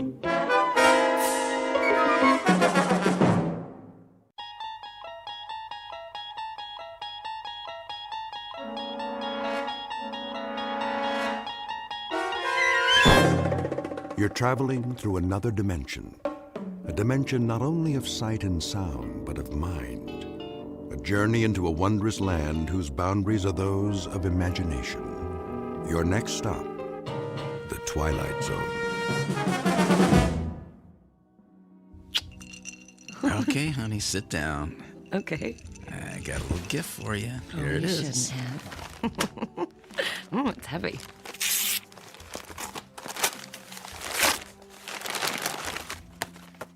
You like it? Well, it's a cookbook. Happy birthday, Susan. It's a cookbook. Well, I thought your cooking could stand some improvement, you know. Oh, that's real nice. Well, come on, aren't you going to look inside? Oh, now that's more like it. Well, I'm not good at buying jewelry on my own. I had to guess the size of the ring. Think it'll fit? It's a little snug. I can get it resized. Do you have the receipt? Is that important? Kind of. Think of it as Exhibit A, Officer Sternwood. Right. I'll try to remember what I did with it. In the meantime, I gotta go. Crime's not gonna fight itself. Oh, Paul, do you have to go? Look, I don't like it any more than you do, but I have to book leave in advance, and today kind of snuck up on me. And My birthday snuck up on you? that didn't come out the way I meant it to. Uh-huh, I bet. Can't you call in sick? Yeah, they would definitely never suspect that. Look, keep yourself occupied for a few hours. I kept the pages I cut out of that cookbook. Maybe you could read through them. I will be back tonight. And then we will celebrate properly. You better, officer. Okay, I'm coming in. Putting the gun away. No gun. Everything's gonna be okay.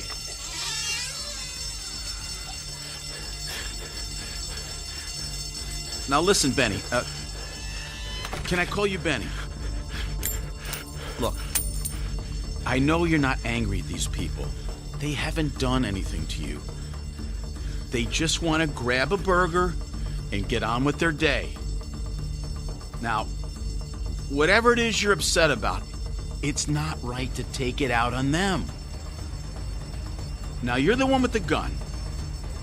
You can do whatever you want. And I believe you are a decent man. You don't really want to hurt anybody. Look, we all just want to go home. You, them, me. Especially me. My wife's already mad at me for working on her birthday. And if I'm late for dinner, she's gonna kill me. Ah!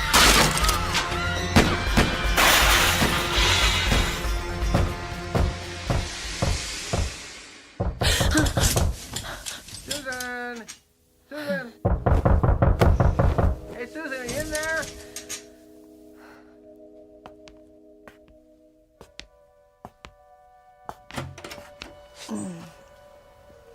Oscar, what's the matter?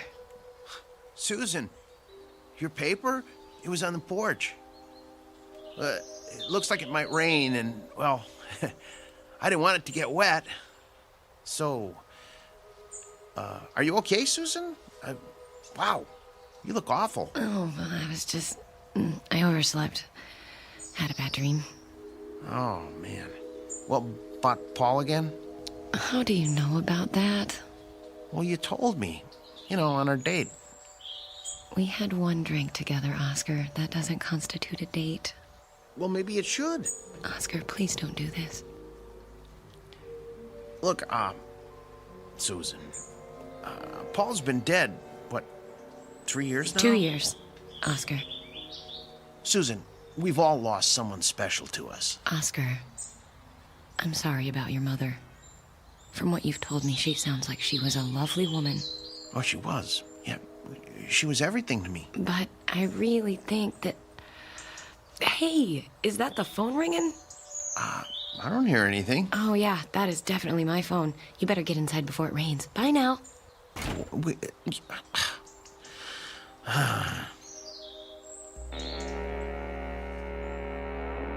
Into everyone's lives, opportunity in one form or another is apt to come knocking. But opportunity is about to present itself to Mrs. Susan Sternwood, widow, in the form of one Hal Scratchman, traveling salesman. And through this rather improbable gentleman, she will learn that the road less traveled is often so for a reason, because in this instance, that road leads directly into the Twilight Zone.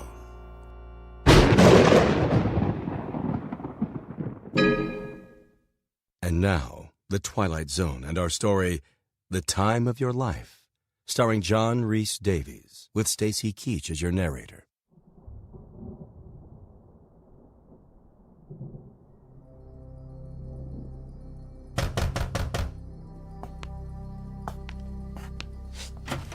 Oscar, look, Not who you were expecting. I'm sorry. I thought... can I help you? Well, I'm supposed to sell you what's in here. I'm afraid I don't buy from door-to-door salesmen. I'll settle for coming in out of the rain. I'm sorry. I'd like to help you, but... Lady, I'm begging you. I'm drowning here. Okay. Just for a minute. But I'm not buying anything. Understood.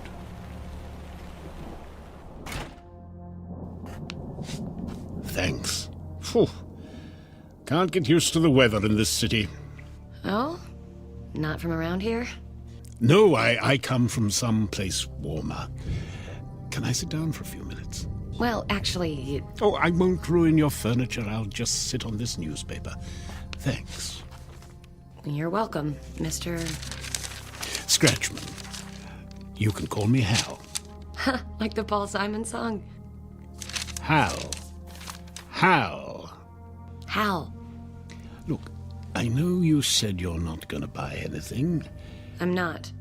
And I respect that. I really do. But do you mind if I at least show you my merchandise? That way I can scratch you off my list, maybe go home a little early tonight.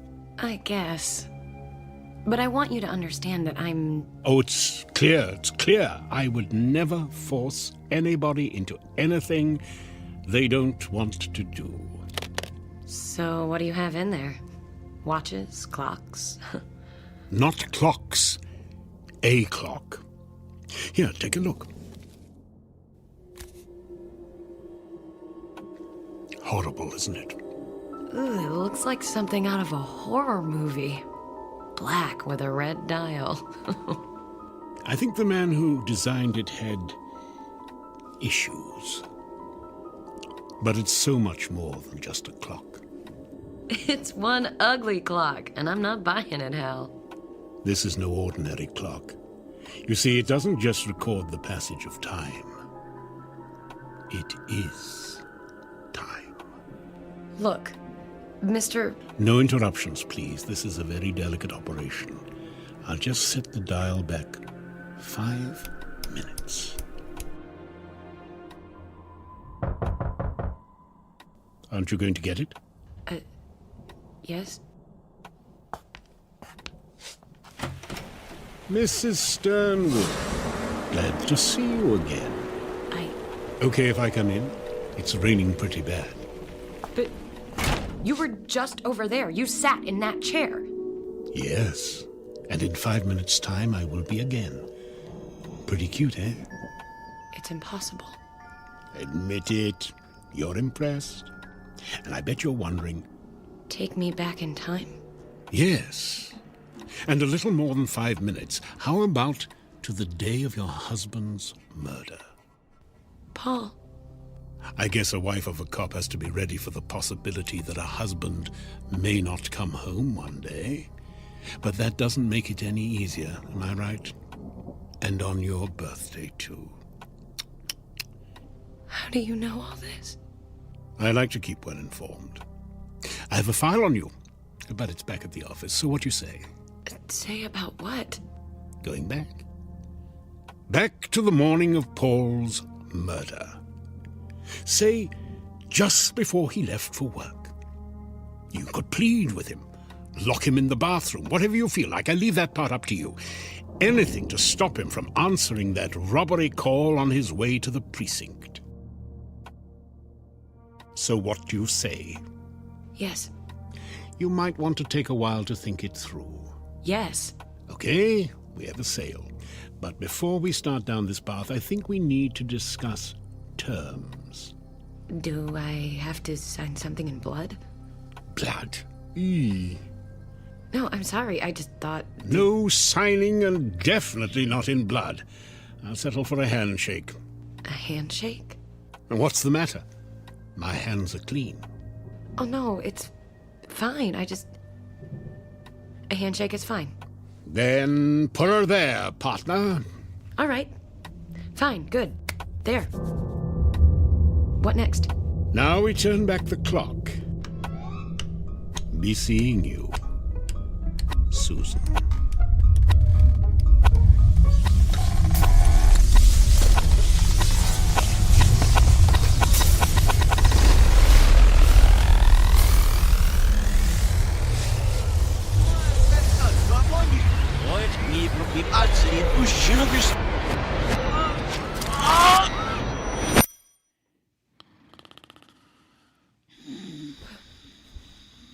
Paul? Paul? Oh. What is it, honey? Was I snoring again? No. No, you weren't snoring. So what's the matter? Nothing's the matter. Nothing at all. You're fine, Paul. Everything's fine.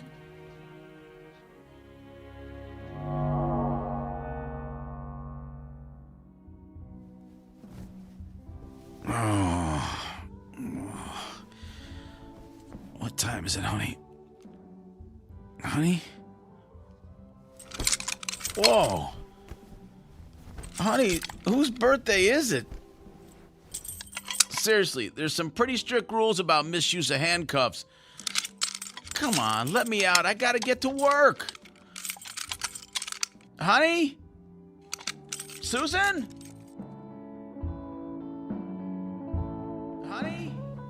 Mm-hmm. Susan? Yeah, well, hopefully it's just a 24-hour virus. Paul was throwing up all night.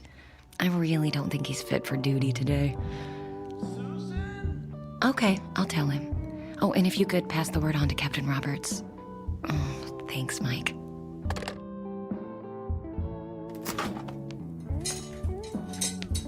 That was not cool, Susan. Paul!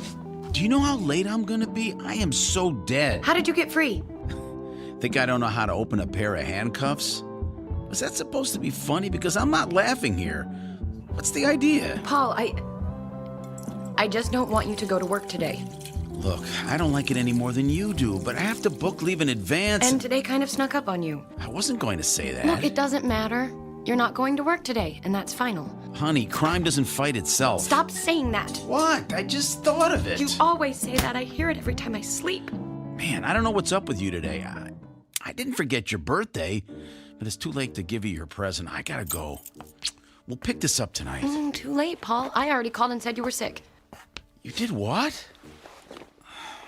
Look, forget it. I have to go. You're not going anywhere. Get back, Paul. I mean it. Susan, what the hell? You're staying right Are you here. insane? If you go out of this house today, you are going to get yourself killed. Oh, okay. So you're gonna shoot me to stop me from being killed. Do you know how nuts that sounds? Paul, I am begging you. Don't go.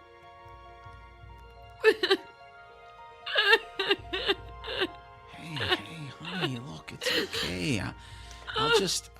I'll call in sick. No, come on. Put that down. And we can open your birthday present. Oh, Paul. Oh, thank you. Thank you. All right, now, I have to explain. The present is kind of a joke, so don't get mad.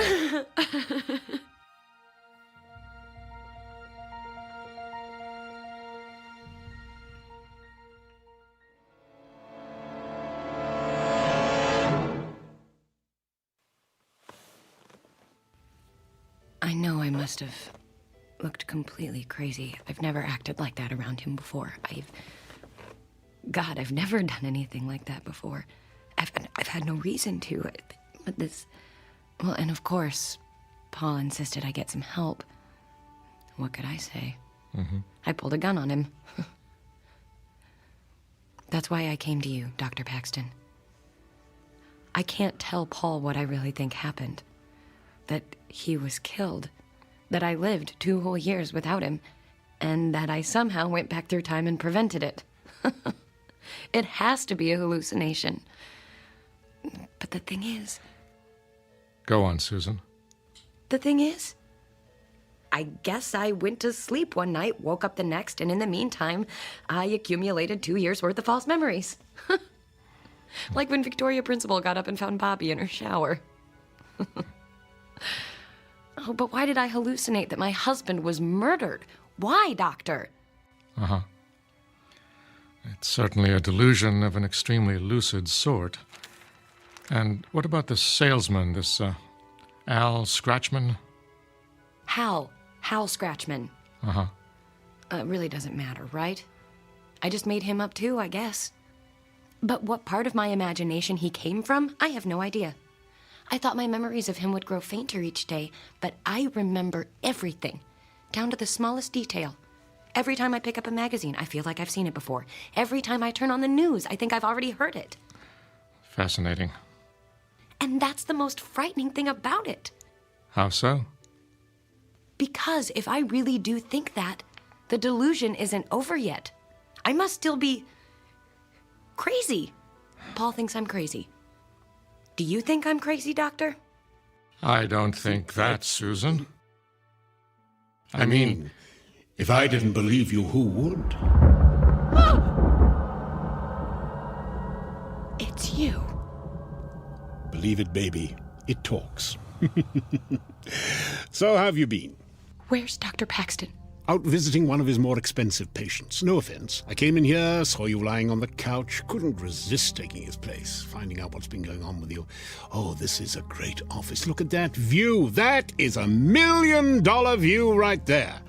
And air conditioning. I love air conditioning. I can never turn it up high enough. Oh my God, oh my God, oh my God, this isn't happening. Oh, you've got to love psychiatry. Everyone has so many problems and nobody gets any better. I don't know what's happening or why it's happening, but thank you, I guess. I'm leaving now. Goodbye, Hal. You are not going anywhere, Susan.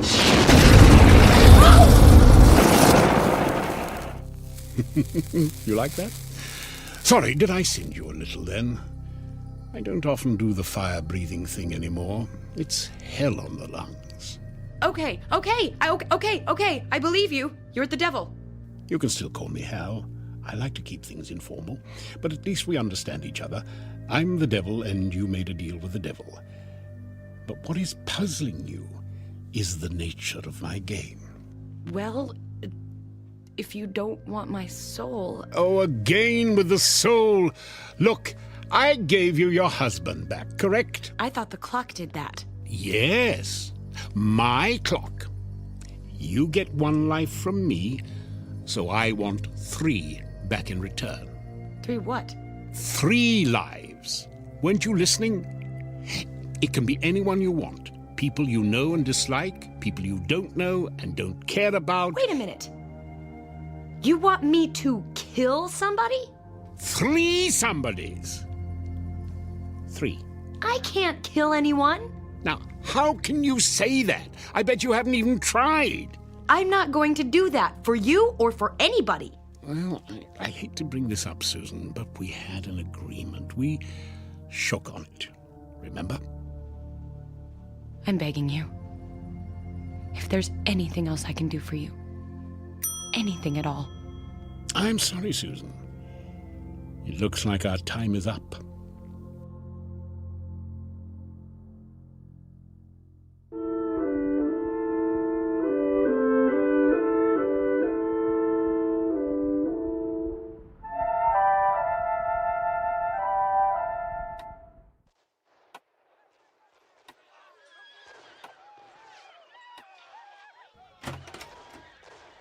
Hi, honey, you're home. Paul, I wasn't expecting you back so soon. Why? Do you have plans? Oh, of course not. You okay? You seem a little jumpy. I'm just cold. So, how was your session with Dr. Paxton? Fine. Same as ever. Are we eating out, ordering in, or what? I thought we could... Paul, where did that come from? Where did what come from? Oh, the clock. Hey, pretty cool, huh? Paul, where did you get that? Oscar found it. Oscar? Yeah, he stopped by, wanted to borrow my power drill. I said it was somewhere in the basement and he could help himself. Half an hour later, he came back up with the drill and this. Isn't it neat? I don't like it. Yeah, it's a little odd looking at first, sure, with all the black and the red dial, but... Paul, I just don't want it in the house. I want to get rid of it. Aw, do we have to? I really like it. Susan, what's the matter? It's so... heavy. I can't budge it. Oh, come on. Here, let me try. Oh, sorry. Good thing that beer can was empty. Clock seems fine to me. You need to work out more. Paul, if you can move it, would you mind putting it back where you found it? Sure, I could, but I don't know. I just don't want to. I think it seems good right where it is, don't you think? Why, are you sorry you bought it? No. No, I'm not, Paul. Not for 1 second. All right, well, I'm going to get another beer. You want one? How about a coffee? Wow, living dangerously, huh? 1 coffee coming up. His fate is tied to the clock. He can't help himself. Hal, where are you? In here. Where? Over here. In the TV. What have you done to my husband? You mean apart from subverting the very nature of time and the universe in order to bring him back to life for you? Nothing. He can't understand why the clock's so important to him. But you can. I don't want that thing in my house. Sorry. Like the 3 lives thing, it's non-negotiable. I moved that clock before. Why can't I move it now? Because I don't want you to. I want it there as a reminder. We have a business arrangement. We could have handled this amicably, gone our separate ways, but no! You had to turn the murders of 3 people into a big deal. So now, I'm playing hardball. Time's running out, and so is my patience. Tick-tock, honey. Remember? Oh, Susan, sweetie, do you think you could change the channel? I think they're showing Ice Station Zebra over... Sorry, Hal. That is the end of our broadcast day. Coffee's up. Hey, why'd you turn off the TV? Bad for your eyes. Let's listen to the radio. That was 3 is the magic number. And that goes out to Susan On second thought, let's go out. I'm hungry.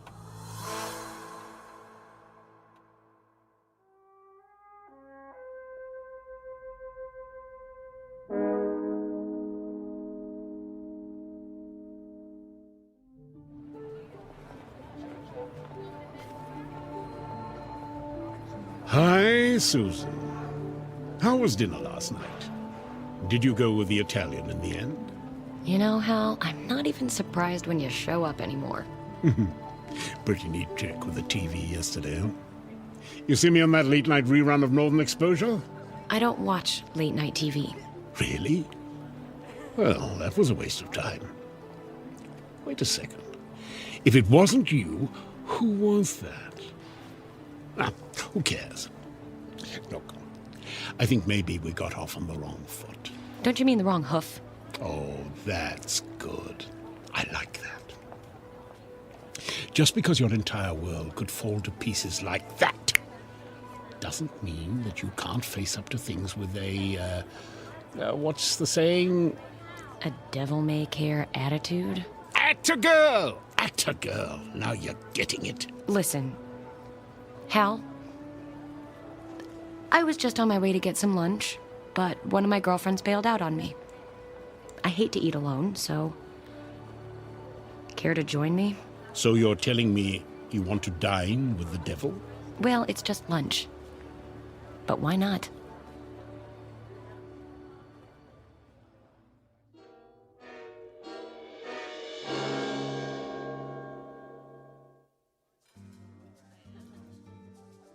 Are you ready to order? Oh, I'll have the special. And for you, sir? Do you have any of that soup? The one you serve cold? Oh, gazpacho. I'll have that. Anything to drink? Nothing for me. Yes, something with a lot of ice. Okay. Forget the drink, just bring me a glass full of ice. Just ice. Uh-huh. Come on, minimum wage, hop to it. That wasn't nice. All part of the service. So have you given it any more thought? You mean, who should I kill for you? Hey, you know who's good? The homeless. The homeless? Well, think about it. They're missing persons who aren't really missing. One more or less in the world who cares. I mean, it's not like anyone's keeping score. Don't you think those poor people have suffered enough? I'm the devil! I don't think anyone's suffered enough. And please don't try to pretend you care, Susan. I always give to the homeless. What do you want me to say? Good for you? I'm not in the good for you business. Have you ever thought it might be a blessed release for some of them? I doubt you're in the blessed release business either, Hal. Your ice, sir. If I found out you spat in this, there's going to be hell to pay. There's just one thing you guys have to do to be happy. Just one. Be nice to each other. And that's all. But no, you can't do it. I don't know why. I chalk it up to some sort of design flaw. Well, that's how you people are wired, I guess. And by people, I mean all people, everywhere, even the Swiss. What's different about the Swiss? Nothing. That's the point I'm trying to make. Keep up, darling. The way I see it, you needed someone to pin it all on, someone to take responsibility for all the badness. You needed me. You wished for me. You created me. Can I call you Mum? Under no circumstances. There. Now you know. Wow. I never told anybody that before. Why? Nobody ever asked me. They're all too worried about their own problems. Not me. Then you're dumber than you look. I like to hear you talk. I mean, really talk. And they say confession is good for the soul. No. We never use the S word at the dinner table. You know, Hal, you're really not such a bad guy. Don't be spreading that around. I've got a reputation to uphold. Hey! Can I get a little service here? My stomach thinks my throat's been cut. Hal. What? I'm hungry.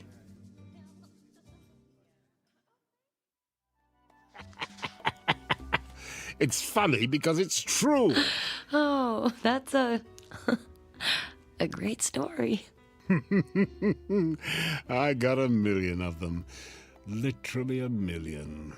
With you, it'll be 1,000,001. 1,000,000 sounds like a better number. What do you mean?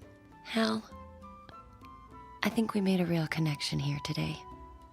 I think we could even be friends. And friends don't spoil things by letting business get in the way. You mean you want me to... Forget about the deal, Hal. Let Paul live. Give me a break. What do you say? Friends? I say... time's up, princess. What? 3 dead. You have 1 hour. Just 1. Or I take the clock, your husband, and your future. But... I told you I couldn't be conned, Susan. I'm not conning you. I really like you. Yeah, sure you do. The one time I let down my guard. The one time. You know how hard it is for me to open up to people? Hal, I'm sorry. I didn't mean to upset you. I'm going now. I hope you'll understand if I don't pick up the check.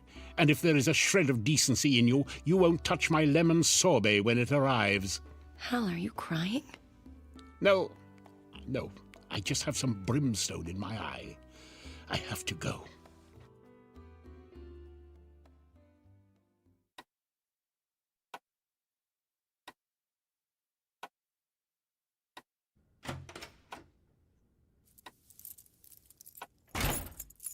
Hello, Susan. Paul, do you even go to work anymore?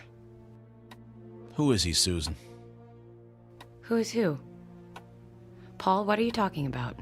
Don't pretend you don't know what I'm talking about, okay? Just don't do it. I'm not pretending. I honestly have no idea what you're talking about. I know about the other man, Susan. Are you crazy? There is no other man. Oscar told me all about him. Oh. He's seen the two of you together. He's heard you talking. And you believe him, Oscar? Come on, Paul, I thought you were smarter than that. All right, deny you had lunch with him today. Look, it's nothing, okay? It's nothing. Then who is he? I can't tell you that. Why not? It's complicated. How complicated can it be? You have no idea. Then why don't you uncomplicate it for him, Susie? What the hell? Hal, what are you doing here? You never called. And after I gave you my number. You're out of ice cream, by the way. Is this him? Are you him? I'm him. Or do I mean I am he? Grammar. Paul, it's not what you think. This man, Mr. Scratchman Hal, he's a traveling salesman. He came to my door one day. It was raining, so I let him in. Oh, so you're kidding me, right? No, he was selling clocks. Or a clock. The clock over there. I bought it, and that's all. Do you think that's all, Paul? If that's all, why is he here now? How did he let himself in? Did you give him a key? No! See? Always thinking. Natural-born cop. Suspicious, too. I like that about him. We could do business sometime. Go to hell. Not until I'm done here. And you, Susan, you're a real disappointment to me. What is he talking about? Is he crazy? He's the devil, Paul. The Are you crazy? Now, don't make me do the fire breath thing twice in 1 week. It's a real killer. Paul, I know how this sounds, but hell really is the devil. And I made a deal with the devil. For you. Huh? Have you lost your mind? This isn't happening. It shouldn't be happening. You should be dead. For what it's worth, Paul, your wife really does love you, but not enough. She'd be happy to die for you, but not to kill for you. So today, I'm the repo man. I don't believe in the devil, and I don't believe... Paul, shut up! What did you do to him?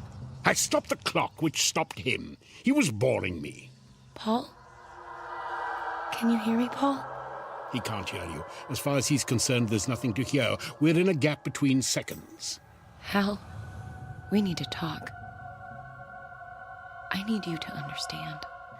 It's too late, Susan. You're out of time. I'm out of patience. We both know that you'll never give me those 3 lives. You're right. There's nothing I can say to you, is there? Anything that you could say that I'd want to hear would just be a lie, wouldn't it? I guess so. Just take the clock and go, Hal.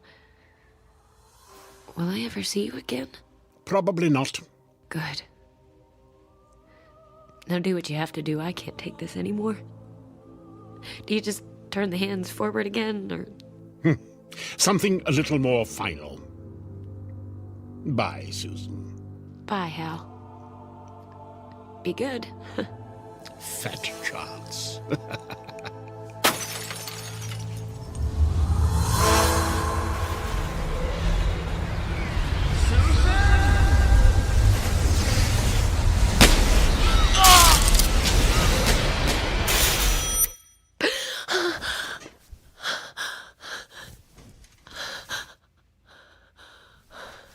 Paul?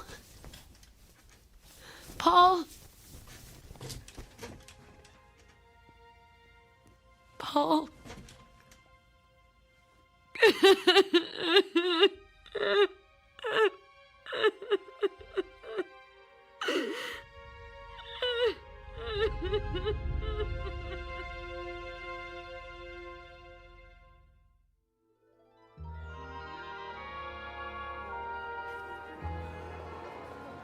So, how have you been?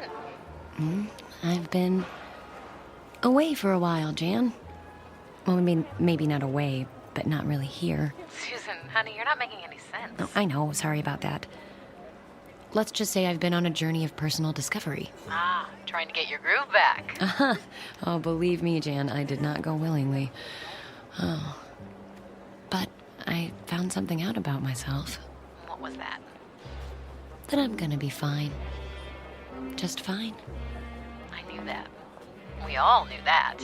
But what I really want to know is, did you meet any men on this personal journey of yours? Oh, I met... Oh, look, I'll be there in half an hour. I'll tell you all about it when I see you, okay? Okay, you'd better. Or I'll tell you as much as I can. Susan, my dear. Today is the first day of the rest...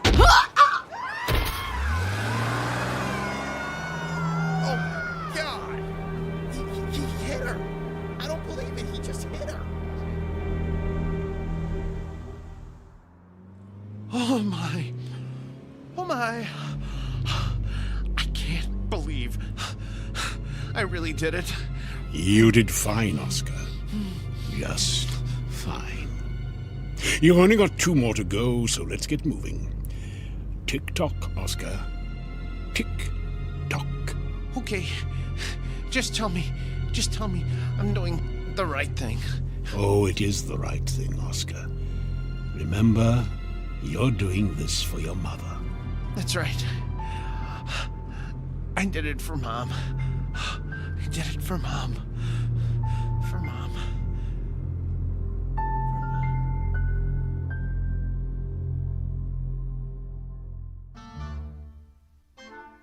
A word to the wary. If you should happen to receive a visit from a man who makes you an offer that seems too good to be true, don't even think twice. Lock your doors, bolt your windows, and check your clocks, because the time of your life might just be the end of someone else's in the Twilight Zone.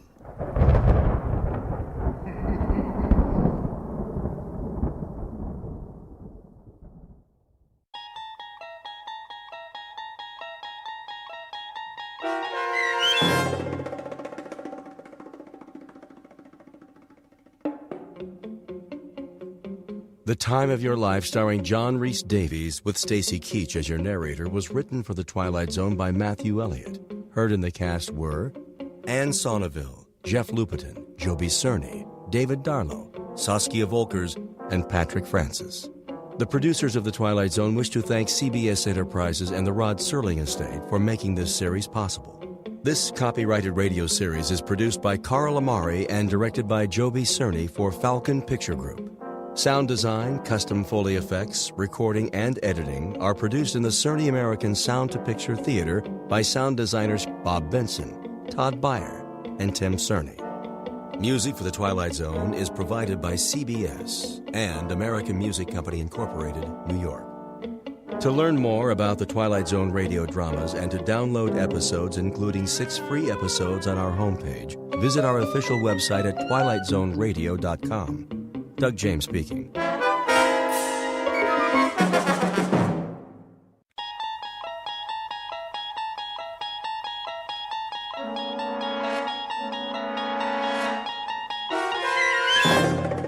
You're traveling through another dimension. A dimension not only of sight and sound, but of mind. A journey into a wondrous land whose boundaries are that of imagination. Your next stop, the Twilight Zone.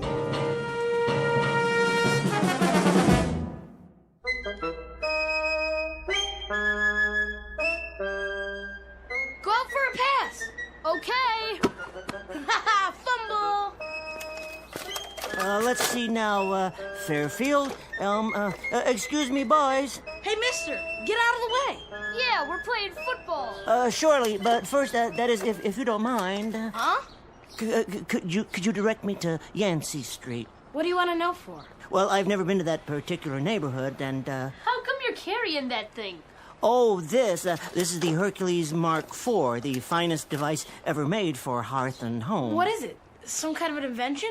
Why, yes, as a matter of fact, a new breakthrough in home hygiene. It removes dust and dirt that you can't see with the naked eye. It comes complete with a laboratory-grade filter and an extension hose. You mean a vacuum cleaner? No, nothing so prosaic. Yeah, it is. And you're a salesman. You better stay away from my place. My dad hates salesmen. Mine too. He'll suck you in the jaw. The last guy that came around... If you could just point the way to Yancey Street? Over there, by the park. But don't stop at my house neither. My mom will kick your butt. Yeah, of course. Okay, bye. That guy was weird. Yeah, with his little hat. Haha, what a loser.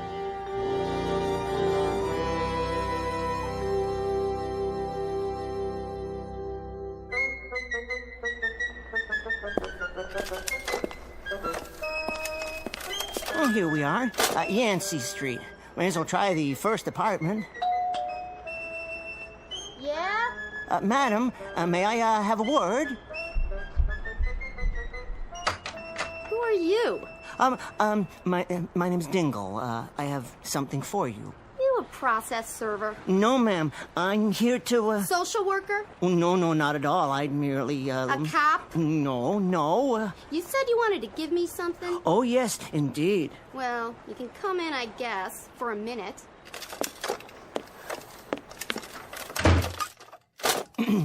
A lovely place you have here. Yeah, sure it is. Now then, I have the most amazing thing to show you. That it? Yes. Looks kind of like a big tin can with knobs and wires.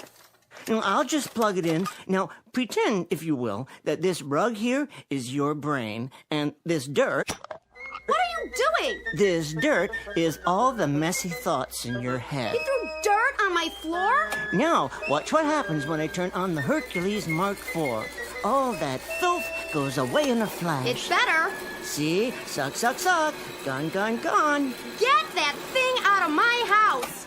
Well, if you wish, but first I'd like to tell you about... What's going on in there? It's a crazy man. He spilled dirt all over, and then he... Say, pal, what are you trying to pull? I was just demonstrating... You a salesman? Well, you might say... Well, take your crap and get moving. It's just one question before I go. What's that?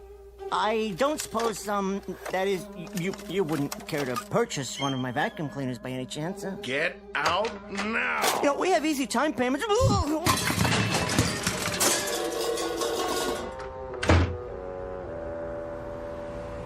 Look at him! I told you, mister. My old man don't like salesmen. Thank you. Thank you both very much. Now, I think I'll just try the next block over.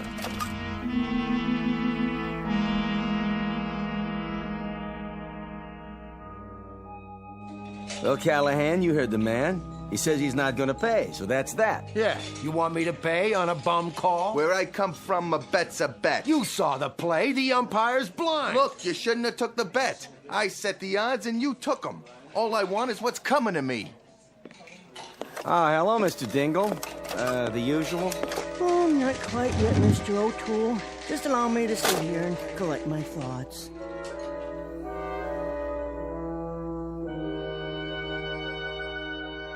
Uniquely American institution known as the Neighborhood Bar. First up is Mr. Anthony O'Toole, proprietor, who waters his drinks like geraniums, but who stands foursquare for peace and quiet and booths for ladies. Then Mr. Joseph Callahan, an unregistered bookie whose entire life is any sporting event with two sides and a set of odds. His idea of a summit meeting is any dialogue between a catcher and a pitcher with more than one man on base.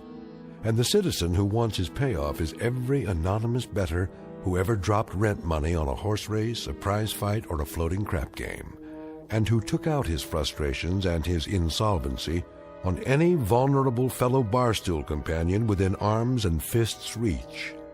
And Mr. Luther Dingle, a vacuum cleaner salesman whose volume of business is roughly that of a valet at a hobo convention.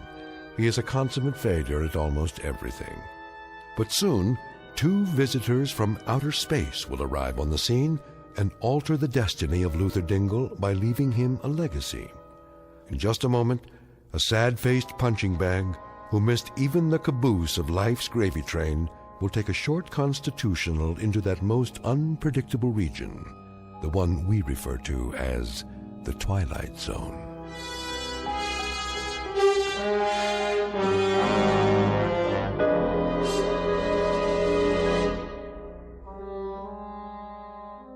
And now, back to our story from the Twilight Zone, Mr. Dingle the Strong, starring Tim Kazurinsky, with Stacy Keach as your narrator.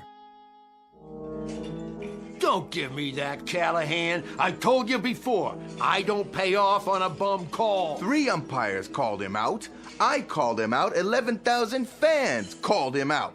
Final score, Pittsburgh 3, Dodgers nothing. You and me got an even bet.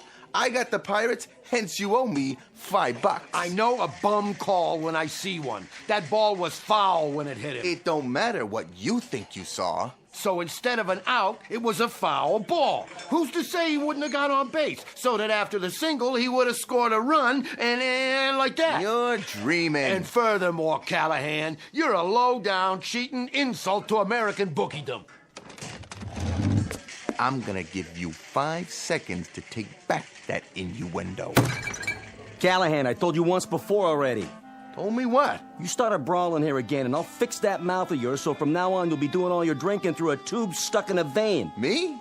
I give you trouble? You heard me. Tell it to the #1 welcher of all the western states over here. This guy still owes me money for the fight. Yeah. Mainly on account of that was a bum call, too. And I don't pay off on bum calls.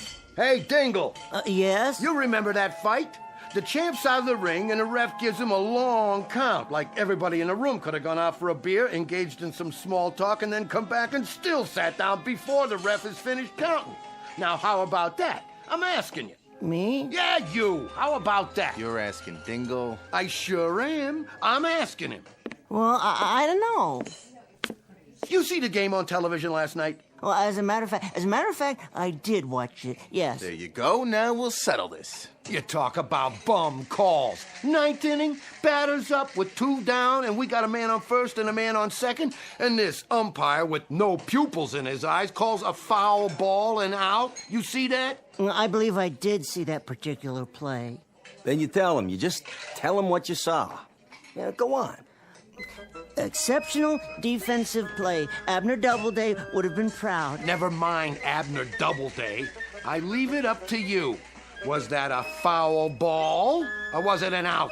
Well, Come on over to the bar, Dingle, and I'll buy you a drink. Refresh your memory. I'll pay for it. Put your money away, both of yous. This one's on the house. Okay, take your time. Say it. Say what you saw. Well, it did appear to me... Yeah? It appeared to me that the ball was in safe territory. Appeared? Consequently, upon striking the ground and then hitting the batter, the rules would very clearly indicate that the batter was out. You heard it! You realize, of course, pal, that you're calling me a liar. Now, I ain't an unreasonable man, so I'll give you one more chance. All right. Was that a foul, or was it an out? Well, as I say, it's my considered opinion. Here's what I think of your opinion. Hey, that's enough. Back off. What happened? Here, Mr. Dingle. Let me help you out. Oh yes. Thank you very kindly, Mr. O'Toole. How come you always gotta hit Dingle? You hit him last week. You hit him the week before. A man can only stand so much. I'm tired of this guy contradicting me. And when somebody calls me a liar, there's my honor to consider. Your honor? You've got nothing but larceny in you, all the way from your arches to where you part your hair. And when you die, they're gonna have to screw you into the ground. How about that, Dingle? Is that true? I'm crooked? I leave it to you, buddy. Am I crooked? Well... Hey, Dingle, just once. Why can't you just be neutral? That's an interesting question. Watch what you say, Dingle. I got money riding on this.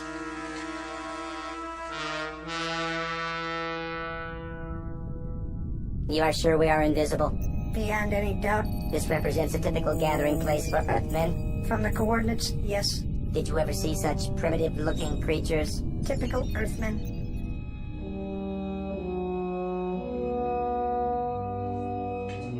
And I say that anybody tells me Philadelphia had any right to win the pennant that year is out of their green grass mind. You're blind as a bat and you're stupid too. And furthermore, if you're gonna sit there and tell me... Look at the record book. What? I rest my case.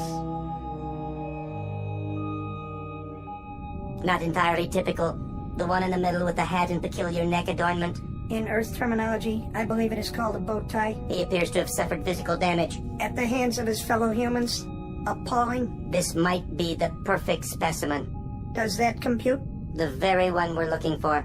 Silence. I'm receiving his brainwaves now. Awaiting confirmation. His name is Dingle. He's an abject coward. He doesn't even possess the minimum musculature for survival on this planet. Decidedly a sub-physical type. A genetic throwback? I believe we have found our subject. You intend to give him the additional strength? We have not found anyone weaker, have we? Negative. This one will make an exceptional subject. I estimate 11 additional cyclograms atomic weight. That should make him approximately 300 times as strong as the average human. Yes, that will suffice. Contact the mothership. Tell them we have picked a subject. They may begin observing him in 60 Earth seconds. Confirmed. Adjust settings. Check. And prepare to let him have it.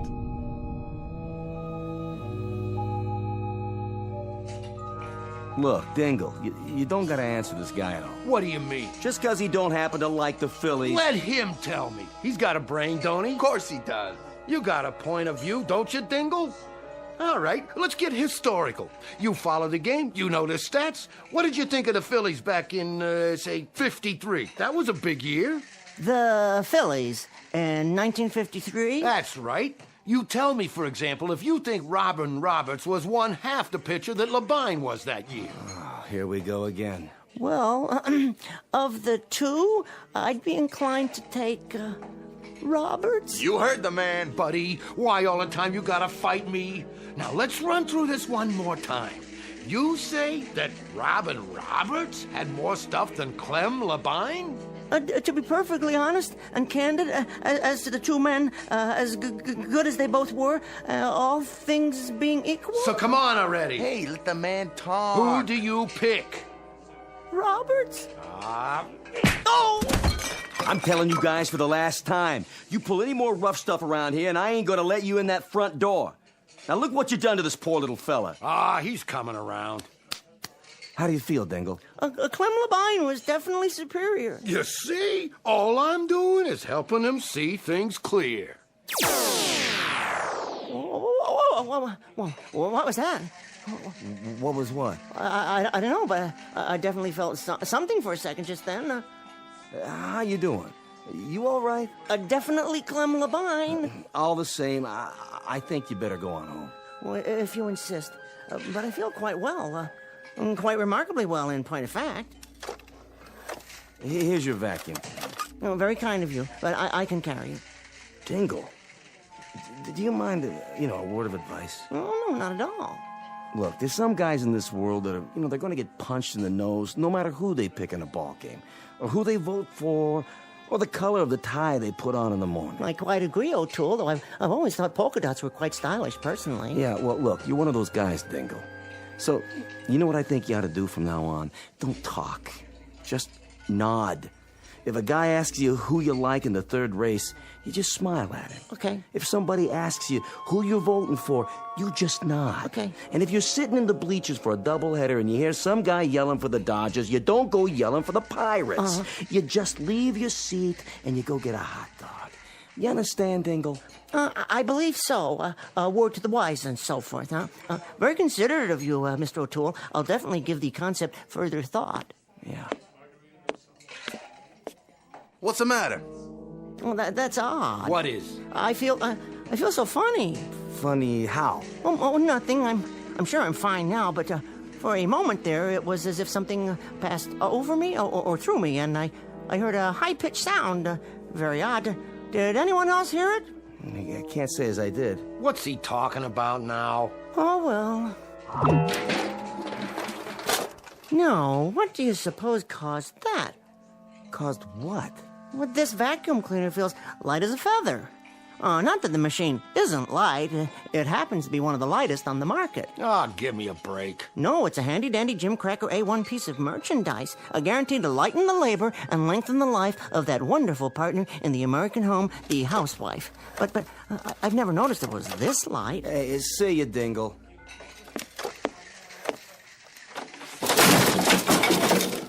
What the? Did you see that? The door fell off. Hey, look, Dingle. I mean, with all your faults, despite the fact that you cost me in Band-Aids what I normally would have to put out for the water bill, you've always been a nice type fella who never gave me no trouble. But why all of a sudden do you have to go wrecking my front door? Oh, believe me, Mr. O'Toole, I am mystified. I am absolutely mystified. The door just seemed to come off its hinges when I grasped the knob very lightly in my hand, my right hand. Well, I'll just set it here against the wall, and you can do whatever you need to make it better again. I bid you good day, gentlemen. Jeez, O'Toole. What kind of drink did you pour him anyway?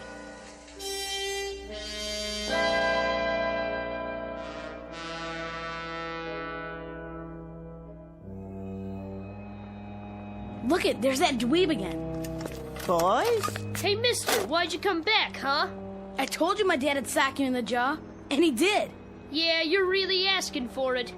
Quite right. Only this time, I'm not going to Yancey Street, merely to that park bench to sit in the sun and collect my thoughts. He talks funny. I got an idea. Give me the ball. You're gonna throw it at him? Yeah, knock his dumb head off. Bet you can't do it. Watch this. Oh, jeez. No, boys.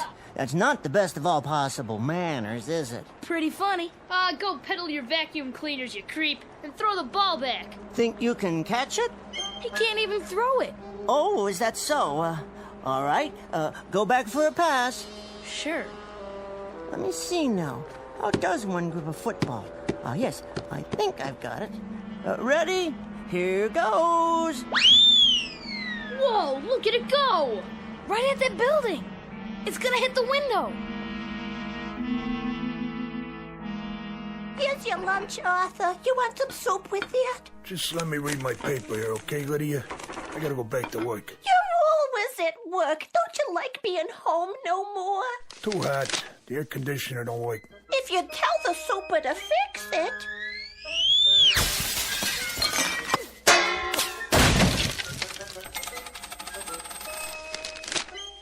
What the heck was that? I don't know, Arthur, but you don't have to tell the super nothing, 'cause now we got a nice cross ventilation all the way to the next apartment.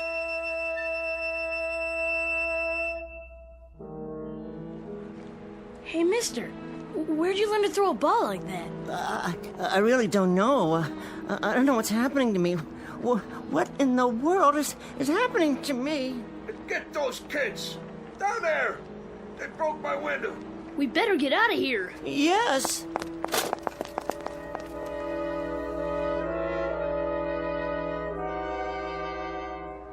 Out of the street! A taxi! Over here! Where to? I don't care. Anywhere. I'm in a hurry. Well, get in, pal. Oh yes, of course. Hey, you tore my back door off. What'd you do that for? Oh, believe me, this is as much a mystery to me as it is to you. I'll leave it right here so you can fix it. Now, how am I gonna do that?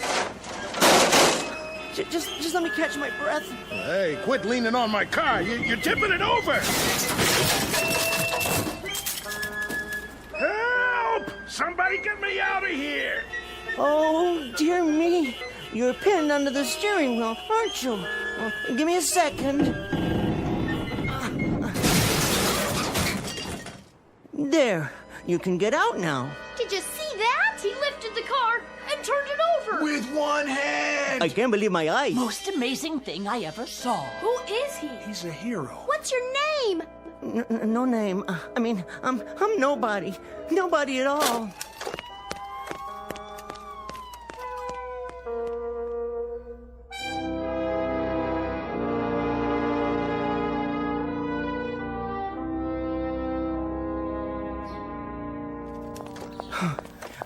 Excuse me, miss? Yes? May I share your park bench? Yes, of course. It's not mine. I only come here in the afternoons. With your charming baby, I see. Oh, he's not mine either. I'm just the nanny. They want him to have his time in the park. You know how it is. Well, how perfectly lovely. Well, I don't, actually. No, that is. You're not married? Never. Really? That's hard to believe. A nice, normal man like you. Why, thank you. For what? Well, no woman's ever said that to me before, that, I'm normal. You're joking. I wish I were. I'm not acquainted with many women, hardly any, in fact, on the personal level. Gosh, I hope you don't mind chatting like this. Not at all. I spend a lot of time here taking care of the baby. Oh, cute little fella. I know what he wants. You do? Well, look up. Where? That tree branch above your head, there's an apple on it, and the baby sees that. Really? Oh, I'm sure of it. Coochie coo. Aren't you the cutest little fella? Look, I don't want you to think I'm a masher or anything. I'm certainly not a masher, but I wonder if you'd mind answering a question. That depends. Well, what I mean is, looking at me, would you say, at least upon a perfunctory, cursory, very first surveil, would I appear to be abnormal in any way? Not at all. Oh, thank you. Unless you plan to use that in the park. Oh, that. Up to a few hours ago, I sold those things. Newfangled vacuum cleaners. Or at least I went through the motions. I was miserably bad as a salesman. Just miserable. Would you believe it? Last week, I made exactly 89 cents in commission. And that was for an attachment, an upholstery nozzle, and I sold it to a drunk who kept insisting it was a divining rod for alcohol. Is that why you stopped? Well, there were other factors. I expected to be fired today anyway, but, that's the least of my worries now. A few minutes ago, people were chasing me. Why? Well, that's just it, because they thought I was abnormal. Now, I ask you, would you be interested in hearing the source of my worries? Go ahead. Well, that apple, for instance, the baby wants it, but you can't reach it, can you? No. Not even if you put the baby down and stood up on the bench. I couldn't put the baby down. Oh, precisely. But what if I were to give you a hand? I'm not sure Well, see, this bench weighs, I'd say 100, 150 pounds, and you're no more than 110 to 115. Well, 125. Well, what if I were to stand, reach down, pick up the bench by one of its legs, and lift it straight up into the air like this? Please, put us down! So that you could reach the apple, and you wouldn't even have to disturb the baby. Go on, reach over and take it. And then I put the bench down with you and the baby on it, right back down on the ground, as gentle as it can be. There. Would you say that's abnormal? How did you... Hey, man, could you do that again? Whoa, I'm not sure. I got my camera with me. I sure would like to get a shot of that. Is it a magic trick, like in Las Vegas? You a magician or what? No, it's just something that I've discovered I can do. Very recently, as a matter of fact. You see, I'd better get the baby home now. Let me just get the camera set up. But the young lady's gone now. There's no point in lifting the bench with no one on it, is there? Well, then do something else. Or like what? Anything. Well, I don't know. Well, at least let me take your picture. Stand right there by that big rock. Oh, here? Well, I suppose one picture wouldn't do any harm. Shall I take my hat off? Of course, then the sun would be in my eyes when I have to squint. Well, can you show me your muscles or something? Oh, I'm sorry. I don't believe I have any muscles to speak of. Oh, yeah, right. Say cheese. Oh, wait, now the rock is in the way. Perhaps if you stand a few feet to your left? And then the sun will be right in the lens. Oh, in that case, I better move the rock. May I? Hold on 1 second. Whoa! You lifted it just like that. It must weigh a ton. There, young man. Is that better? I suppose you can snap my picture now if you insist. Yeah, that's great. Are you sure this is my good side? Couple more. Oh, right. Wait till my editor sees this.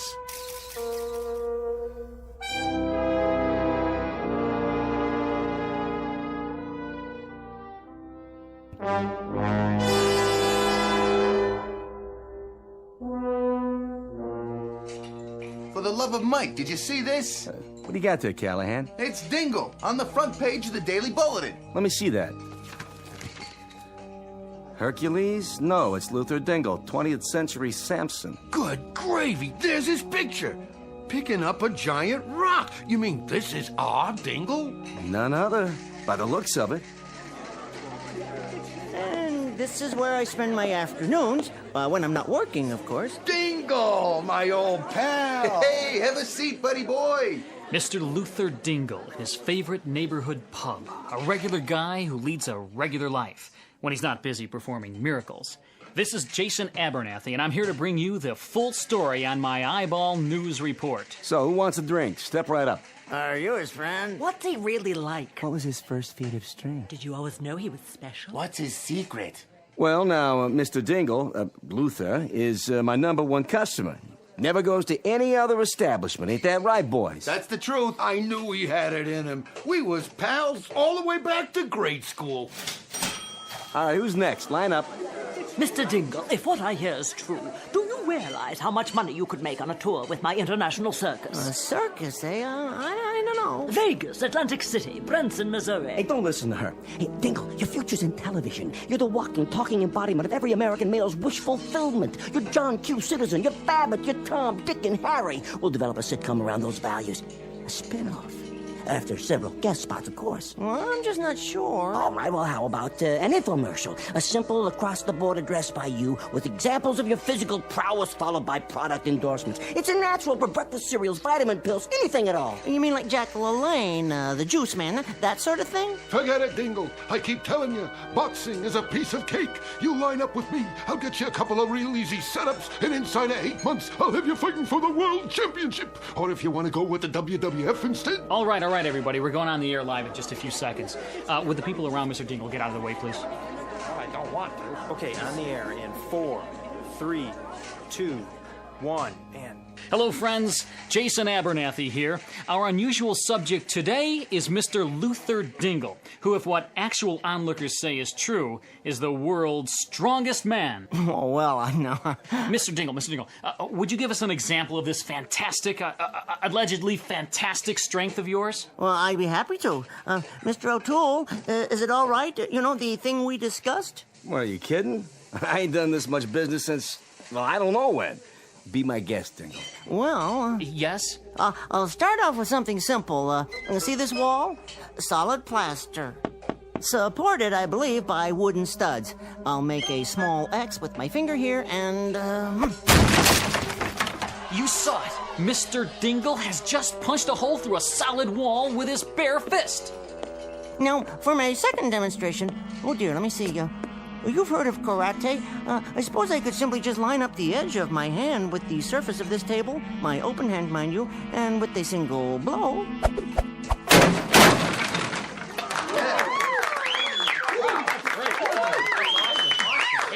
Fantastic. That's amazing! Would you call it mind over matter, Mr. Dingle? Oh, no, I'd call it an example of matter over matter. You see, it doesn't matter what's on my mind, even if it's nothing at all.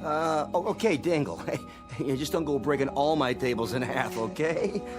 Hey, better sit down, buddy. Have yourself a drink. Hey, you want my seat? Not yet. I feel fine. Splendid. These bar stools are bolted down, aren't they? If, let's say, I wanted to move one a few inches... See that? He ripped it right off the floor and he didn't even break a sweat. What a guy.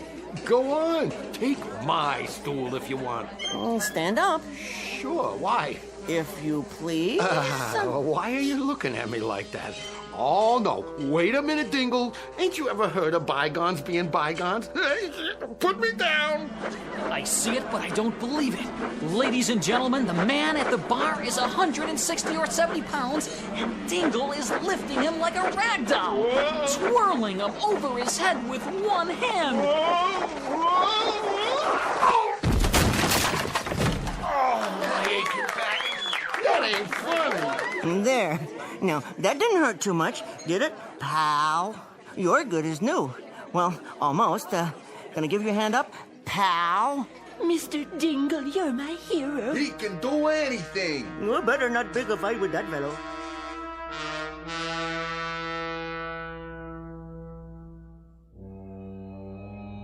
Had enough? Most inferior. We give him the strength of 300 men, and he uses it for petty exhibitions. What shall we do about it? Give him 20 or 30 seconds more, and then remove the power. Excellent. Then I think we'd best be off. 3 more planets on the itinerary. One is particularly interesting. Contains only females. Set the ray for cancellation. Check.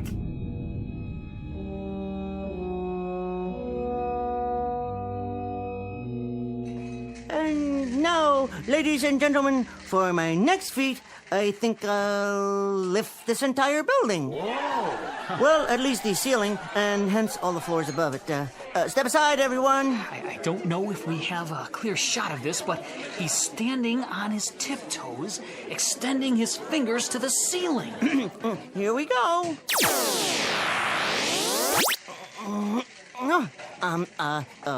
Let me try that again.